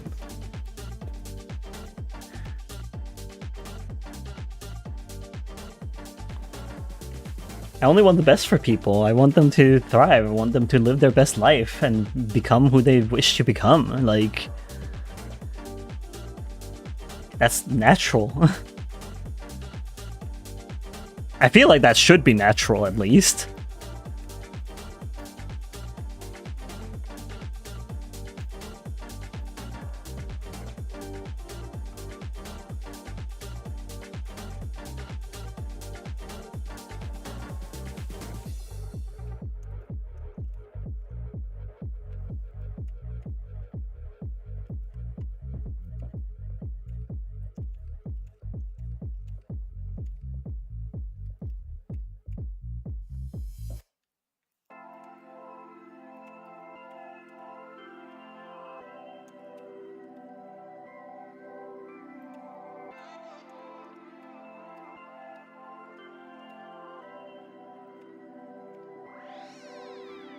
Fair, yeah. I'm just saying.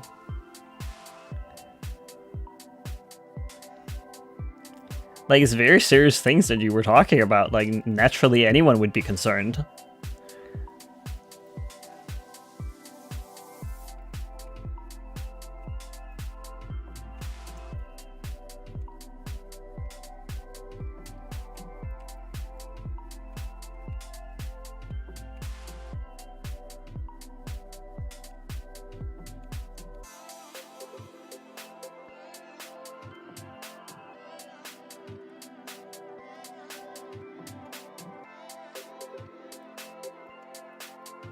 But also from my own experience, like when people write things that dark, like something has been eating at them for quite a while. So that's why I was concerned when you were talking about your persona, and that was the backstory. Like, that is a concern to have.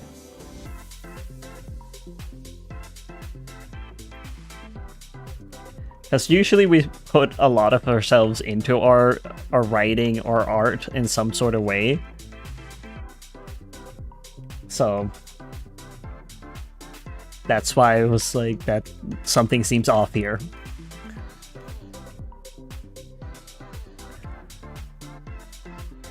Also, if you didn't want to like talk about any of this kind of thing, like do feel free to just say so. Like we can drop the subject at any time.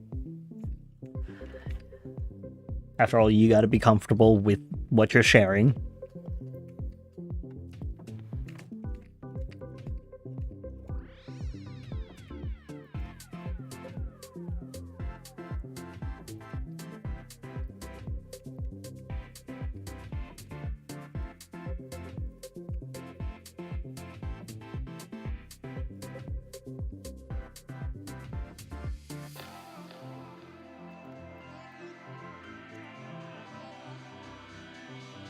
Well, it wasn't really eating at me, it was more so the fact that I never really talk about it. Well, that's the thing, like, if you don't get to talk about that kind of stuff with, like, close people, or anyone really, then it will be eating at you, because you don't get that feedback from others, or, like, you know, you don't get to turn it in the same way as you do on your own. I'm fine with it because, like, on one note, I have lower. I mean, that is one way to like look upon it. Like, go about it. That is for sure. But again, it is very important that you need to like make sure that your mental health is good. Like, it's very important. It's just as important as your physical health.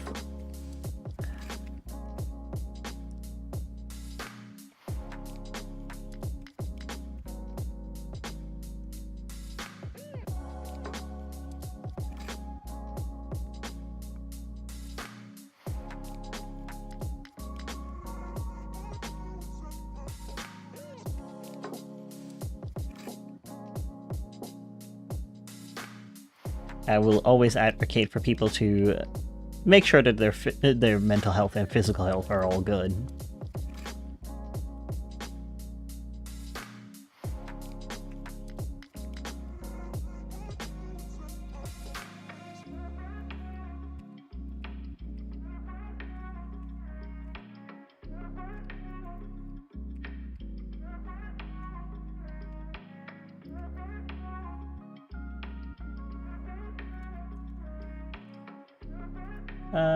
Oh yeah, also I got to go soon. However, I subbed so I can maybe talk to you again on a live stream or something.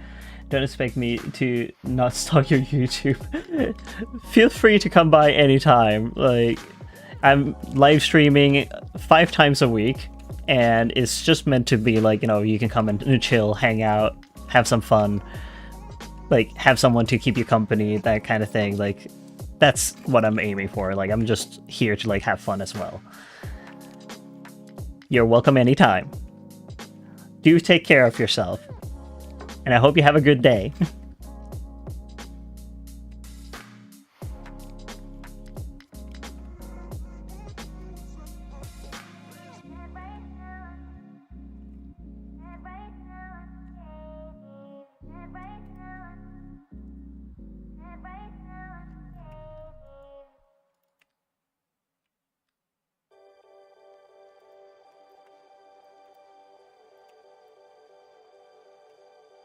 Oh, that was a little too thick.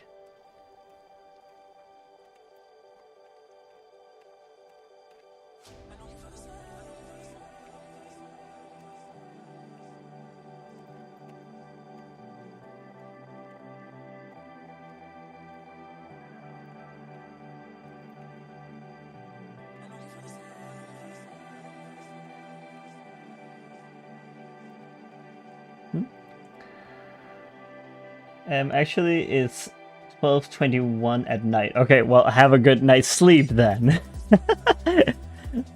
You must be, like, over in Australia or something. What program are you using? I assume you're doing vector work. I do love how you're readjusting lines. I'm actually using Clip Studio, and they have vector layers where you can, like, use any of your brushes in the layer and it'll vectorize them. So I would suggest doing that one. Like, if you're looking for an art program, like, Clip Studio is one of the best out there, like, I feel, because Krita is, I have tried Krita, it's not fun to, like, play with. I know it's open source and stuff like that, but I just can't with that program. It is not as friendly when it comes to, like, setting your shortcuts for different brushes and stuff like that. Oh, you're in Japan. Oh, fair enough. That's a little ways over there. I have a friend over there as well, actually. My friend HR. They also live in Japan. So I should have kind of guessed. Like, so you're about 8 hours ahead of me. Travis, I see. I have Clip Studio. I just can't seem to get myself to take the jump.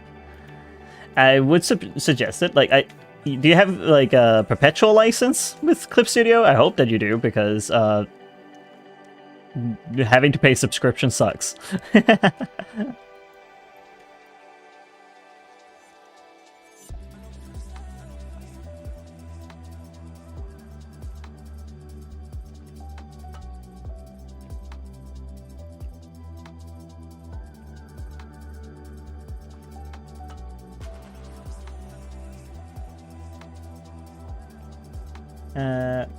I had a sub I got for free, but I am probably going to get a perpetual. Yeah, I would suggest you wait till like they have a sale, because they have sales quite often where it's like 50% off. There's a pro version and there's an X version. I have the X version, just so you know. The X version has like the benefits of being able to use 3D models, adjust them in the program, and make them convert them into line art. So you can take any of the 3D models that are on Clip Studio's like asset store and use that for your art. And it can convert it to line art immediately. It's very easy for you to then like continue with your art without having to like think about, you know, having to do the backgrounds every time, because guess what? Like, you can find so many 3D models that are backgrounds, and then you have like that perspective and stuff, and it makes things faster. It's not that you can't do backgrounds, it's just it's a tool to make things go faster for you. I just use Procreate.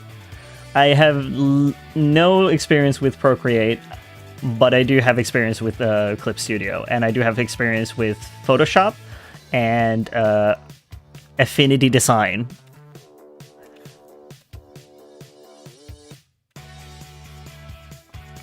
However, going on this live stream, I learned a bit more on art. I learned by looking at someone's art style.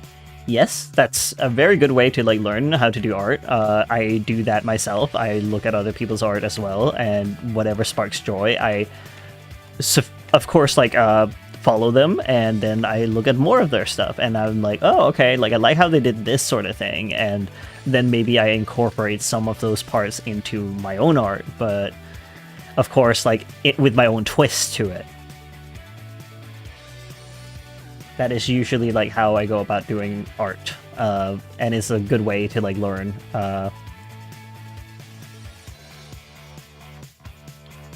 What does it try to say? There, I have used Corel Draw and Adobe Suite. I'm always looking for more ways to do vector work. Vector work, I do use vector stuff in here, but I don't like the fact that when you can see like how many like points there are. Look at all these points. I do not like all these points. So for vector art specifically, if I wanted super clean, I would go with Affinity Design, because I can put the points how I want. I can put one there, put one there, and put one there, and then I can like make a line or something and adjust it. I can't exactly do that here. Like here it's like, okay, like it made a gazillion points, but I can only like do this. It doesn't have the arms that what Illustrator had, like, because I did use Adobe Illustrator back in the day, and a good replacement is Affinity Design. It's a perpetual license as well with them, by the way, so you know that you don't have to like worry about like having to pay out of pocket every month, because that sucks.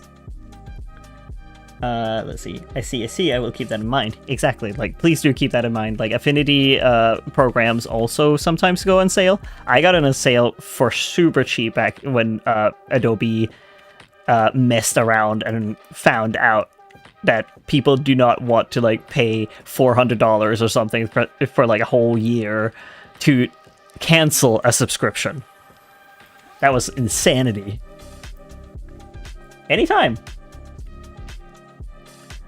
Like, if you have any like sort of what's it called, knowledge on how to use vector in Illustrator, you can use Affinity Design. It's exactly the same. Like, the shortcuts are also pretty much the same. You just need to also keep in mind one thing. There are like 2 modes in it, so you have to be in the right mode in order to like do the vector art.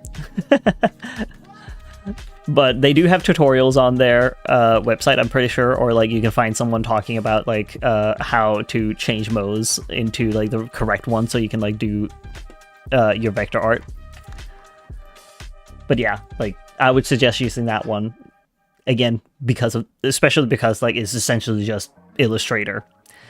I think that they also have like 2 other programs. One is like a replacement for Photoshop, and one is a replacement for InDesign. So if you're like looking to like make PDF files and stuff like that, then they also have a program for that. Like that is essentially what InDesign was for, like making documents. And then there's of course like the other program that's for photo editing, like Photoshop. Anytime. I'm glad I could help, because I was also looking for something to like replace my Illustrator, and because like sometimes I like to like do Illustrator work, like very clean stuff, and not just like what I'm doing right now. So I wanted something to emulate that, and it's also like really good for making logos and stuff like that. You need to have vector, because then you can blow it up into whatever size you want, no problem. But there is a problem when you don't have the program anymore and you can't like open like your Illustrator files. So that's why I got in like the Affinity Design, because of that fact that I could like now make my logos again and, you know, have a perpetual license and not having to pay out the butt for a program. Yeah, my IRL friend at xmarymmx is like my biggest ref for art. She's so good. Like, help. I'll have to look them up.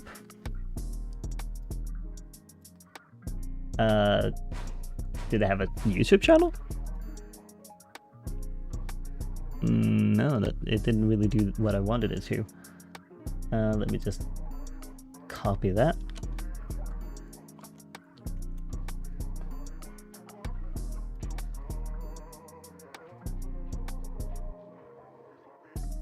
Let me just see here.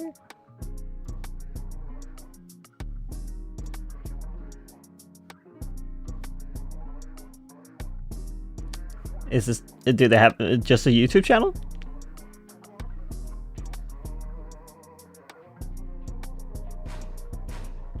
Ah, I see.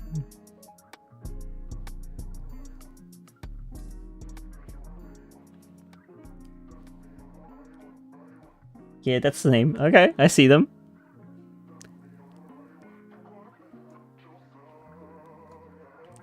I do see all their little like shorts as well. Like they're doing traditional art. That's very good. Knowing how to do traditional art like helps you also do like digital art, but it's not like you have to be able to do both, but it does help. They do some great art.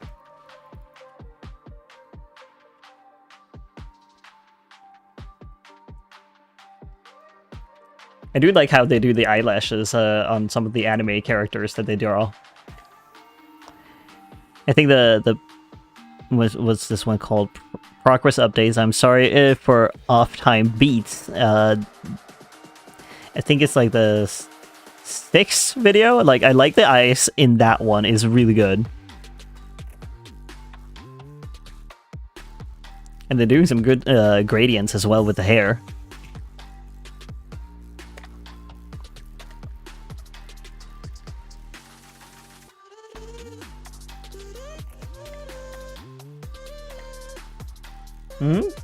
Like, she's so underconfident.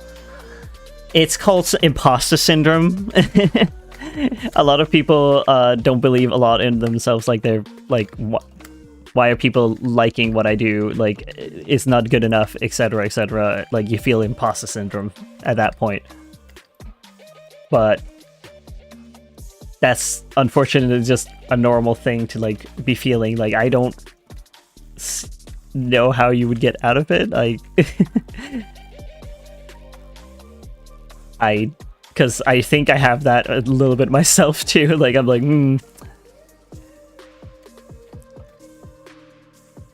I think the issue most artists have is they see more mistakes in their art than onlookers. Yeah. You are your own worst critic. That's the thing. Because you're gonna continue to see the mistakes, the flaws, and whatnot, like, and other people are gonna be like, more cake. That's it. That like they just see the art and like, more art. Like good for me. I get to see so much art. And then meanwhile, you're just sitting over there like it's not as good as it could have been. It's always bad to like compare yourself to other people too. So that's why I just don't anymore. Like I don't compare myself. I get inspired instead. Like I look at their art and I'm like, oh, I want to like do like incorporate some of that technique. Like it looks great. I love that. I'm gonna do it in my own way, but like I'm gonna like, you know, be inspired by them to some extent, right? Like that's a healthy way to go about it, but it's hard to go do that like from the get-go. You need to learn to have that sort of mentality, because it's so easy to get jealous.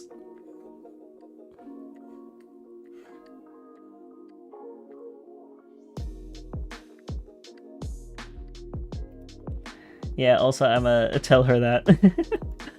You go for it. I hope that she continues to blossom and become a full-fledged artist if that's what she wants to do. Like if she wants to go that career path, I'm sure she can do it.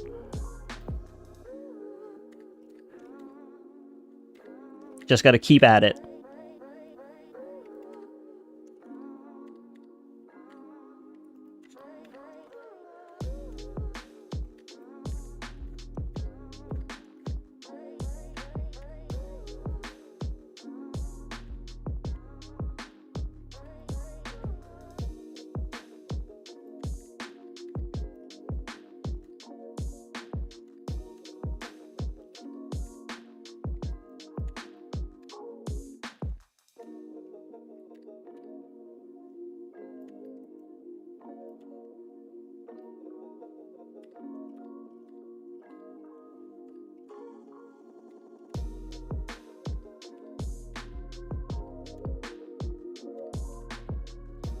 Let's see. I know I normally, but my recent art actually put me at ease because I was able to draw hands really well and the head shape was on point and it felt amazing to draw it. My messages are so choppy. It's okay. Like, I mean, there's also a delay for me to like see them. Because I am in Denmark by the end of the day, so there's gonna be a little bit of a delay. I'm glad that you feel at ease with it though, and because like you should be doing it because you find it fun to do as well. Like it shouldn't be agonizing to do. Because like art is best when you're enjoying yourself.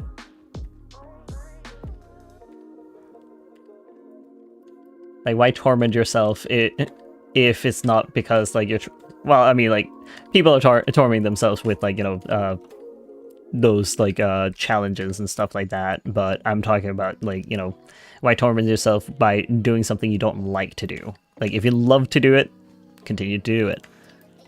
But if you don't, then there's no reason to continue if that's not what you want to do.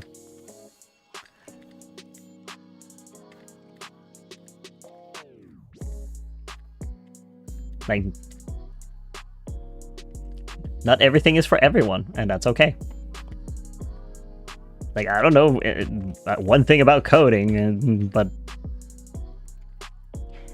And it's not for me to code websites, I know that much, but coding something else, maybe? Yeah, I'll try that.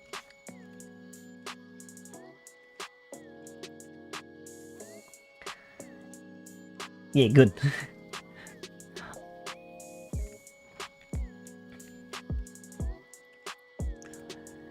Do what you like.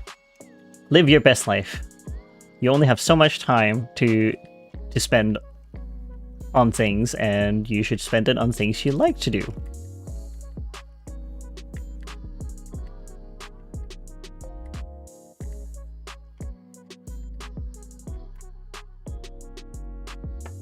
Okay, that was the little knight guy. Now I just need the jams.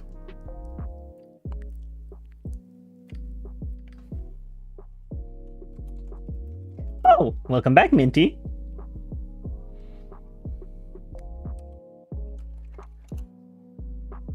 Yeah, I went a little bit overtime.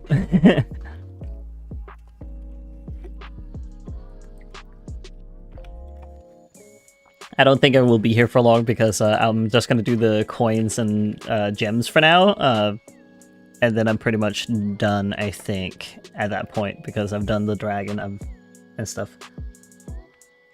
And you're stalking my YouTube? Okay, you go for it. There's a few things on there. You didn't expect to be able to drop in? Well, surprise, I was still here. A little bit. Understandable. Finish out that liner and go eat. Yeah, exactly. I'm just gonna finish this one little thing and then go and eat something because I hunger. I've been filling my stomach on water instead of like food.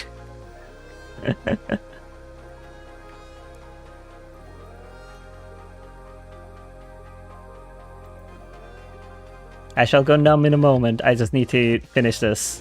Because, like, might as well finish that liner. Yeah, I will go and eat my num-nums. Don't worry, don't worry. I'll get there. I just need to make these coins and stuff. Like, it's not gonna take long. I promise.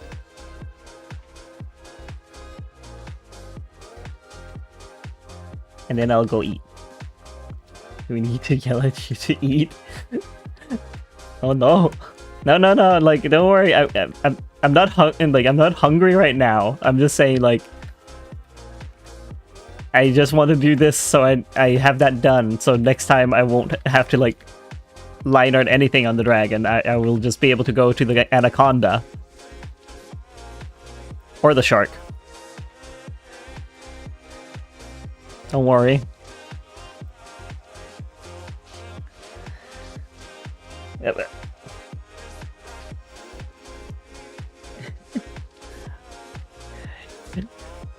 Goodness me.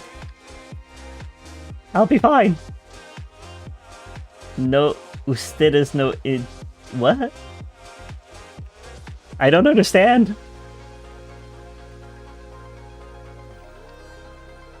I don't understand. I'm Danish, I'm not Spanish. Is this Spanish?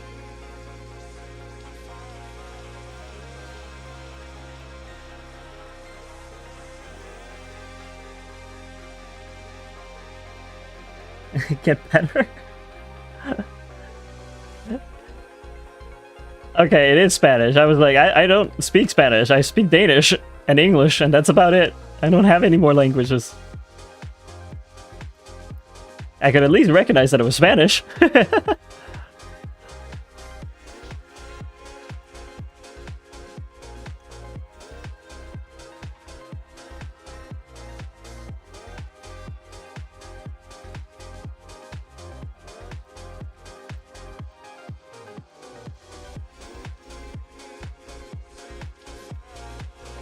Being bilingual is already really cool. Oh, thank you.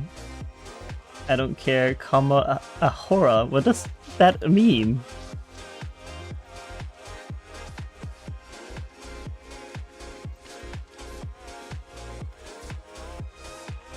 But thank you. I'm very bilingual. Oh, why I love Mengu Nakan Google Translate. Untuk ikan? What? Jeg forstår ikke et ord, hvad I siger.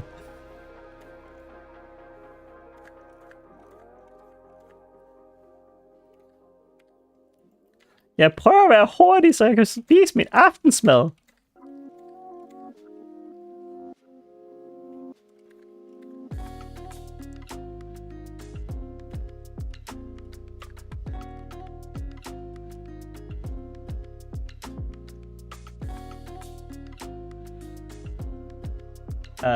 Oh.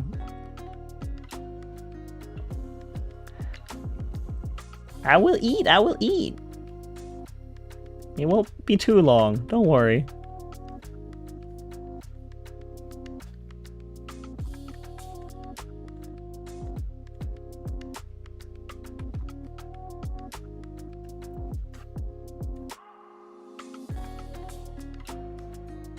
Ah, I did the wrong one. Ah.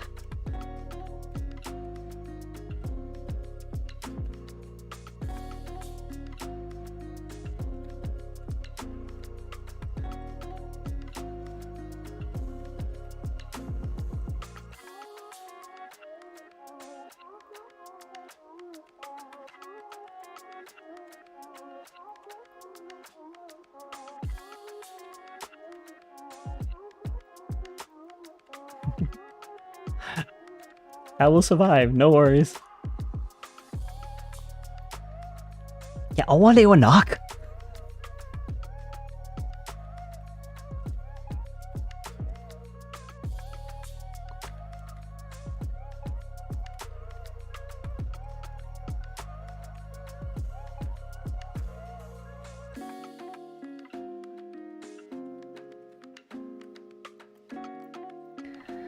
I had a well-thought conversation with this streamer on my grim and concerning journey called My Life.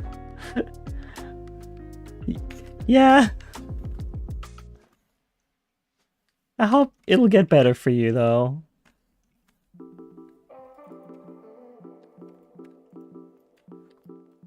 I have some Jolly Ranchers. Ooh, Jolly Rangers.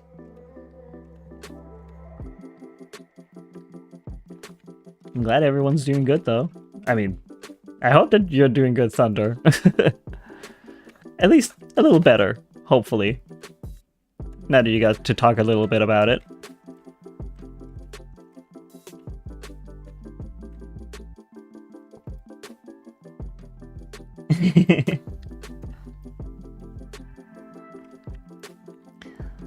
Gotta share.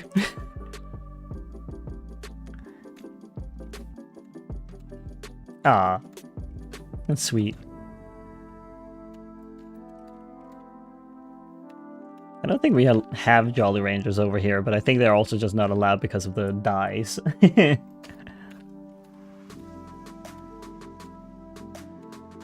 Hmm.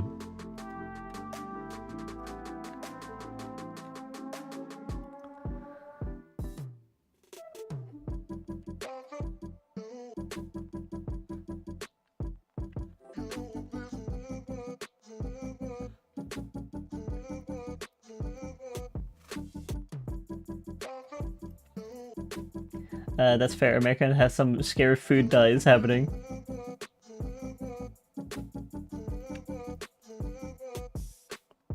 Yep. You know, the scariest part, like one scary part as well, is like that your like the American chocolate. It's also like, you know, only 10% that needs to be chocolate. Meanwhile, Europe be like, you need to minimum have 20. What? And a lot of ours actually just have minimum 30% cocoa, or like chocolate in it. It's kind of wild. Yeah, like Red 40 being like crushed beetles. Yeah.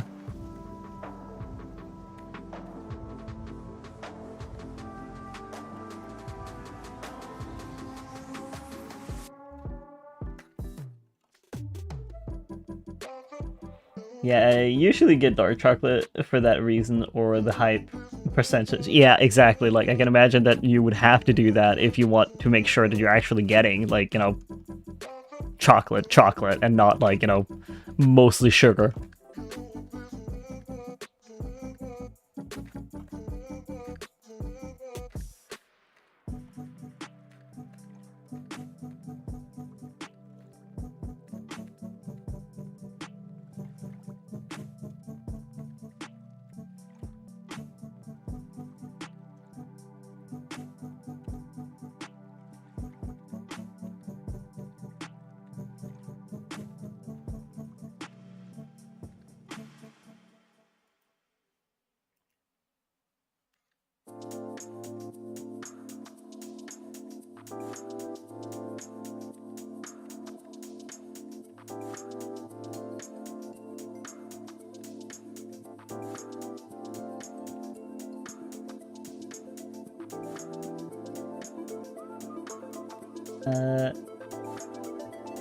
I like 80% dark. I do enjoy how bitter it is.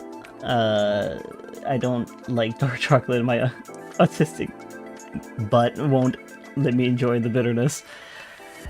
I mean, it can also come with time. Like, depending on how old you are, like, it can also be like, oh, you're too young to, like, enjoy the bitterness for now. But it'll come later down the line.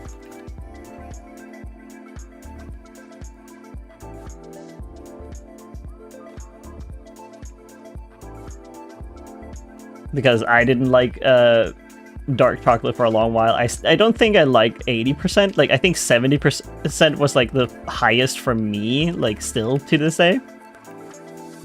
Like, 80 is just a tad too much. But yeah, your taste bud taste bud changes over time. So if you don't like something now, you might like it later. You might not like it ever. That can happen too. Sometimes you also just don't like the texture of something. That is also fair. Like, I hate the texture of mushrooms. I know they're healthy for me, but I hate the texture.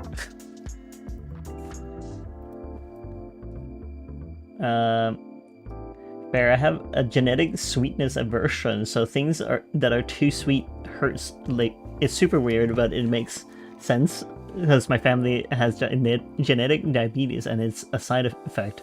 That makes sense. When did y'all have 70? I don't remember. I think it was like, you know, in my 20s. Oh, you go. Good night, sleep well. Have a good rest. Bye-bye.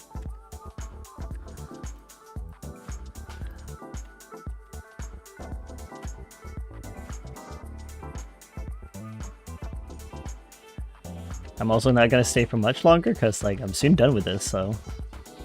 Yippee! Then I can get food!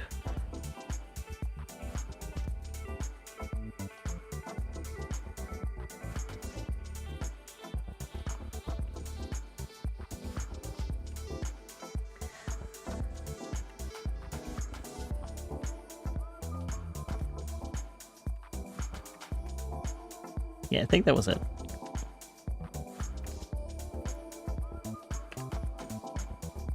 Let's see. Thank you guys. I'm going on a 16-hour plane ride and send help. Oh, that's gonna be a long trip. I hope that you have a good one, though. I hope a good trip.